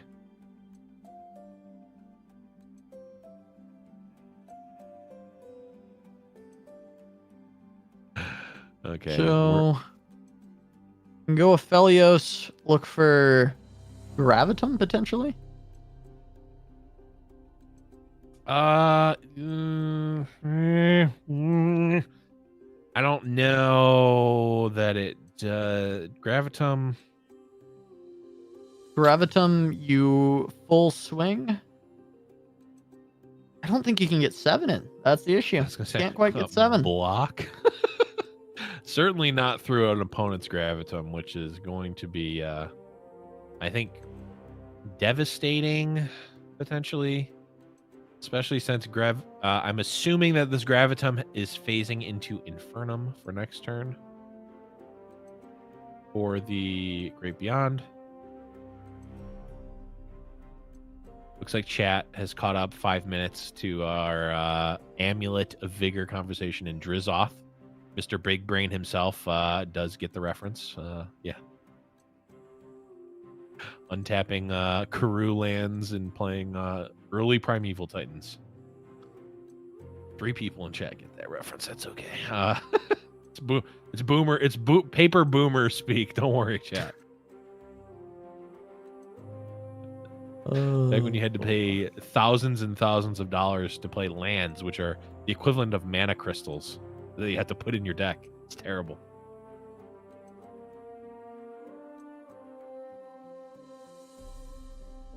Now we're on to the days of digital CCGs. For what it's Where- worth, you don't need it to be digital for you to replicate mana crystals. That is one of the few things that you don't need to replicate digitally. I disagree. It would be impossible to keep track of turns. That's true. And then no such thing as dice. That's right. I forgot. Anyways, back to the match. It'd be impossible. Yep. Because nope. That's bait. Anyways, Majin not using the Gravitum there and allowing Ian to gain 8, go up to 18.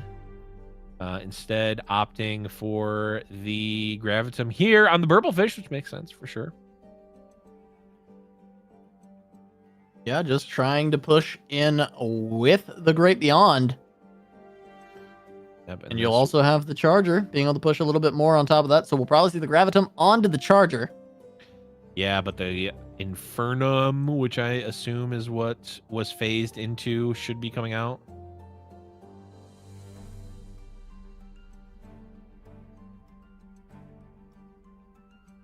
Ooh, okay. Okay, pop the spell shield. Looking for a draw, I guess.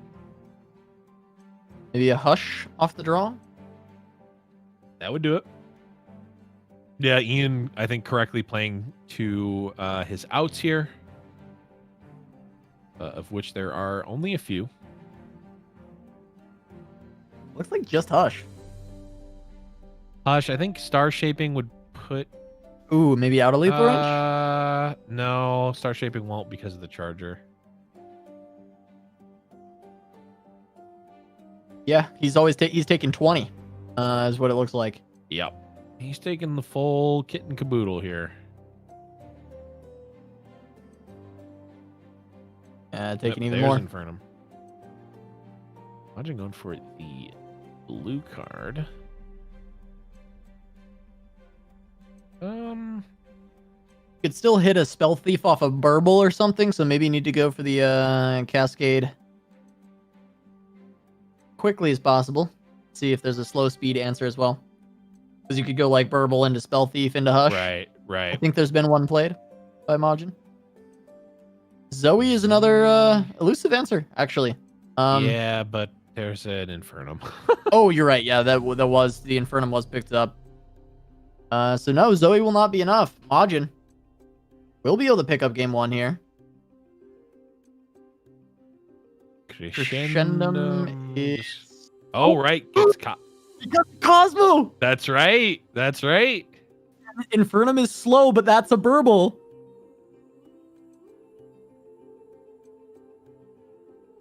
So Burble's a blocker. This Infernum on Ophelia is a little strange. Maybe trying to play around Hush. Yeah, okay. I think that this probably... So, Great Beyond is just getting blocked wholesale. Yep. So we've got 14... Yeah, I mean, we only have 14 power of Overwhelm going through. It's Jettison, which is not what Ian needed to find. No, it is not. Calibrum can take down the Burble, but then we've got a Zoe. Yep.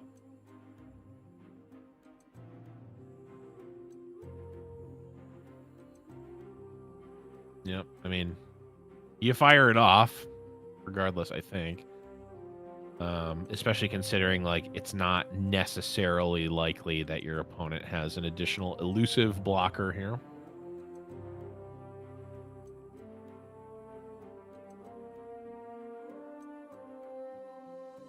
Ian, perhaps contemplate. I mean, if you're Ian, I feel like you have to just press OK here because you're not dead to this attack, as far as I can count it. 14 coming through. I mean, even if he just took the overwhelm damage to the chin, he's not dead. Yep. But here is Calibrum. Mm-hmm. Going to go through. Force the Zoe. That's snap played by Ian. Yep. Now the attack can come through. Yep. We're now at public facing information on the side of Majin. So the all attack can come through, blocks accordingly. Let's see, we're gonna take 6. 6, 7, 8, 9, 10, 11, 12, I think. If Majin or if Ian blocks everything, but doesn't actually need to. Can take 9 plus 7 is 16. I believe 6, 7, 8. Yeah. This does 16. And blocking Twisted Fate prevents more damage, so this will be 8, 9, 10, 11, 14 instead. But notably, another turn of life being granted to Ian Noguera here with an Aphelios out. And that's a second Aphelios. I don't think... Can pull Crescendum to get another Cosmo, to get another draw. True. That is true.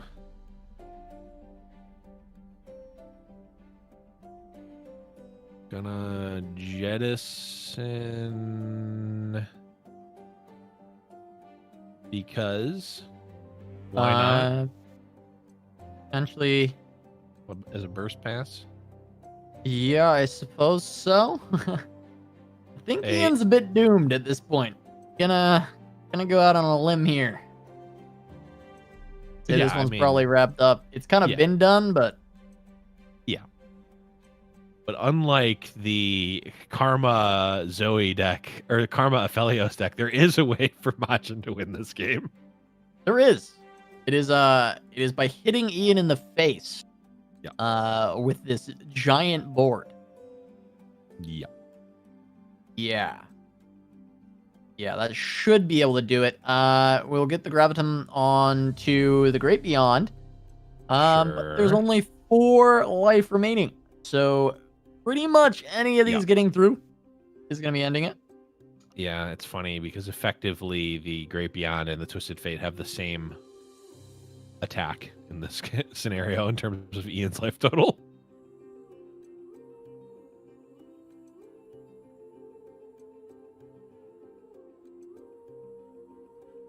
Okay, Severum. This Aphelios could technically attack. Nope. Not anymore. Not anymore. Okay. Ian is certainly one to play it out. And he is going to do that.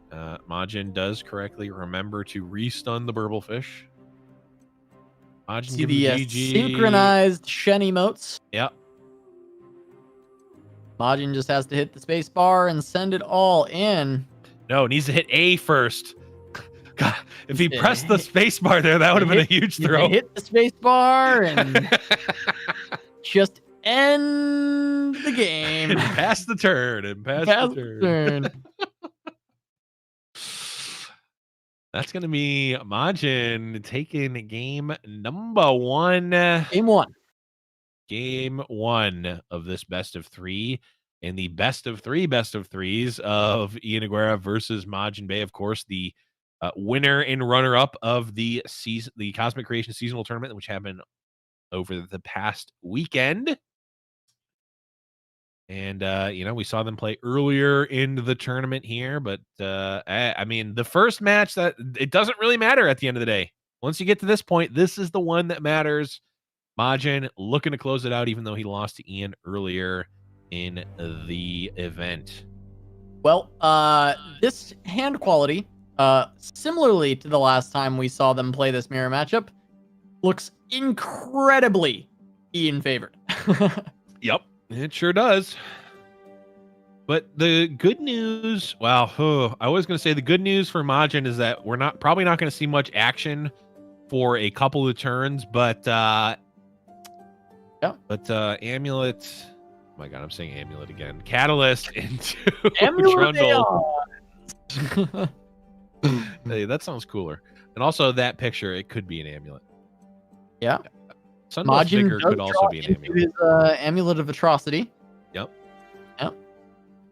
Majin, given the preemptive Shen emote as well, drawing a second 7-mana uncastable spell. 7-mana blend. He's got Okay, now he has 6 mana. He has 2 6-mana frostbites. He's got 4 mana, deal 2 to your own unit.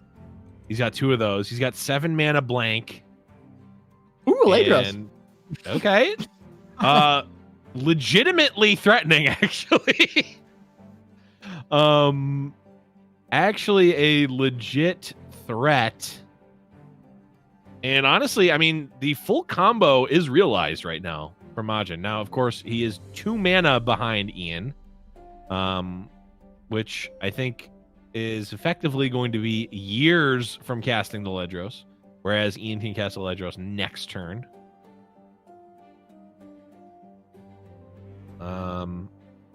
Which is not going to be great for Majin Bay. And ironically enough, the TLC mirror might be the fastest match we've seen on camera all day. Yeah, it's very possible. I mean, Ian just needs one more swing with this Trundle to close it out. He's there's a blocker, I guess, for Majin. Finally picks up his Trundle of his own. Sure. I guess there's the freezes for Majin, so he'll be able to stall it a little bit longer. But we could see Ladros come down, just start hammering away at this HP of the Nexus of Majin. Yep.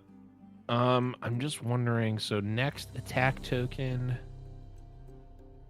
We actually might be close to because there's 2 harsh winds. We actually might be close to being able to get Revitalizing Roar off. Like Revitalizing Roar, Trundle, or sorry, Revitalizing Roar, Ledros Atrocity off.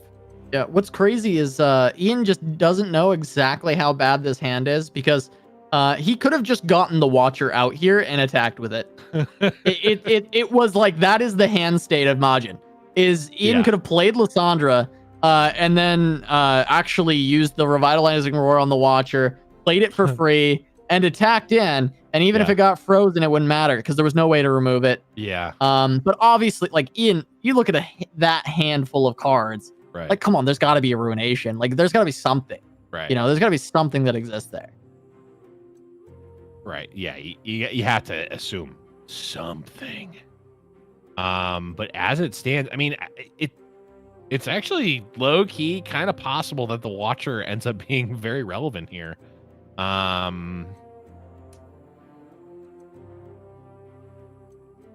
Ice Pillar coming out for Majin. I'm wondering.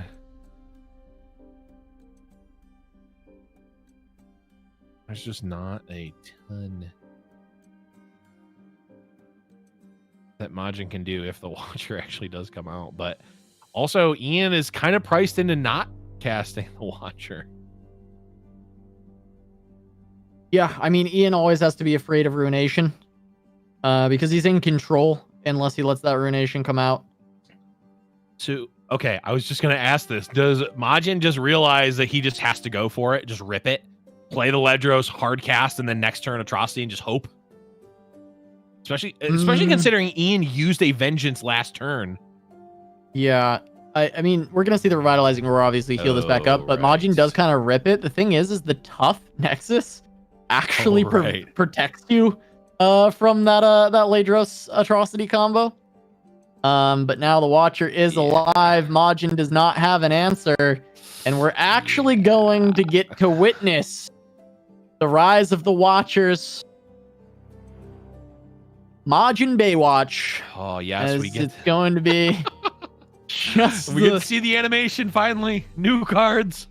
There it goes. The deck has been obliterated. Yep. Ironically, it did not matter at all that the deck was obliterated. It really didn't. Ian's going to tie up the series, though, 1-1. We're going to head on to a game number 3, and we've kind of seen this before in the previous set, right? It was Majin finds the win with DFFelios. Then we see the TLC mirror go the way of Ian Noguera, and then Ian was able to close it out and take down TLC with his own Aphelios list. So we're going to get that game number 3, that same exact matchup. We'll see if Ian can repeat history, pick up the win with Zoe Aphelios. I was going to say that it seemed like the cards that really mattered in the matchup were Aphelios and Veiled Temple, as one who has played the game of Legends of Runeterra in the last month would assume. And Ian happens to have both, plus a turn 1 champion as well if he so desires. Ian opting not to cast the Zoe on turn 1. See the Zoe cast here instead, just with the threat of Pale Cascade. Yep. And we'll actually get that attack in. Majin's not going to bite. And that is just going to be a super cool star chart picked up by Ian Noguera. Mm-hmm. Yeah, I mean, smart play by Ian. I mean, that's a common mistake that I made early on when I was playing Zoe, is that it's like, oh, I want to, excuse me, I want to develop my Zoe early so I can open attack with it, but actually you want to wait because a lot of times they're not going to have an elusive blocker, and you can either proc Pale Cascade or at least threaten it. And we're going to see the super's cool star chart end up being a trickster pick. Going to go for a little bit of that early elusive aggression, it seems like, coming out of Ian. The round is just going to be passed. Going to bank that spell mana. And look for another super cool star chart, potentially. Yeah. I'm wondering if Majin fires off a spell here. It looks like Vile Feast coming out. Ian could Bastion this, though it feels a little loose to do that. Yeah, it feels very weak considering all of the things that Bastion hits in this deck list. Yeah. Being able to hit Vengeance, being able to hit Ruination. Bastion just has a lot more value than just dealing with a Vile Feast. Yeah. Early in the game, you've also got an additional Zoe available. Yep. And there is the Veiled Temple, which is just the, the devourer of control decks for the most part, as it just gives you the ability to, take a turn where your opponent is not necessarily being super aggressive and just, essentially bank your tempo, we talk about banking spell mana. You're banking tempo in the Veiled Temple, and, you get paid off later on. But Majin looks as though they recognize this and is saying, yeah, no, let's turn the jets on a little bit. Yeah, and we're gonna see the Zoe grab the buff. We can see the star shaping proc the other temple here. Give the Zoe another buff, and well, Living Legends available potentially for Ian is gonna go for that. We generally see that picked when it is an option. Just to give you more options later on in the game.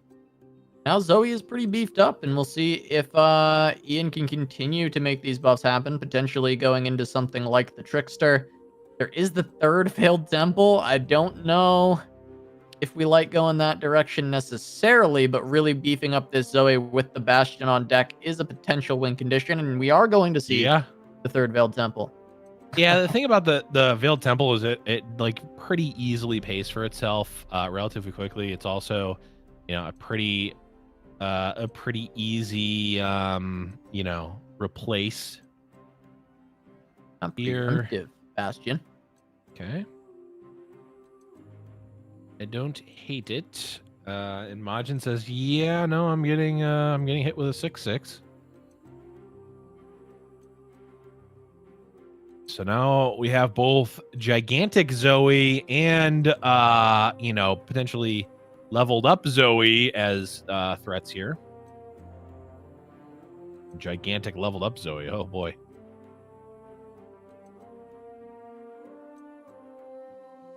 So Moonglow available. Could be good to give a new spell shield to Zoe if needed, but generally, if that first one's getting removed, I would imagine it is Majin actually fully removing the Zoe. But the other options are not, incredibly appealing.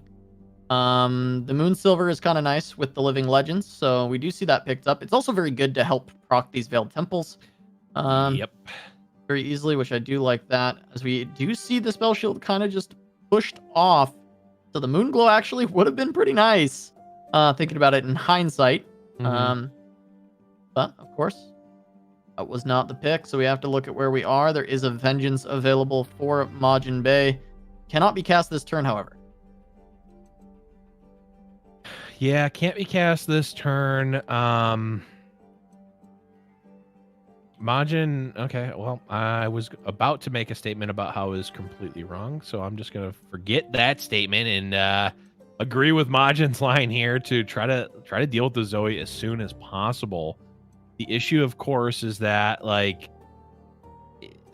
it almost with 3 Veiled Temples out, it almost doesn't matter what unit it is. It's going to be giant very quickly, and as we can already see, this Trickster is going to be 1 power, -1/-1 to the Zoe that was just dealt with for 7 mana. Yeah, I mean, absolutely. It's a tough spot. I mean, I guess the triple Veiled Temple is kind of absolutely insane. I know we've noticed that the 2 of them has been great. I was wondering if 3 would be overkill, and it doesn't seem like it's been overkill. Seems rather good. It might be overkilling Majin Bay, which is exactly what Ian wants.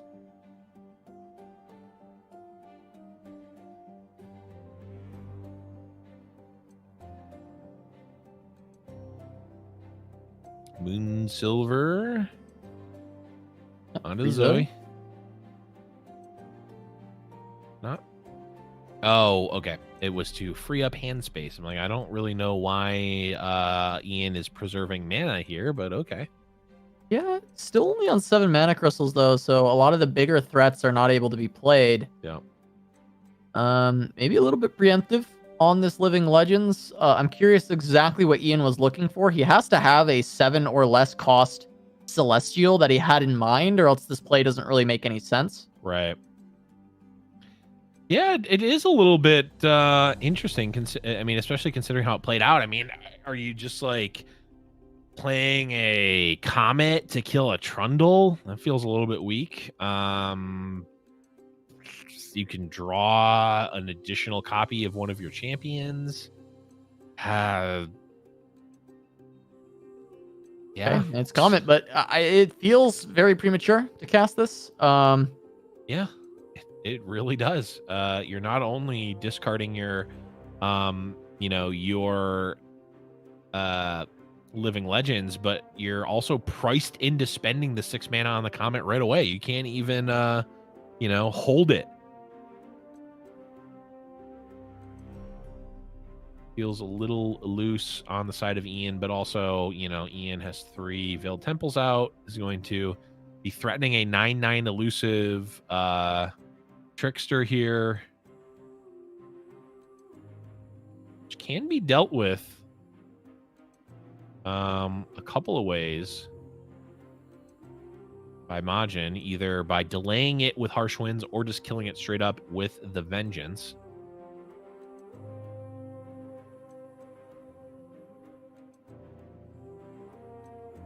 Big swing coming out from Ian, has 7 elusive damage. We do see the freezes though for Majin. There's not really a lot this is quite going to be able to accomplish. Tough on Lissandra gives a good trade up here as well. And it feels like TLC is in a really good spot. Yeah, the unfortunate part here for Ian is that the Pale Cascade has to come out preemptively. Okay. Majin going for the Harsh Winds. I was actually kind of expecting the... Oh, okay. I think I know why Majin is saving this Vengeance. It is so that he can do the same exact win we saw him use against Ceph, which is the Trundle Overwhelm attacking, regardless of blocks, use Vengeance, get a bunch of damage, and maybe finish it off with an Atrocity the following turn. It is possible. I mean, it does Also, line up here with the, there's still enough mana to cast a Trundle here. Yeah. Maybe considering also just wanting to keep the Lissandra alive. And so this was the way to prevent damage and also keep Lissandra alive. Yep. Decides not to go for the Trundle.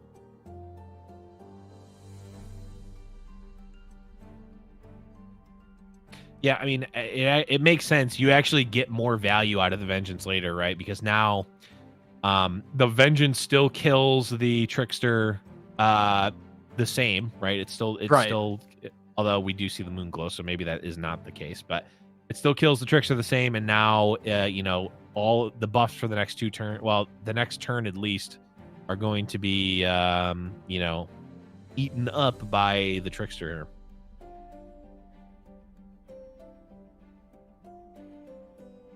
Probably still just Trundle on this turn for Majin. Starting to set up. Has the Ice Pillar for the next turn. You get the Moon Glow onto the Trickster. Mm-hmm. Not enough mana to respond with that Vengeance, like you had mentioned. So now would have to find another way to get rid of it. Could do so with the 3 sisters. Into a Frostbite. So I've got a line.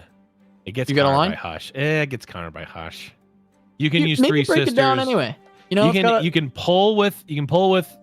do this attack, and then you can 3 sisters to push 3 extra damage with Trundle.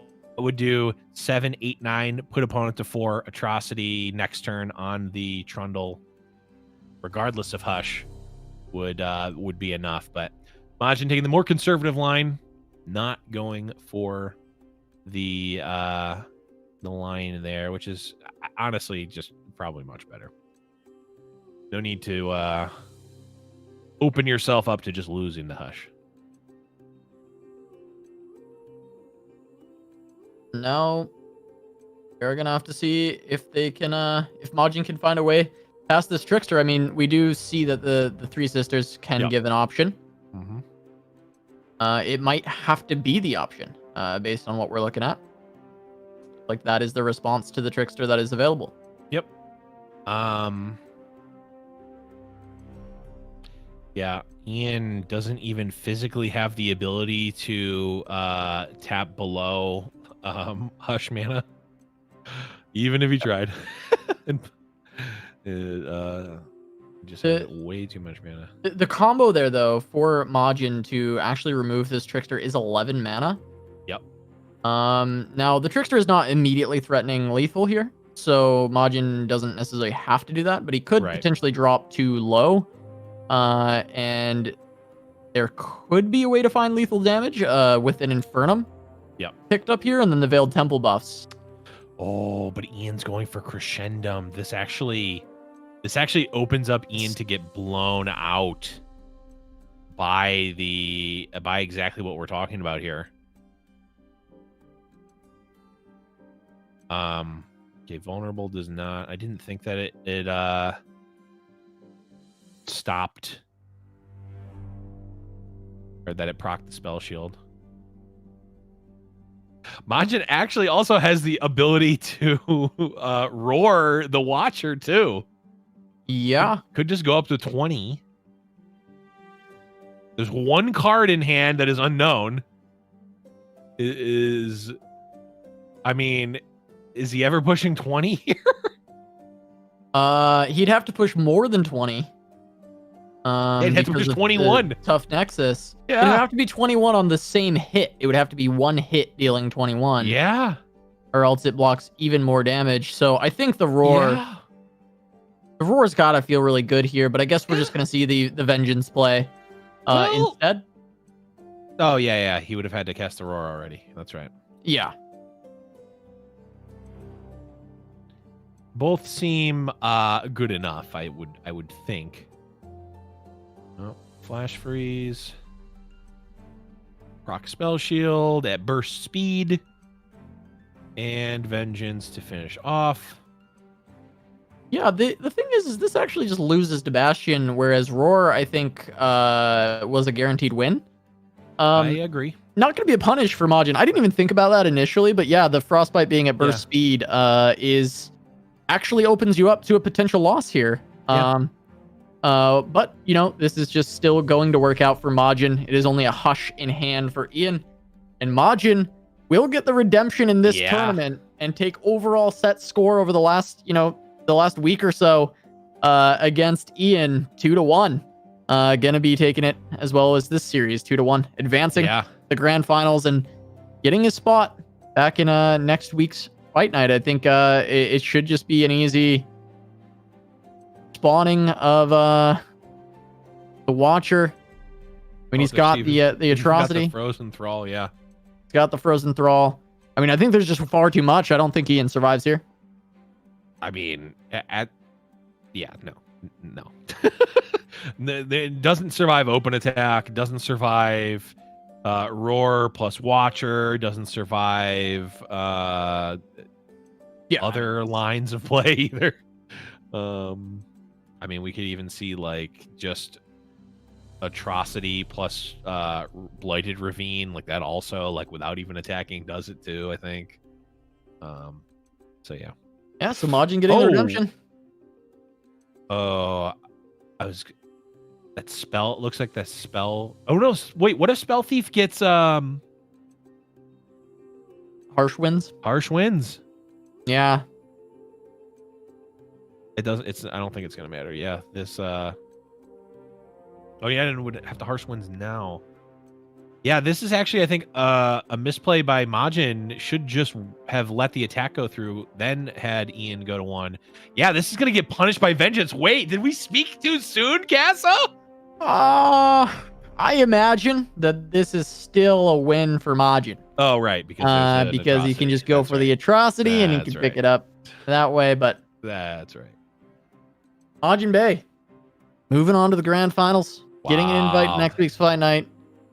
He's been on a tear lately, seasonal champ, and just continuing to prove that he's one of the best players in the game right now. I mean, this was a pretty stacked fight night, and yeah, he may have dropped early. The revenge from the Beyond Beef coming through from Ian, but it is Majin who gets the last laugh, and he will be moving on to the grand final, coming back for next week's fight night. Going to be taking on Hanneke, another one of the top 4 in the seasonal. Top 3 of this tournament were in the top 4 of the seasonal. How crazy is that? I mean, it's not that crazy considering that they're good players and they perform good across multiple tournaments. Just kind of reiterates it there, but there it is. Majin getting the 2-1 there. You know, doing it for the fans, right? I mean, maybe, you know, no, the Ian certainly won the TLC mirror of the day. Those are some pretty brutal draws from Majin in those TLC games. Yeah, absolutely. I think honestly, Ian played some great games today. I thought going into that set, I was like, okay, I think Ian's gonna be able to take it home, but just Majin with the slow, very methodical play throughout the day has played also just done exceptionally well, and it was his day over Ian, and we're gonna have him in the grand finals facing off against Hanneke. Like you mentioned, these people have proved time and time again that they are top of the top right now, at least on these past few patches. And they're going to try and continue that as Majin is going to move on to that grand final. So, going to go to a short break, but when we return, we will have the grand finals, Hanneke versus Majin Bay. Don't go anywhere.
God damn it, he made it back in time. Welcome back to Fight Night Legends. Blevins was missing. I had a whole bit ready, and he ruined it. So we're just gonna have to roll with the grand finals instead, I guess. I don't know. I guess before we get into all that, Blev, I mean, we've reached the finals of our very first tournament with Shurima out, the very first one for Empires of the Ascended. We didn't get to see any Shurima today. And my disappointment is immeasurable and my day is ruined. But the day is not ruined for the rest of them here. And why don't we go ahead and remind the people of what our finalists are playing for, Blevins? Of course, a reminder that Shurima was legal. We just didn't see any today. A couple of people brought it, but we did not see them on camera. But we have seen on camera a double elimination bracket with 8 invited players. Every single match has been a best of 3, where players need to bring 2 decks with no region overlap, and they need to win with both of their decks. They, of course, have been playing for their share of the $200 prize pool. We are, of course, at the finals, where we're playing the classic $50 money match. First gets 100, second gets 50, and I will ask you to look at the little black rectangle at the bottom that says, if the grand finals from the lower bracket wins, bracket reset will occur. Finalists will play one more best of 3. So if Majin wins this first best of 3 against Hanneke, there will be a bracket reset, and we'll play an additional best of 3. But if Hanneke wins, it is over. Yeah, so looking at the bracket, seeing how we got here, Hanneke able to take down Lukio and then Cephalopod before finally taking down Ian Nogueira. Moving on to the finals, Majin having a little bit more of a tumultuous time taking on Sapo player, getting that win, but falling to the lower bracket from Ian Nogueira before taking down Lukio, taking down Cephalopod, and finally getting his revenge on Ian to move on to this grand final. Now, both Hanneke and Majin will be coming back next week for Fight Night once more, but here they are fighting for glory and the title of Fight Night champion. Neither of these players have been a Fight Night champion before. Majin won a seasonal before he won a Fight Night, and now he's going to try and do it kind of the reverse of how you would kind of expect someone to maybe get those wins. Yeah, I mean, you know, he went for the qualifier first. You know, you qualify for Fight Night by winning seasonals, and right? Yeah, yeah. It is a prerequisite to join Fight Night that you do win a seasonal tournament. Yep. And starting next week, it will be nothing but Push P versus Majin Bay mirrors until we get another seasonal entrant. But anyways, starting off here, Hanneke on that Nightfall. I don't want to say aggro because it's really not a Nightfall aggro deck, just the Nightfall deck versus the TLC deck on the side of Majin Bay. Yeah, TLC starting it up. We're gonna see if Majin has a little bit of better luck with his draws. And looking at that so far, I'm feeling like that is a lot better than when we saw in some of the matchups versus Ian. Well, it also helps that Majin's cards are actually online against most other decks. They're just really not in the mirror as much. But yeah, certainly a much more varied hand on the side of Majin here, going up against this Nightfall Aphelios deck. Yeah, and I would say the start has been a little bit underwhelming for Hanneke. Not being able to get any one drops going, any aggression. You want to find the flight or Lunar just Duskbringer early on. He does have one Duskbringer, but overall not able to really push anything past this Lysandra. This is looking like a potential spectator bug because I am seeing action happening on the second hand, and Hanneke is roping for seemingly no reason. So we're gonna come back to cams real quick. Fix spectator. Update a little bit. Spectator. No, we're just happy we have it. Rest in peace, TFT. Sorry. That one hits too close to home. But yeah, we, of course, as we mentioned earlier, we are testing out spectate mode versus just grabbing people's streams. So we're just testing it out, working through some of the kinks, and So please bear with us. It is unfortunately out of our control at this point. But anyways, we're back into the match. And perhaps we can talk to Hanneke, maybe type up a little chat to him. Or We'll There get we that go. cleared away, and there we are. Calibrum gonna take down the kindly Tavern Keeper. Yep.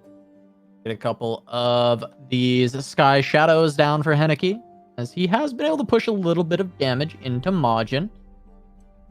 Gonna go for the open attack, however, here. Maybe looking for something with the Pale Cascade, but that's just gonna be a Withering Wail. Dealing with this board, I mean, you could go for, like, what, Star Shaping Pale Cascade? It's not terrible, right? It's like, it feels underwhelming, but also it's like kind of okay. And you just get this great Beyond setup. Yeah. So later, push a little bit of damage. It's also possible that pressing OK there was fine too, but you know, if you don't really have both. Oh wait, no, never mind. I'm lying. I'm just lying actually right now. I thought the temple buff was gonna give the Sky Shadow enough to get out of range, but no, it's just barely still in range. Not quite, unfortunately. So this is, yeah, I almost, yeah. I mean, it does push a little bit of damage on the side of Hanneke, which is possibly needed, but Majin just says, yeah, no thanks, bud. I think I'm just gonna kill you instead. Kill your units. Yes, you get to take out my Lysandra, but at the end of the day, my Lysandra is not the biggest of deals there. Hanneke now kind of not backed into a corner, but these Dianas, oh, it is leveled up. That's certainly scary if you are if you're Majin, but not super scary. Only a little bit scary.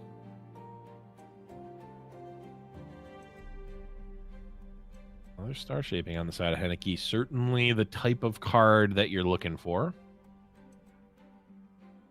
There's the Trundle gonna hit the board. Or Majin try and take control overall.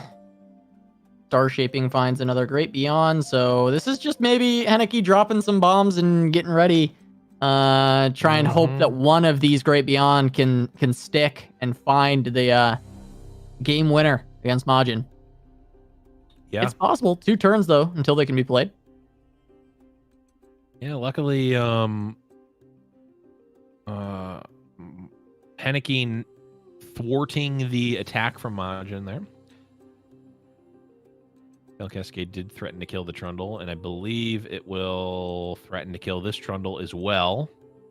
If Hanneke so desires to threaten to kill the Trundle with Diana.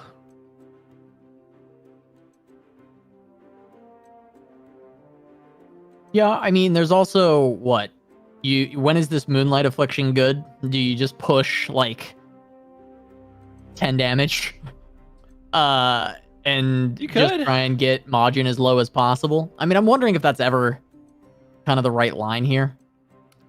I feel like so my thought is one line. If there's a vengeance, right? Moonlight Affliction probably won't. Well, actually, maybe at 3, but probably won't yield the vengeance. Maybe nah, I don't think so. But if you're threatening to kill the Trundle, it probably will. So that's my only thought as to why you might do that. Yeah, I mean, the Moonlight Affliction, I guess, would just be it's more going to be used on defense. I suppose. Yeah. At this point, it's not really going to be an offensive cast. These Great Beyonds should still threaten to get Hanneke there. Yeah, but now it's like,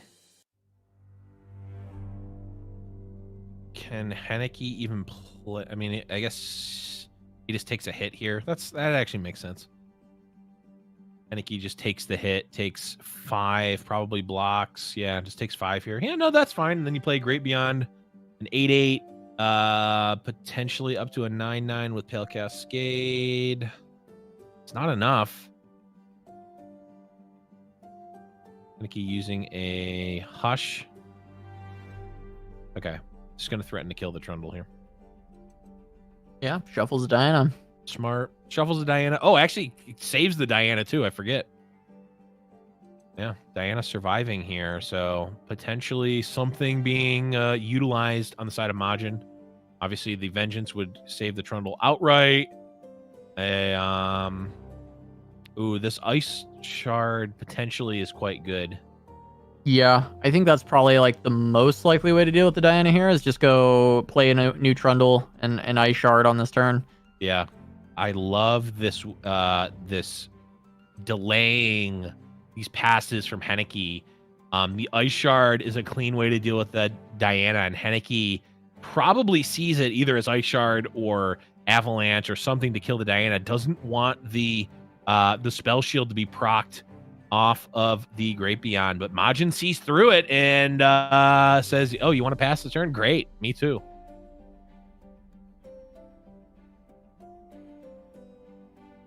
Yeah, I mean, this becomes a more awkward spot where we get that Great Beyond hitting the board, and now Majin has an answer available. And yeah, it's going to be first Great Beyond. Majin has clean ways to deal with this. The Ice Shard would be able to take down both the Spell Shield and the Diana, leaving the Vengeance for the Great Beyond. Yeah, luckily the Pale Cascade will save the Diana from the Ice Shard at least. So this is probably a Vengeance coming out first, followed by the Ice Shard to proc the shield. It'll also be Vengeance and Withering Wail. Okay, same result, except Majin also gains an additional 3.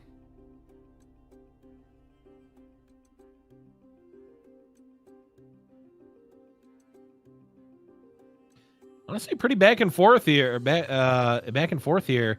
And oh, by the way, the Thrall awakening from its slumber.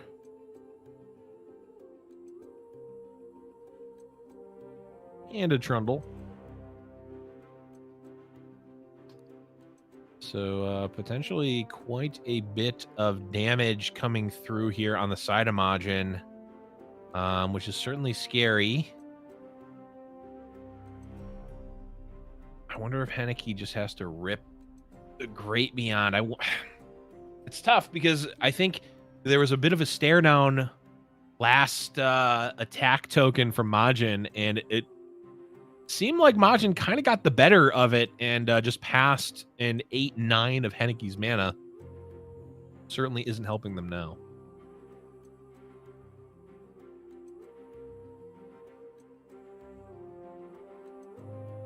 This next kind of sequence here is a little bit rough for Hanneke. There's a lot of aggression coming through, and he can't really afford to lose his Great Beyond. He needs this as his offensive threat. Yep. So trying to find a way to mitigate the damage coming in. It's a very important spot for Hanneke, and he's only on 4 mana. Avalanche going to take down the Diana. Remove the Spell Shield from the Great Beyond as well. The Flight can be used with this Moonlight Affliction to try and block some of this Overwhelm damage. Yeah. Can have a pretty nice block onto Trundle. How much is this? 17. What if you just press OK here? You press OK as Hanneke. Next turn. I mean, you're just not enough. You're just dead to Atrocity at any point. Yeah, I was just trying to see if there's a way that you could set up like a Moonlight Affliction. I guess you still have this. This block still allows this. Of course, it is soft to a number of things, but don't really have much of a choice.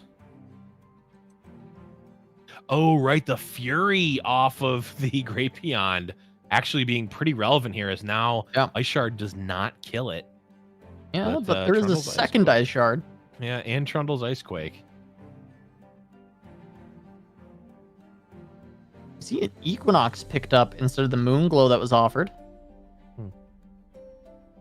Yeah, Moonglow probably doesn't get you out of anything that you're not already out of. And there's Ruination. Majin going, yeah, let's not deal with any of this garbage. Let's just end this.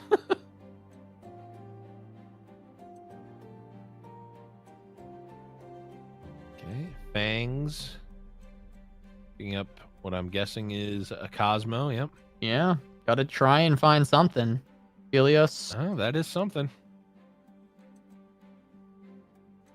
All right, attack token has not happened yet, so Hanneke getting to push a little bit of damage and also gain some health, so not quite in as deadly a range here.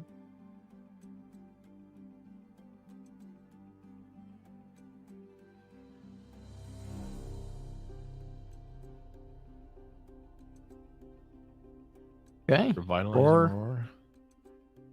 that just on Trundle then, just to get the healing. Interesting.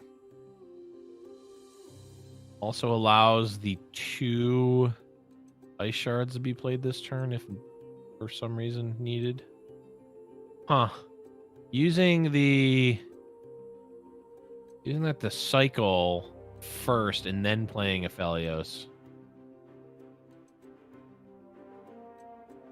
Essentially It's missing like it was out on a the moon weapon. like it was the best way to proc Aphelios' Nightfall. Yep. I suppose it doesn't actually lose you out on a moon weapon, does it? I don't know. No, it doesn't, because you're not actually able to generate an additional moon weapon this turn anyway, so. We could see Hanneke can try and kill off this Trundle. Goes for the Pale Cascade. Veiled Temple now available. Trundle traded. And Hanneke has control of the board. Yeah, and this is pretty... I mean, Hanneke knows they have to set up an open attack, right? You can't really futz around with another Ruination possibility. Really need to set up as much as you can right now, and leveled up Aphelios is certainly going to help with that.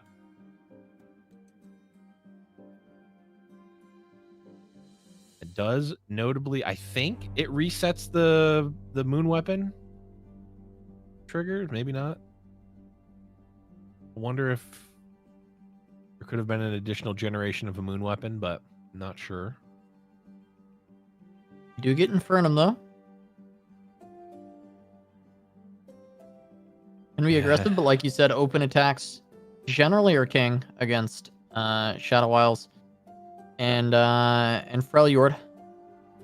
Having to play around things like the Avalanche and the Ruination.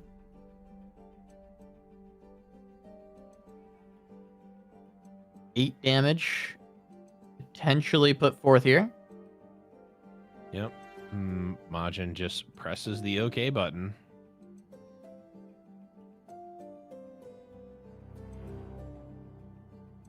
Yeah, the Infernum, I think given the line, Infernum seemed weird. And I think this kind of goes back to that lesson that I picked up from Please Don't Hack Me, and I think kind of rings true a lot of the time, is like, unless you have a very specific reason to not pick Crescendum, just pick Crescendum. The Infernum did nothing there. I don't think, I mean, maybe it was just to get back to Gravitum quicker, but I feel like that can't be the case. Yeah, I mean, there's only one Sky Shadows left in the deck, so only one more Crescendum is even good.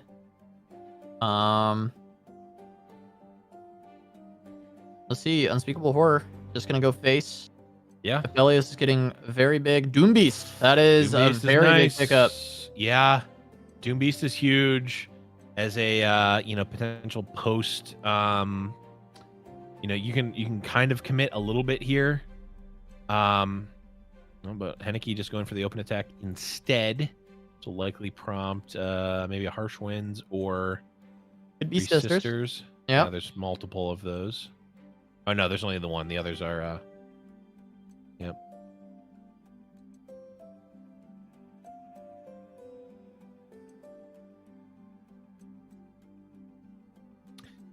I think I actually would have liked developing at least one card there, because an additional card procs Nightfall off of the Unspeakable Horror, and also would allow for the Temple to get 2 damage through.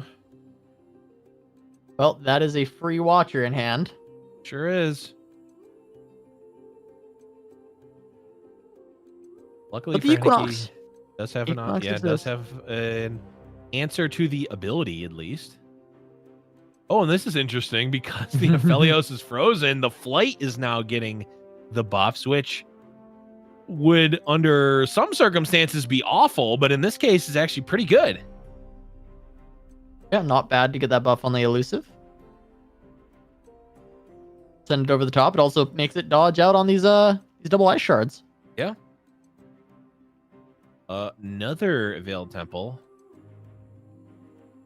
Interesting. Not opting to kill one of the pillars. I mean, I'm wondering why that 3 health pillar is still alive. It cost effectively 0 mana. It also didn't cost a moon weapon, because a leveled up Aphelios generates a free moon weapon on turn start. So it feels like that there should just be 1 fewer unit out on the side of Majin, but I might be missing something.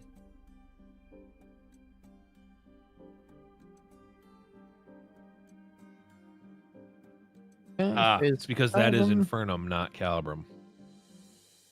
I'm missing the I'm misplacing the or mistaking the look of the weapons. Okay, we'll need to see Moonlight Affliction in order for Cosmo to block Ladros. Yep.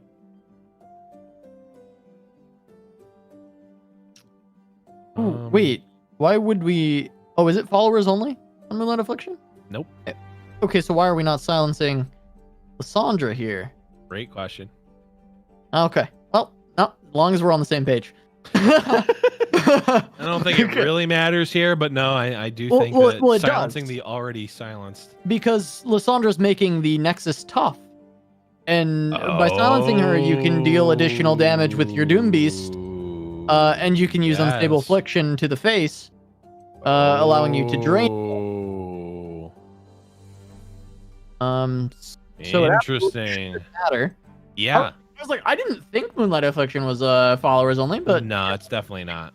I was like, certainly he would be silencing the Lysandra.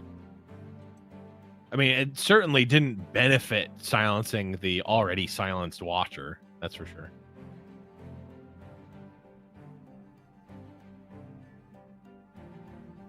I mean, it's possible that these points of damage could matter. That is 3 points of damage. It's drain, right? So this is actually only going to be 1 health gained as well. Yeah. Whew. Costly. You know, maybe. I don't even know, but brain blip. Could have been 4 total points of damage, because there was even an ice shard that was played. Yeah. I would have done 1 to Majin's face. Yeah. So he could be down to like... Yeah, he could be down to essentially 3 right now. He would heal up again and have tough, so he'd still be safe. But yeah, I mean, there was potential. He did set up this play to kill the Watcher, though, by using the drain on the Watcher instead. So sure, that's fine. Hanneke can be taking control of the board. My guess is it was just an absent-minded click of like, this doesn't matter where I put it, and just click. Oh yeah, I mean, almost certainly that's kind of where it was, but it is rather unfortunate for Hanneke. Okay, 4, or rather 3 gets through. God.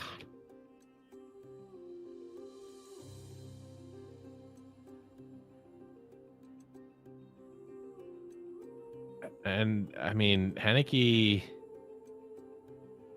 this is great, but like you're only draining for 1. Okay, yeah, I forgot about the Veiled Temple procs, but this Blighted Ravine is going to go off.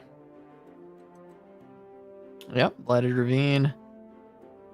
Gonna go through.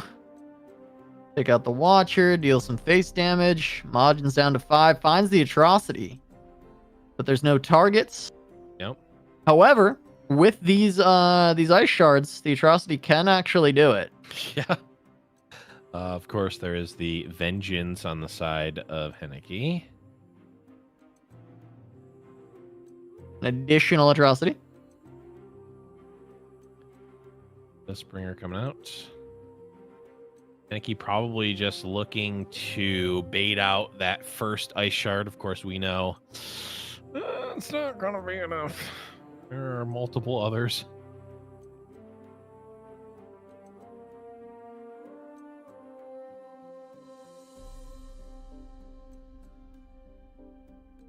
Now Hanneke, yeah, puts a bunch of stats into the Doom Beast. This Diana is quite scary, and in fact, Majin is forced to do something about this.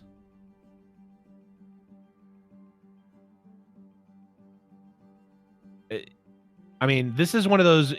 These are always interesting situations because it's like maybe one player is ahead, air quotes, right now, but like it really depends on how the players actually play this out, right? Yeah. It is not deterministic how the rest of this game plays out because there are many lines on both sides and baiting and trying to trick your opponent into thinking things. And yeah, it's still definitely incredibly close. Yeah. There's that consideration to go for the Ruination from Majin here. Did hover it for a second.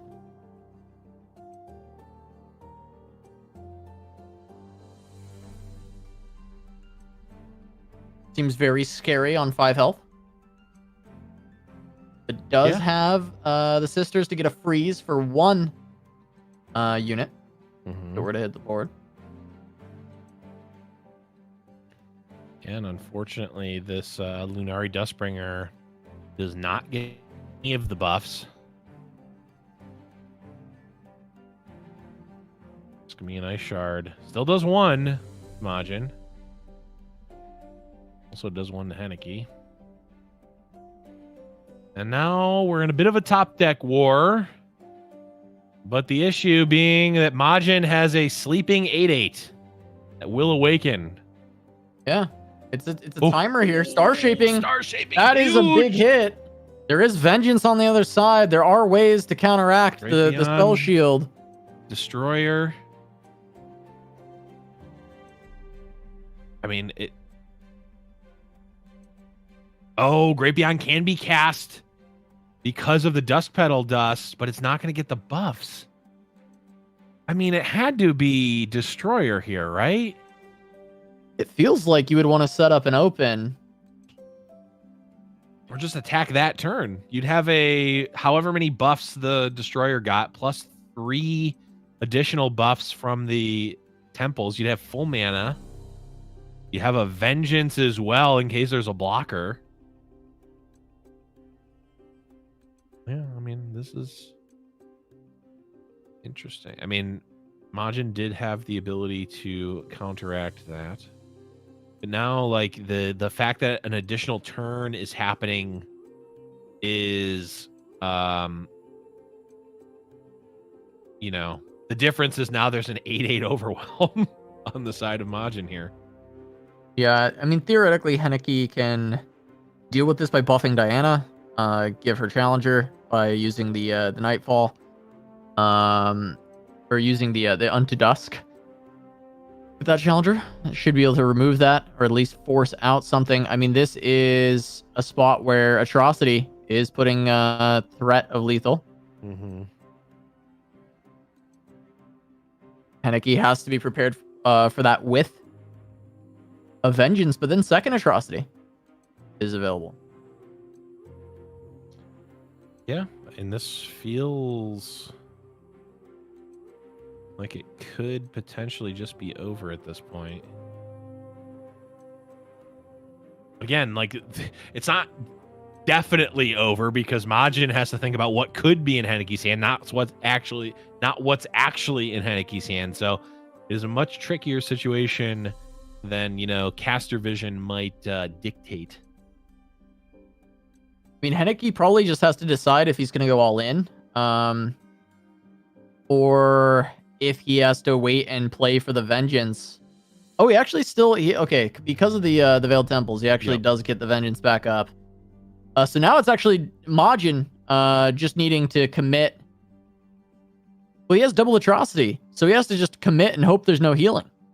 Is where he's going to be. Potentially he can go for the vengeance with the ice shard. And maybe that's the safe line for Majin? Yeah.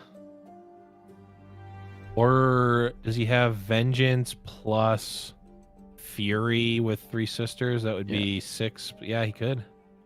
Could go avalanche right now. And then set up for the vengeance onto the Great Beyond. Yep. Oh, 3 cards left in the deck of Hanneke.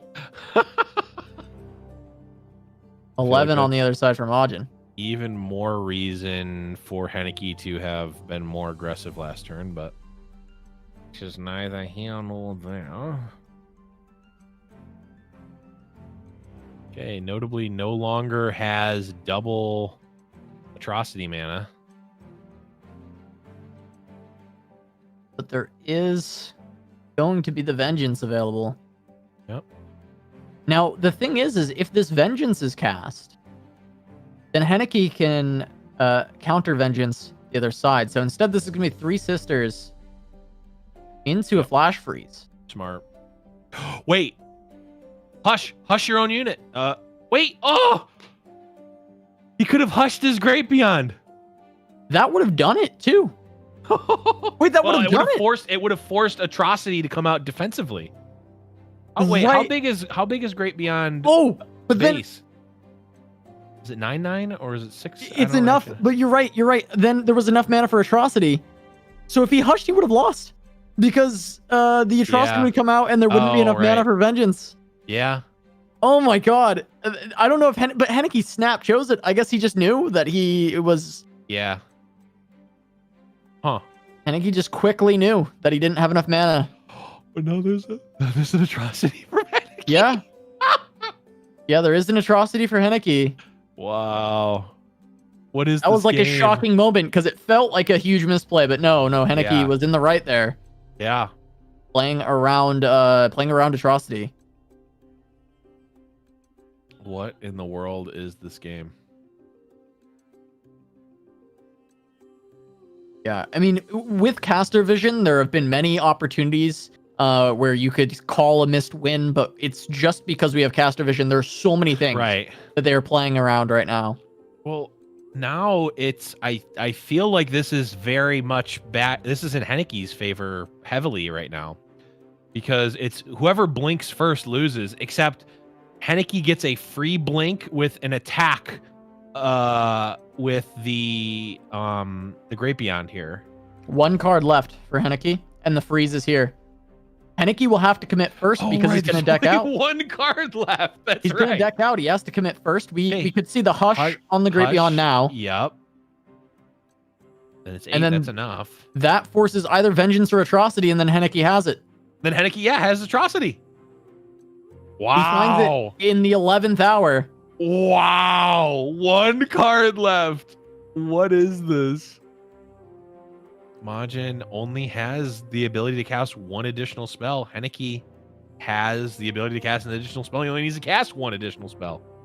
Yeah, atrocity has less outs for Hanneke than vengeance does because Bastion or anything like that could save. But I think Majin could know exactly what cards are in the deck at this point. Wait. Oh, okay. No, that's fine. Okay. What? I was thinking God. that the Great Beyond didn't kill. Ah. I was thinking that the Great Beyond didn't kill there and that he needed to do atrocity, but no, that does it just the same. Hanneke, I'm It's been calling long, it. man. I want to see the analysis of that game. I want to see a step by step. I want to see it broken down. I want to see it all, because I feel like in the last what felt like 100 turns, but was probably only about 4 or 5. It felt like the advantage bar shifted greatly. It was like the advantage bar in chess, like the algorithm does not like this move. Oh, it doesn't like this move. It just like shifted drastically, which is great.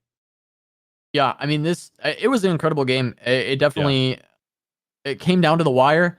Because like we said, there were moments there where we saw in hand that yes, Majin could have won by going for a very risky play.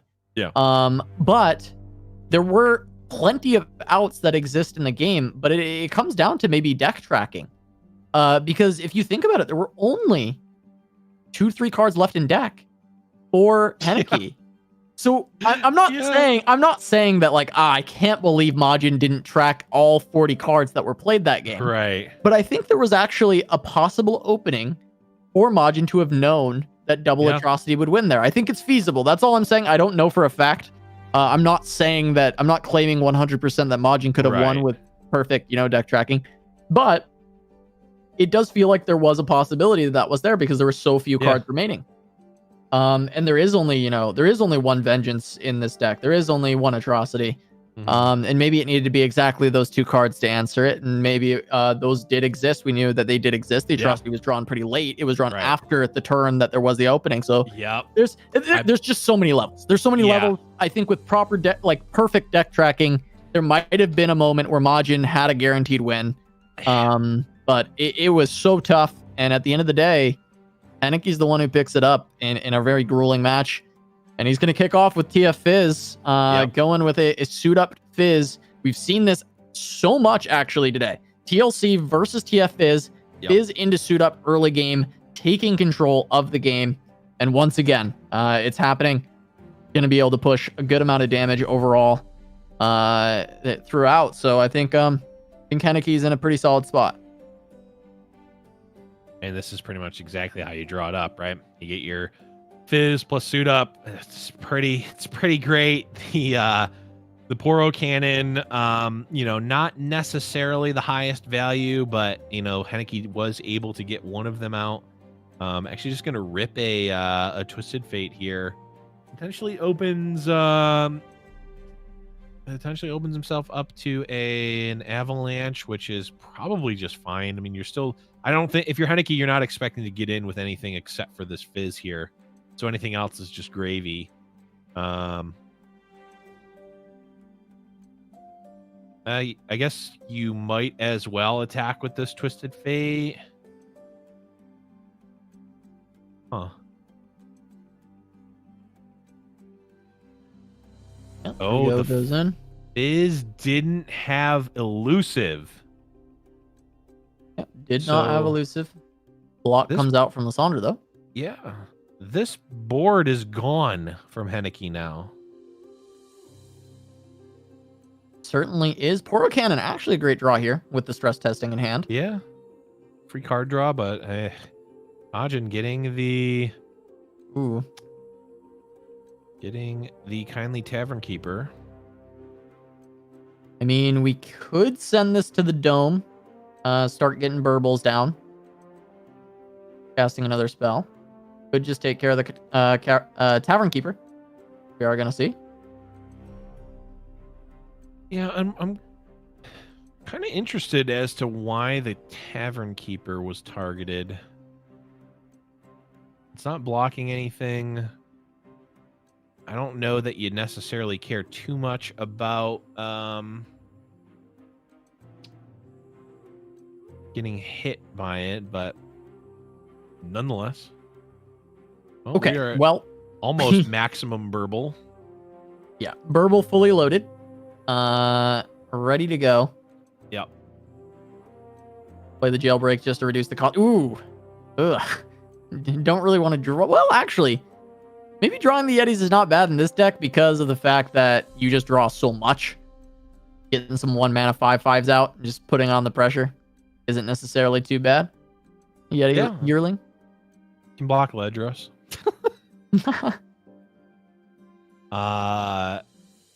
Yeah, that's Bloodied Ravine doing working as intended. Hanneke's only prismatic card I've seen so far in this deck is the Mind Meld, as all things should be. Yeah, I mean, that's fair. I mean, if you're not going to go full prismatic, just going for the blingest of bling, I won't say respect that, but I can accept that.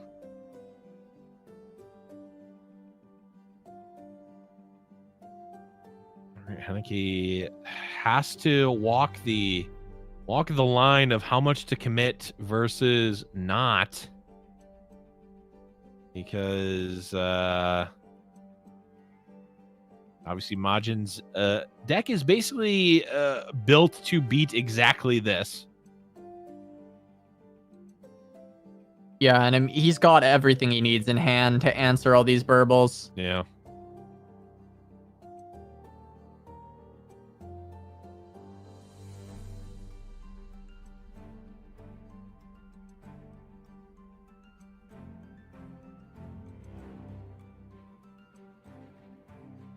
It becomes just a very tough spot for Hanneke, because if you don't commit, then you're not really getting a lot of pressure out. But if you do commit, you might just lose really any number of things. Majin's still showing a lot of patience here. Gonna go for the Revitalizing Roar instead, just to heal the 9. Actually, noticing it was exactly 9, and I can just, instead of killing this off and stopping it, I could just play a free Ledros. I think this is a great line. Yep. I like it. Get an avalanche. Now, yeah, the avalanche just comes through, and it can actually be kind of tough to get a high value avalanche, because you kind of had to play that game of chicken to see how much is your opponent willing to commit before you commit an avalanche. But Majin able to play both sides there, heal the life back up with the Revitalizing Roar, and get a post-combat full value avalanche there, which is just great for Majin. Yeah, Vile Feast going to be able to clear away the burble, and I think that just seals the deal on the open attack with this. Oh no, we can get some two created cards can be played, I believe, which will give the Ballistic Bot enough attack to block. So yeah, Jury Rig. It is close to this just being a lethal with the Ledros attacking in, and Ballistic Bot able to salvage it for just one extra turn. Ballistic Bot getting turned into trash. And Stalking Wolf at least doesn't give the hair. Yeah. So I think that was a mistake. Probably should have just taken the Stalking Wolf. It's the same thing, but also has Challenger. It does not trigger the when I'm summoned effects. Yeah, this will get Challenger from the Mind Meld, however. Okay. Yeti, not the card you're looking for in this spot. Especially because it's with timelines, so it's just gonna get turned into garbage. Oh, right. That's right. That's game three. What we call a non-bow. Yetis plus timeline. If you're thinking about brewing it, don't, because that is trash. Just don't. You're taking the best possible 1-drop and turning it into something that is specifically not that. So that's going to be tied up 1-1. Again, Hanneke, if they win this next game, that's it. We have a Fight Night champion. If Majin Bay wins this next game, we are going to a bracket reset, and we'll do an additional best of 3. Yeah, so we'll have to see if TF Fizz, the tried and true, can hold strong, and if Hanneke can find this win, or Twisted Fate of Helios, another TF deck. It's another good one. Might be able to find that win for Majin, reset the bracket, and see if he can make his way all the way back. But it may be the final game of the tournament. That is if Hanneke is able to win this one. It's looked good so far. That TLC finally showing what it can do against the TFIs. We saw a couple TFIs sneak wins by TLC already today. Yep. But this time around, it just looked completely unwinnable for Hanneke no matter what he did. It was just brutal. That draw was great, and TLC did what it was supposed to do. Yeah, just able to play a bunch of removal spells, and yeah, you don't really need too much else, especially when it lines up nicely. And when we've got players like Majin Bay who are just playing the decks to perfection and just getting as much value out of the spells as possible. In this, potentially a okay, I was thinking maybe this is a another spectator timeout, but not quite. Ooh, we do see the another early suit up drawn, but not quite when Hanneke wants it. Yeah, not wanting it there, wanting it maybe after playing a Fizz and then going into that turn 2, pull the suit up. That's the dream scenario, and this hand is a little bit clogged up for Hanneke, not having any early turn plays. Majin's getting off to an early start, an early lead by being able to actually cast a couple of cards. Yeah, and we can already see there's a temple. There's some box to pie potentially to, you know, snag an errant twisted fate if you know, Hanneke leaves one exposed. Yeah, certainly could be potentially good for Majin. But one thing to note here, 2 Burblefish, 0 spells in the hand of Majin Bay. So we might be seeing some full priced Burblefish in hand for a little bit. Yeah, it's a tough spot for sure. At least for getting those burbles out, but that probably won't matter too much for Majin because he at least has some proactivity. Aside of Hanneke, he was missing a lot of that proactivity earlier. We'll see if he can catch up. The gold card going to take out one Twisted Fate, but he's got another one. And now at least Hanneke can start playing his cards. He finds some Fizz, a couple of Fizz, but it's a little bit late. It's never too late for Fizz. It is an elusive threat. You can always still get it out there. Especially with this suit up available. But still, Hanneke would have loved to be able to be a little bit more proactive in the early game, and Aphelios TF can find ways to outscale, but elusives in general are always looking for those cheeky ways around. Absolutely. And here is an awkward spot for Hanneke. Majin very smartly passing, you know, wants Hanneke to potentially develop another threat, and then Majin has information and can box to push accordingly. Hanneke sees that is the fork that has been presented and decides to sacrifice their mana in lieu of, you know, potentially sacrificing the Fizz, or, you know, like a Zap Spray Fin would have lined up relatively nicely there.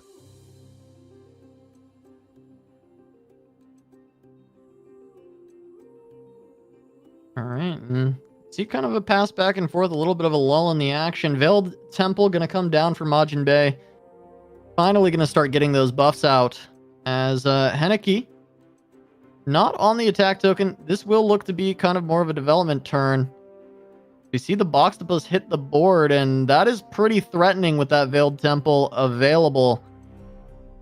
Hanneke is going to want to remove that post haste, but this will get punished by Sunblessed Vigor if he does go for it. I think you mean Amulet of Vigor. I don't actually. I think that's what you meant. Yeah, Hanneke thinking potentially of Mystic Shotting and then remembering the, you know, I don't know, 800 different ways that the Boxtopus would be able to survive there. One of which is the Guiding Touch.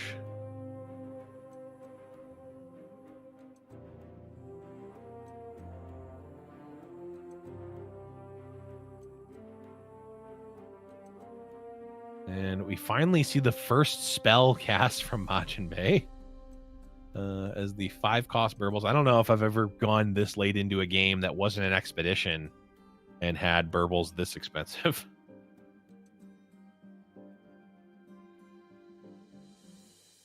Yeah, we get the pick a card drawing a bunch here as the Boxtopus decides to not attack in.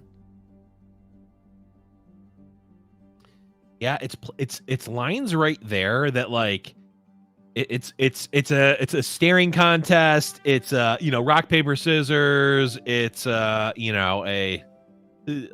gambit of sorts. But it is times like that where Hanneke says, "Okay, I'm gonna cast pick a card, burst pass."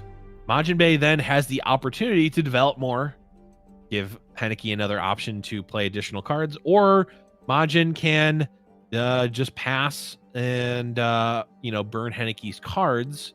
Although I think it actually happened in reverse order, but you can see that like Majin kind of is given the thought that he can greedily pass, and Hanneke is priced into playing cards, or else he'll burn a card. Well, Hanneke then, the next level is Hanneke has the ability to just say, okay, I'll burn a card and go to the next turn. So a lot of like mind games and next leveling going on here that's not necessarily even just like matchup versus matchup. Yeah, absolutely not. I mean, this is just an arms race that we're looking at right now, right? Like, no one is wanting to attack. No one is wanting to commit, throw the first stone, right? Like, they're all just going, building up these wide boards. And now we're going to start seeing some of the sparks fly as we see a red card come out from Majin Bey, going to threaten the Burble and the Fizz. There's not a great response here from Hanneke. You just go for a mushroom. Interesting. Oh, can Fizz level? Is he 1 away now? No, he's 2 away, right? Oh, no. Okay. Nope. So Fizz is safe now. All right. I like this.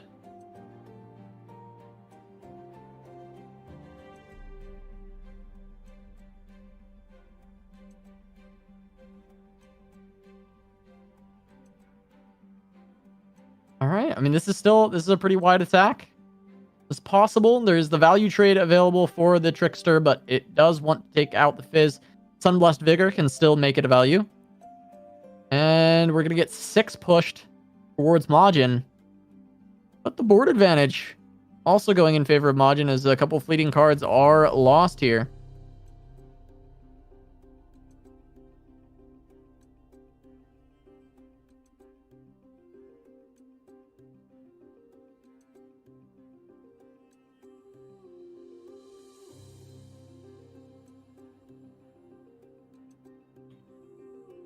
Okay. The one caveat here about the arms race, Hanneke does have two backline artillery cannons going off every turn as well. So both players can continue to accrue power on the board, but Hanneke is slowly but surely pinging away. Well, maybe not surely, slowly pinging away. I will say, I almost audibly groaned preemptively because you said the thing about this arms race, and I immediately thought that you were going to say Majin Bey is winning because he's got a Boxtopus on board, so he's got 8 additional arms. And I just was like, please don't say that. And then you didn't, and I was like, I was kind of stoked. Well, now I'm sad. Now I'm sad that I didn't say it. Like it just felt like a Blevins moment, where it was like you were gearing up to hit me with something like that. I blew it. That's all I can say. I blew it. Sometimes you win, sometimes you lose. I lost there, chat. Oh, God. Well, the thing about this arms race is that the box... Okay, no, I can't. No. Oh, we'll get the gold card. We're gonna stop the Boxtopus from getting any of that lifesteal as Hanneke continues to try and get that damage out with the ignition. That is going to be huge for Hanneke going forward, as he does have 5 points of burn in hand to go alongside those ignitions each turn. Yeah, and I mean, we see multiple burble fish in the hand of Majin, but theoretically that could have been all of the elusive threats.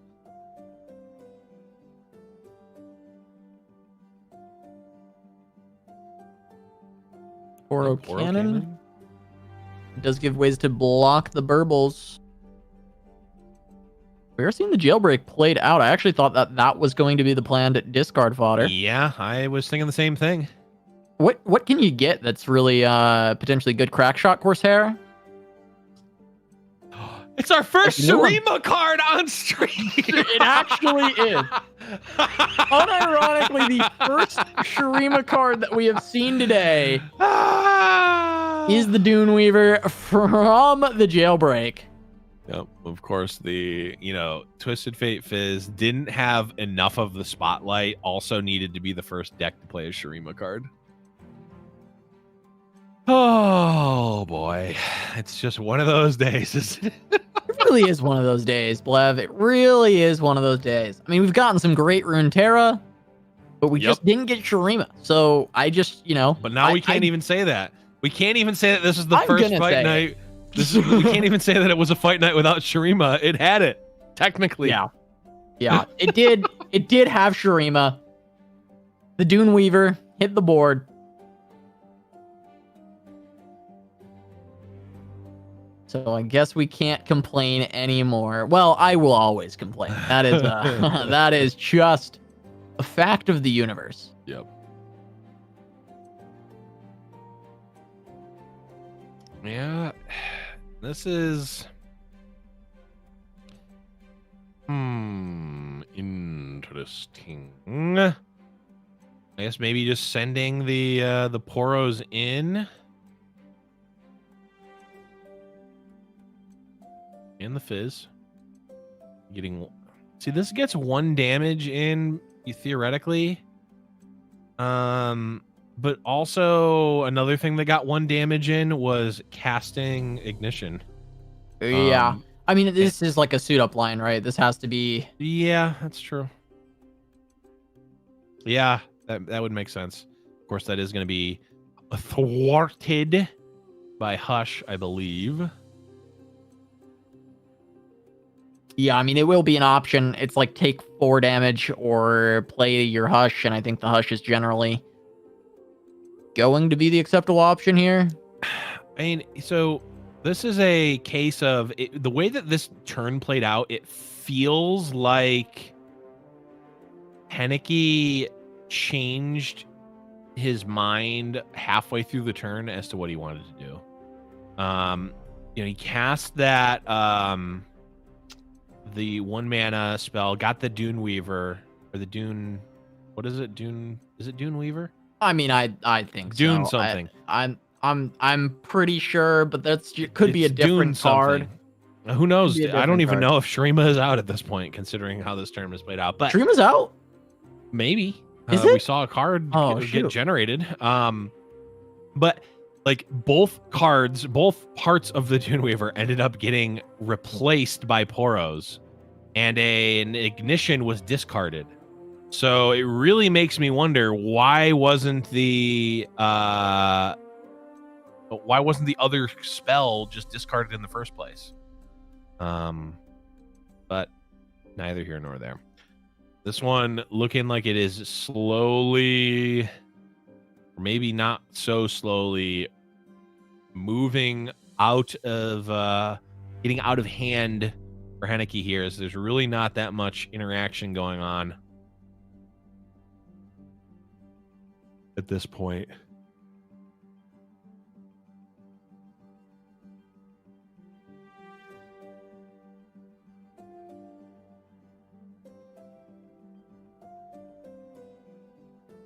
Really feels like Majin is massively favored from this point.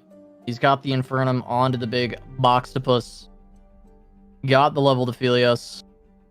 Twisted Fate is about there.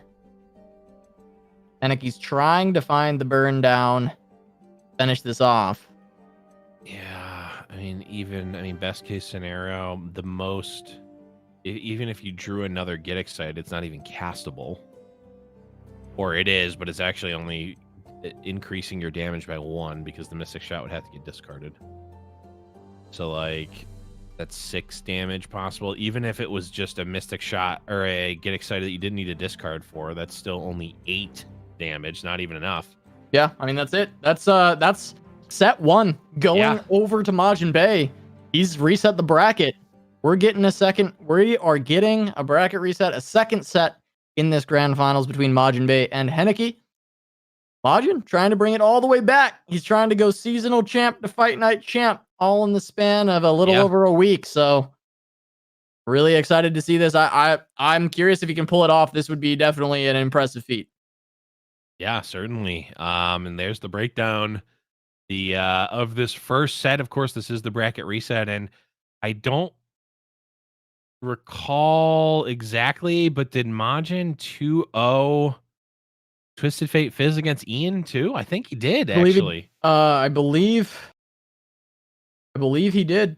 Yeah, because wait, no, Ian doesn't have TF Fizz. It was a different set. It must have been right. Seth.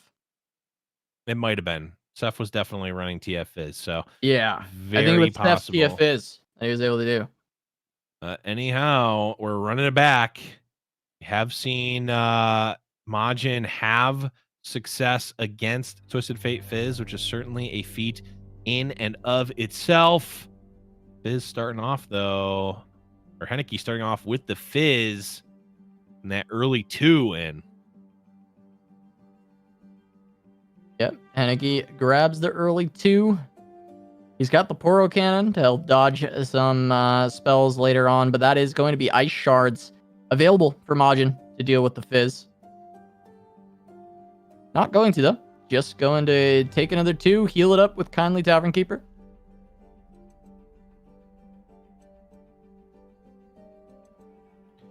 Yep, Kindly certainly does a lot of work, mitigating some of that early aggression.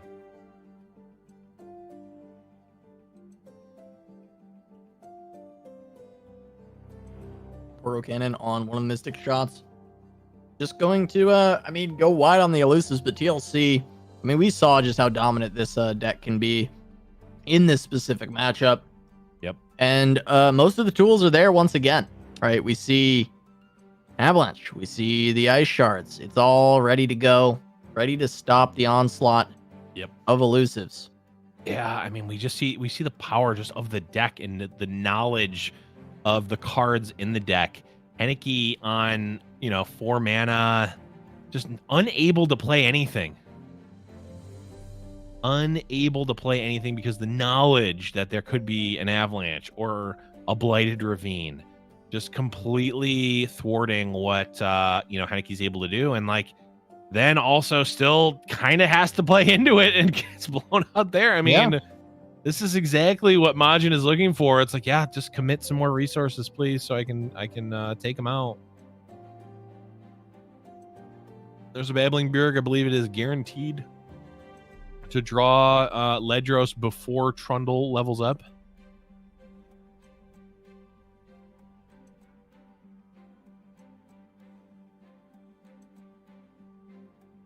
Okay, there is Burblefish getting in. Hanneke's got to cherish any damage he can get, and it's gone. Any incremental damage he can do, he's got to take, but actually just opened up the ability for Catalyst to be played. Sorry, I mean Amulet of Aeons. That's just a cooler name. I'm starting a petition to change the name to Amulet of Aeons. It's just better. Yeah. The Amulet of Improvement picked up here off of the pick a card. And now Ledros casting Ledros Amulet, going to be cutting the HP in half of Hanneke's life total. Yeah, Majin. This is interesting, I think. This game isn't over yet, but it is not looking good for Hanneke. I think all of our fastest matches today involved 1, if not 2, TLC decks. Oh yeah, absolutely. TLC is the most aggressive deck we have in the tournament. Fastest deck in the format. Fastest deck in the format. All right, there's Vile Feast getting maximum value, being able to kill a Burblefish. Although there's the suit up. Gonna stop that at least.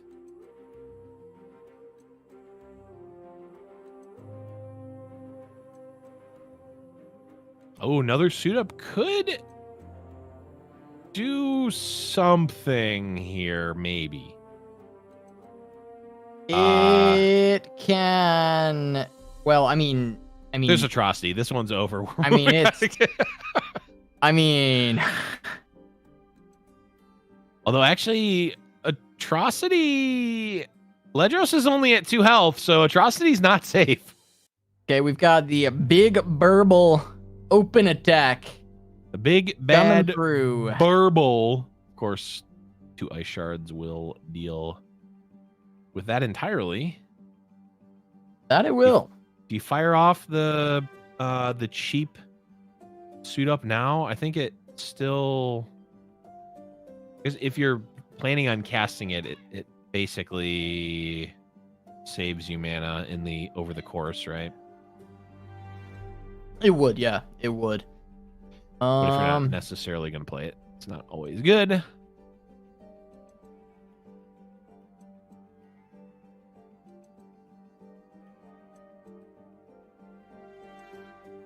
Yeah, this looks like 2 ice shards. Yeah, gonna kill off their own Ledros. Would be able to play it again, though. Yeah, killing off their own Ledros is almost better at this point. Yeah, it's certainly not bad. Yeah. 1 rummage. Maybe looking for the Twisted Fate level up. I don't think it can get there. Can Hanneke pull the Majin? Just go rummage into stress test, into rummage into stress testing into jettison. Not quite. Shuffled away. I mean, it's close, but there's the jettison that was shuffled, like you said. Yeah. Okay. There. Okay, Burble gonna get in for 4, but also, who cares? Majin down to 14. We are a long ways away from home if you're Hanneke. Okay, you're gonna shuffle back that jettison again. Try to get something going here. And Ledros just gonna come down, put Hanneke to 1. Yeah, I don't know if does Ledros actually do anything here? No, but I don't think there's another play. I think it's just like you're putting Ledros out to try and just close out the game. Hanneke has no healing. The next time Ledros dies, it just ends. Next turn, I think there's an additional Ledros in hand for Majin. Oh, that's true. So he can just play another Ledros and clear it up. I mean, it's just he's not worried about anything. That's just his win con, is just to play Ledros until the game ends. Yep. Hanneke making the heads up play. Although actually there's not enough mana for 3 Sisters plus Fury of the North, so didn't necessarily need to block there, but it was, just a good habit to get into.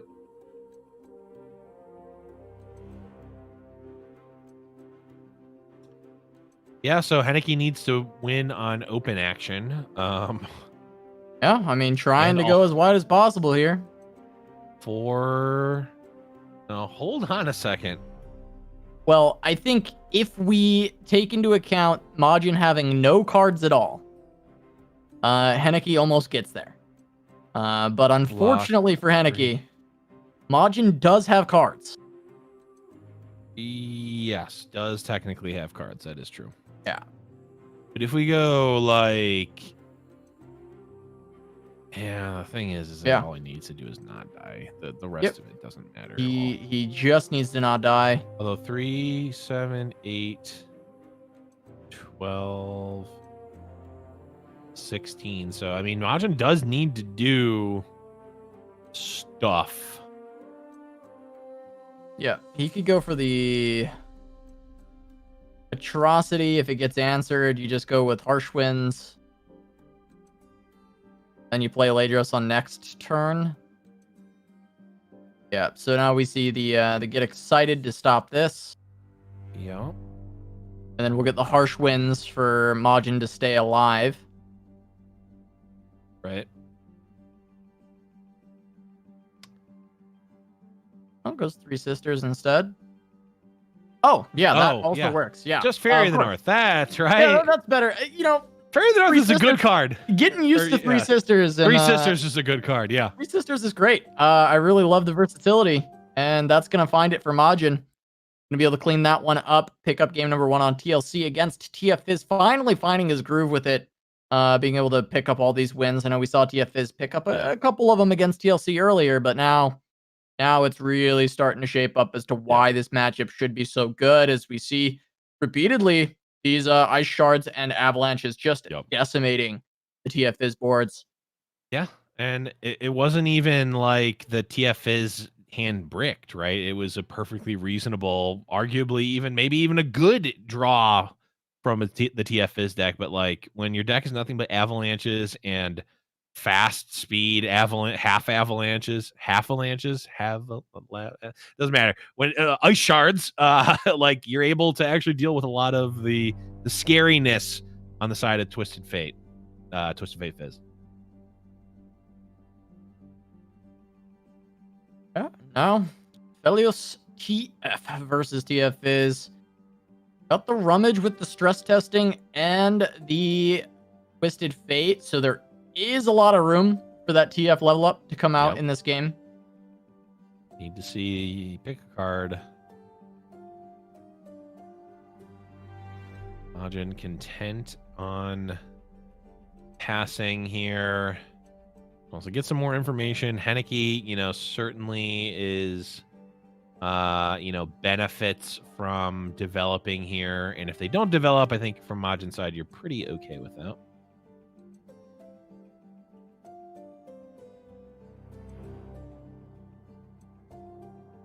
Okay. I'm just going to trade off the first Fizz.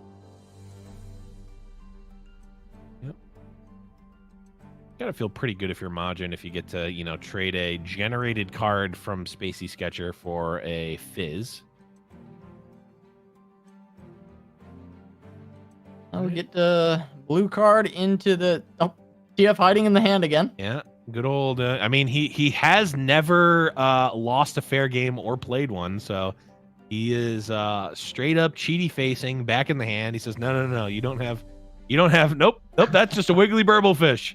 You don't have anything to kill me. There's just a wiggly burblefish that I'm hiding behind in hand. I'm assuming that this is probably a spectate client bug, not a I think it's visual for us.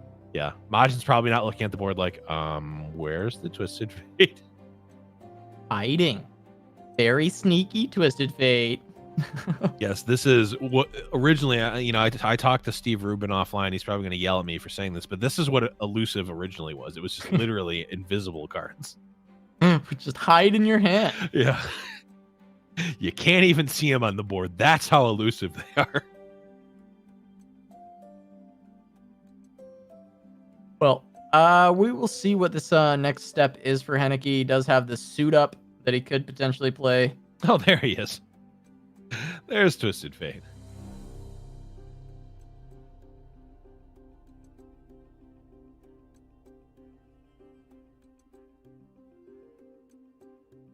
TF Swing gonna get the 2 chip damage. Just gonna pass it back. We're on 2 draws on TF. There are 3 more available from hand right now at burst speed. But gold card wants nothing to do with that, but Hanneke answers back with the suit up. Majin, of course, has the option to hush here. Do you commit the hush? I mean, you've committed the gold card. You want to commit even more? I mean, Majin of all people knows how deadly a TF unchecked can be, considering he won the final turn of the seasonal by going off in every sense of the word with the Twisted Fate.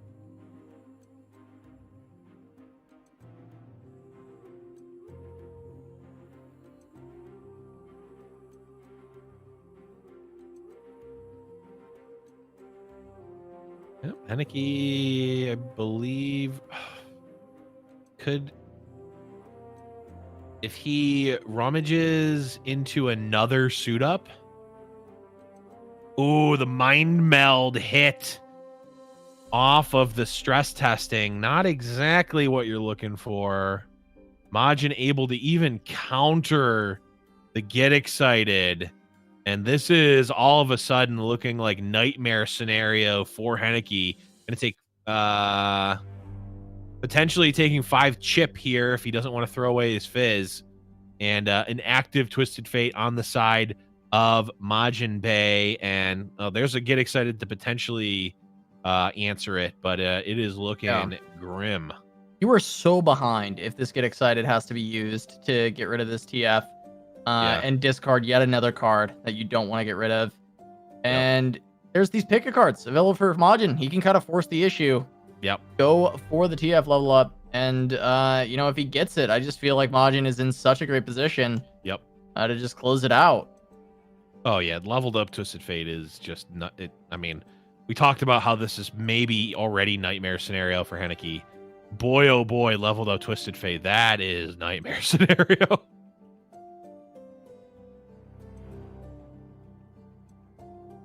Well, likely see Crescendum pickup, but no, it's Calibrum deal with some of these elusive threats. Yep. This is yeah, I'm wondering, the only consideration I have is that Calibrum phases into Gravitum quicker than Crescendum does, and they accomplish roughly the same purpose here. You know, Boxtopus would, you know, pull and kill a unit, whereas the, you know, Calibrum just kills it now. You might not want to actually phase into Calibrum. So I can see the Calibrum just for you know, phasing order.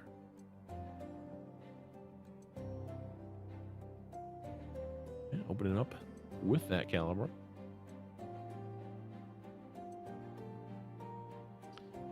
Well, Hanneke, I mean, has some burbles for sure. Those are there, but boy, oh boy, is Majin chomping at the bit to play Twisted Fate. And if there's some burbles played, I could definitely see a red card coming out. Yeah, I mean, there is certainly room. Even if Hanneke just goes one burble here, you could go red card. I mean, generally you're gonna like to go blue card every situation, but yeah. Ooh, okay, goes gold card. I actually don't. I like. I'm not gonna try to use my. I'm not gonna try to detail a line because caster vision I think is probably tainting my thought process here too much. But it could have maybe gotten more value off of the Twisted Fate with a red card, but this is looking pretty all right. I think Majin is just going to take this 2-0. I mean, looking at the scenario, Hanneke's has an empty hand. Yes, he is drawing a lot here. Yeah, I mean, he's going to draw 7 cards, so. But this board advantage is massive. The HP differential is insane. Hanneke only has 5 left, no healing. Yup. I just think that Majin is looking like he's on victory road right now. Yeah. This is just a matter of closing it out and making sure you don't lose to something silly like well, like the Mind Meld, but I believe only one Mind Meld in Hanneke's deck and we saw it get burned. So there's not even like a silly Mind Meld OTK that can come out and potentially even threaten Majin. That's just off the table. Majin will be the first to ever win a seasonal end of Fight Night. Yeah. And he'll do it all within 7 days. And I didn't want to mention it beforehand because I didn't want to jinx him, but this is also the Runeterra Radio guest bump that Majin got to. So he, within the span of a week, has won a seasonal, guested on Runeterra Radio, and won Fight Night. I mean, that's the trifecta, right? I mean, it doesn't get any better than that. Yeah, has anyone else ever been buffed by a Runeterra Radio? Any Runeterra Radio into tournament win true combos? Maybe one. It doesn't even have to be a Fight Night necessarily, but yeah, I don't know. Oh yeah, I think Sero maybe. Oh, Sero. Oh no, yeah, I don't know.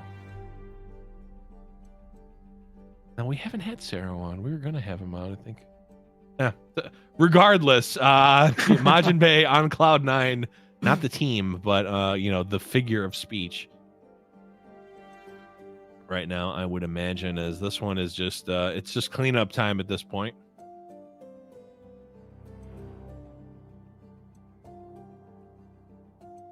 Yeah, iterative on the burble.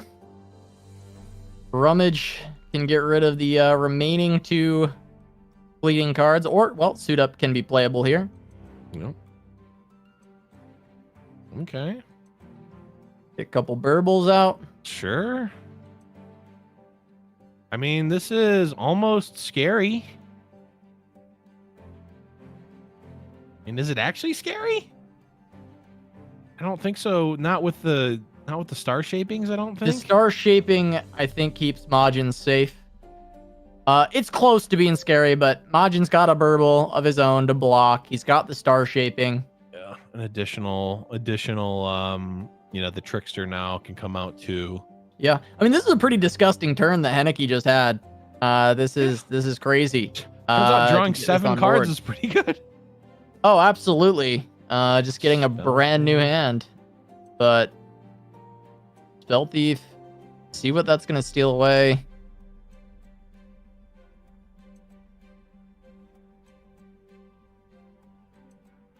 See. Not sure what the options are yet, but we'll see once he picks. Looks like it was a get excited. Okay. Trickster coming down. Get excited is another kill spell for a unit. Hanneke not even using the parlay to kill one of the blockers. And after all is said and done, Majin Bay took 4 damage. Yeah, he took 4. He's still not guaranteed to end the game right now on his attack, but he can start to develop. Well, he's not. It's not like guaranteed on the open attack, right? I think he can develop into a win here. Not on open. Yeah. No. I think he can develop into a win because Hanneke's got nothing. Yeah, Hanneke not even going to make him play it out. That is going to be it. Majin Bay with the bracket reset, taking it down, and is our Fight Night champion. Yeah, takes down the seasonal, takes down Fight Night. I mean, what's next? What's coming up? I don't know. I don't know what's coming up next for Majin Bay. I mean, I guess another Fight Night. See if he can do a back-to-back. Yeah. Join the ranks of some other, Fight Night legends out there. Yeah. In the title. But absolutely impressive performance from Majin Bay. Yeah. Getting to beat Ian once again, even though he did lose 1 set to him. Able to still kind of, interesting. keep the Beyond Beef going between the two of them. Right. If Majin just won every time, there would be no Beyond Beef. Yeah. It would just be, but there's certainly some Beyond Beef here. Yeah. Between the two. As Ian is got to take him down eventually, right? But here we are with the grand finals. Majin Bay able to take it over Hanneke 2-0 in the second set.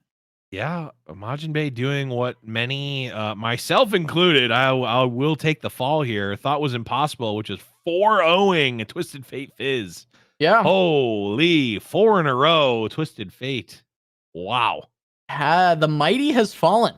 TF Fizz going from kind of the sitting alone in the S tier to maybe not as good on this patch, but also this is a very small sample size, and TLC in particular just seems quite good against it. I think that was one, and then Aphelios TF I think has always been a matchup that was winnable into TF Fizz, and Majin just playing really well on that deck was able to find those wins. So really kudos to him, and congratulations to Majin Bay, going to be your Fight Night champion.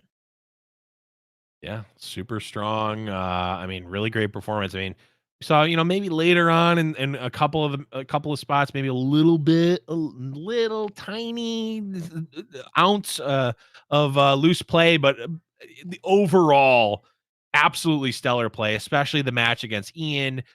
In the previous match as well. I mean, really, really tight against Cephalopod specifically. Really, really tight play. took some lines that were very clearly well thought out, playing around the possibilities of what the opponent could have, and just set themselves up to win, and just absolutely stellar. Yeah, I mean, we're looking to try and get Majin on the line. He's been going through the ringer of interviews recently. He got the one on Right? seasonal, went on Rune Yeah. Terrible. Now we're grabbing him, and I think we'll try and keep it tight, and we'll just tell him exactly. Get a couple quick questions from him, see how he's feeling being Yeah. so successful in Runeterra recently. Yeah, I mean, he peaked, right? Obviously, he got won the pinnacle event of all time, the highest level of Legends of Runeterra tournament. Of course, I mean Fight Night Legends this week, which I don't know, pound for pound this week might have been more stacked than the season. I don't know. I kid. But we are setting up. I believe we have Majin in here. Can you hear us, buddy? Oh God, I've turned into a white box again. Not again. No. All right, can you guys hear me? Yes. Yes. Yes. I had to Can hear switch you, my. Majin. Sorry, I had to switch my mic. Oh, no worries. Good to hear from you, buddy. I mean, just to kick things off, I mean, you won the seasonal, then you went on Rune Terrible, then you come win Fight Night. It's been quite the week for you in Runeterra. It's been a bit of a week, yeah. How are you feeling right now? I'm sorry, can you say that again? I'm just saying, how are you feeling right now coming off I'm that feeling pretty week? good. Yeah. I'm feeling really good. I'm just loving the game. Having a good time playing it, and when I'm having fun playing, I do well. Yeah. Yeah, I mean, we really, against Cephalopod, against Ian, really all the matches that we got to watch you in, really, really tight play. I mean, just like some lines that you very clearly we could tell. I mean, with caster vision as well, that you were playing around the possibilities of what your opponent had. I mean, how are you able to really do that so well when the new set just came out and these decks are only like 2 days old? How did that process go for you? First trick is 2 monitors. You have your opponent's deck list on your second monitor, and you every time you're about to make a play, you look over at it and you read all the cards, and you go, "What? How do I lose here?" Right? And then it's like, okay, this combination of 3 cards, I lose, and then you go, anything else I beat. So I just have to do it like this, and I don't let him beat me with those 3 exact cards, right? Yeah, absolutely. I want to bring up, you 4-0'd TF Fizz in the grand finals here. You were able to beat TF Fizz, I think, 2-0 earlier against Cephalopod. And Yeah. I mean, of course, TF Fizz is probably still a very strong deck, but I'm curious, you played TF Fizz to win the seasonal. It's pretty infamous casting like 4 rummages in a row to close that one out. I'm wondering what you're feeling about TF Fizz on the new set on Empires of the Ascended. Do you feel like it's still a top dog, or is it finally going to start falling? No, it's still a top dog. I think Sandra deck picks up steam. It's really rough for it because, I mean, as you saw in my games, I just get to sit there with like 18 copies of Avalanche and Withering Wail. Yeah. And that's like how you beat the deck. So it's definitely very good, but if you see more of the Lysandra deck, I would try to move away from the TF Fizz and move more to the more value versions of Twisted Fate, like Aphelios. Mm-hmm.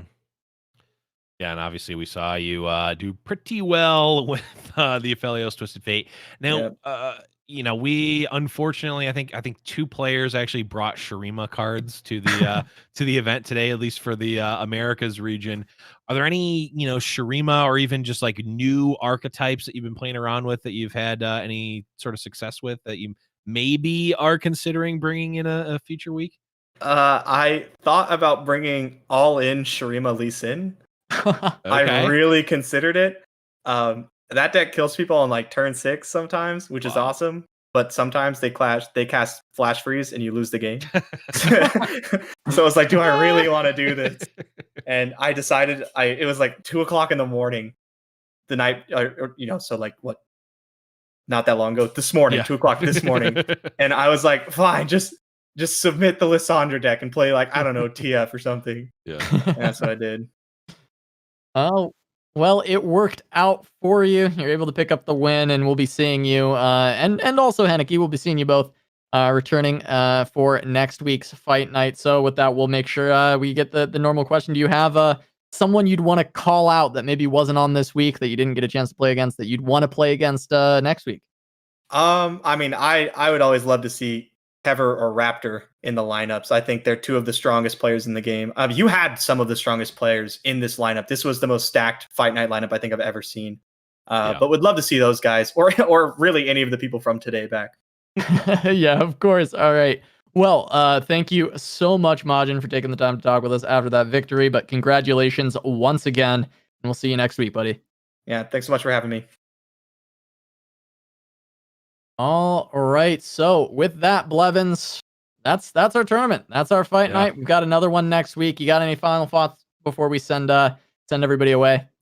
You know, I tweeted out that I had a new drop akin to the Jaw ready for this, and we didn't see the card get played, so we'll have to wait and see if it gets played next week. We'll see. No, I mean, you were really hype on that, and then there was so one excited copy for of it in the entire tournament, and you know, we never got a chance to. So I can't press the we'll have button to if wait. it's not there. I mean, we'll have to wait. We'll just have to wait. I mean, Jaw Hunters has been dead and gone for a long time, so you had to so sad. There's that one too, but that'll do it for this week for Fight Night Legends. Thank you all so much for watching. Thank you for bearing with us through the spectator test today. But shout outs to Majin for the victory. Congratulations to him once again. And we'll see you all next time.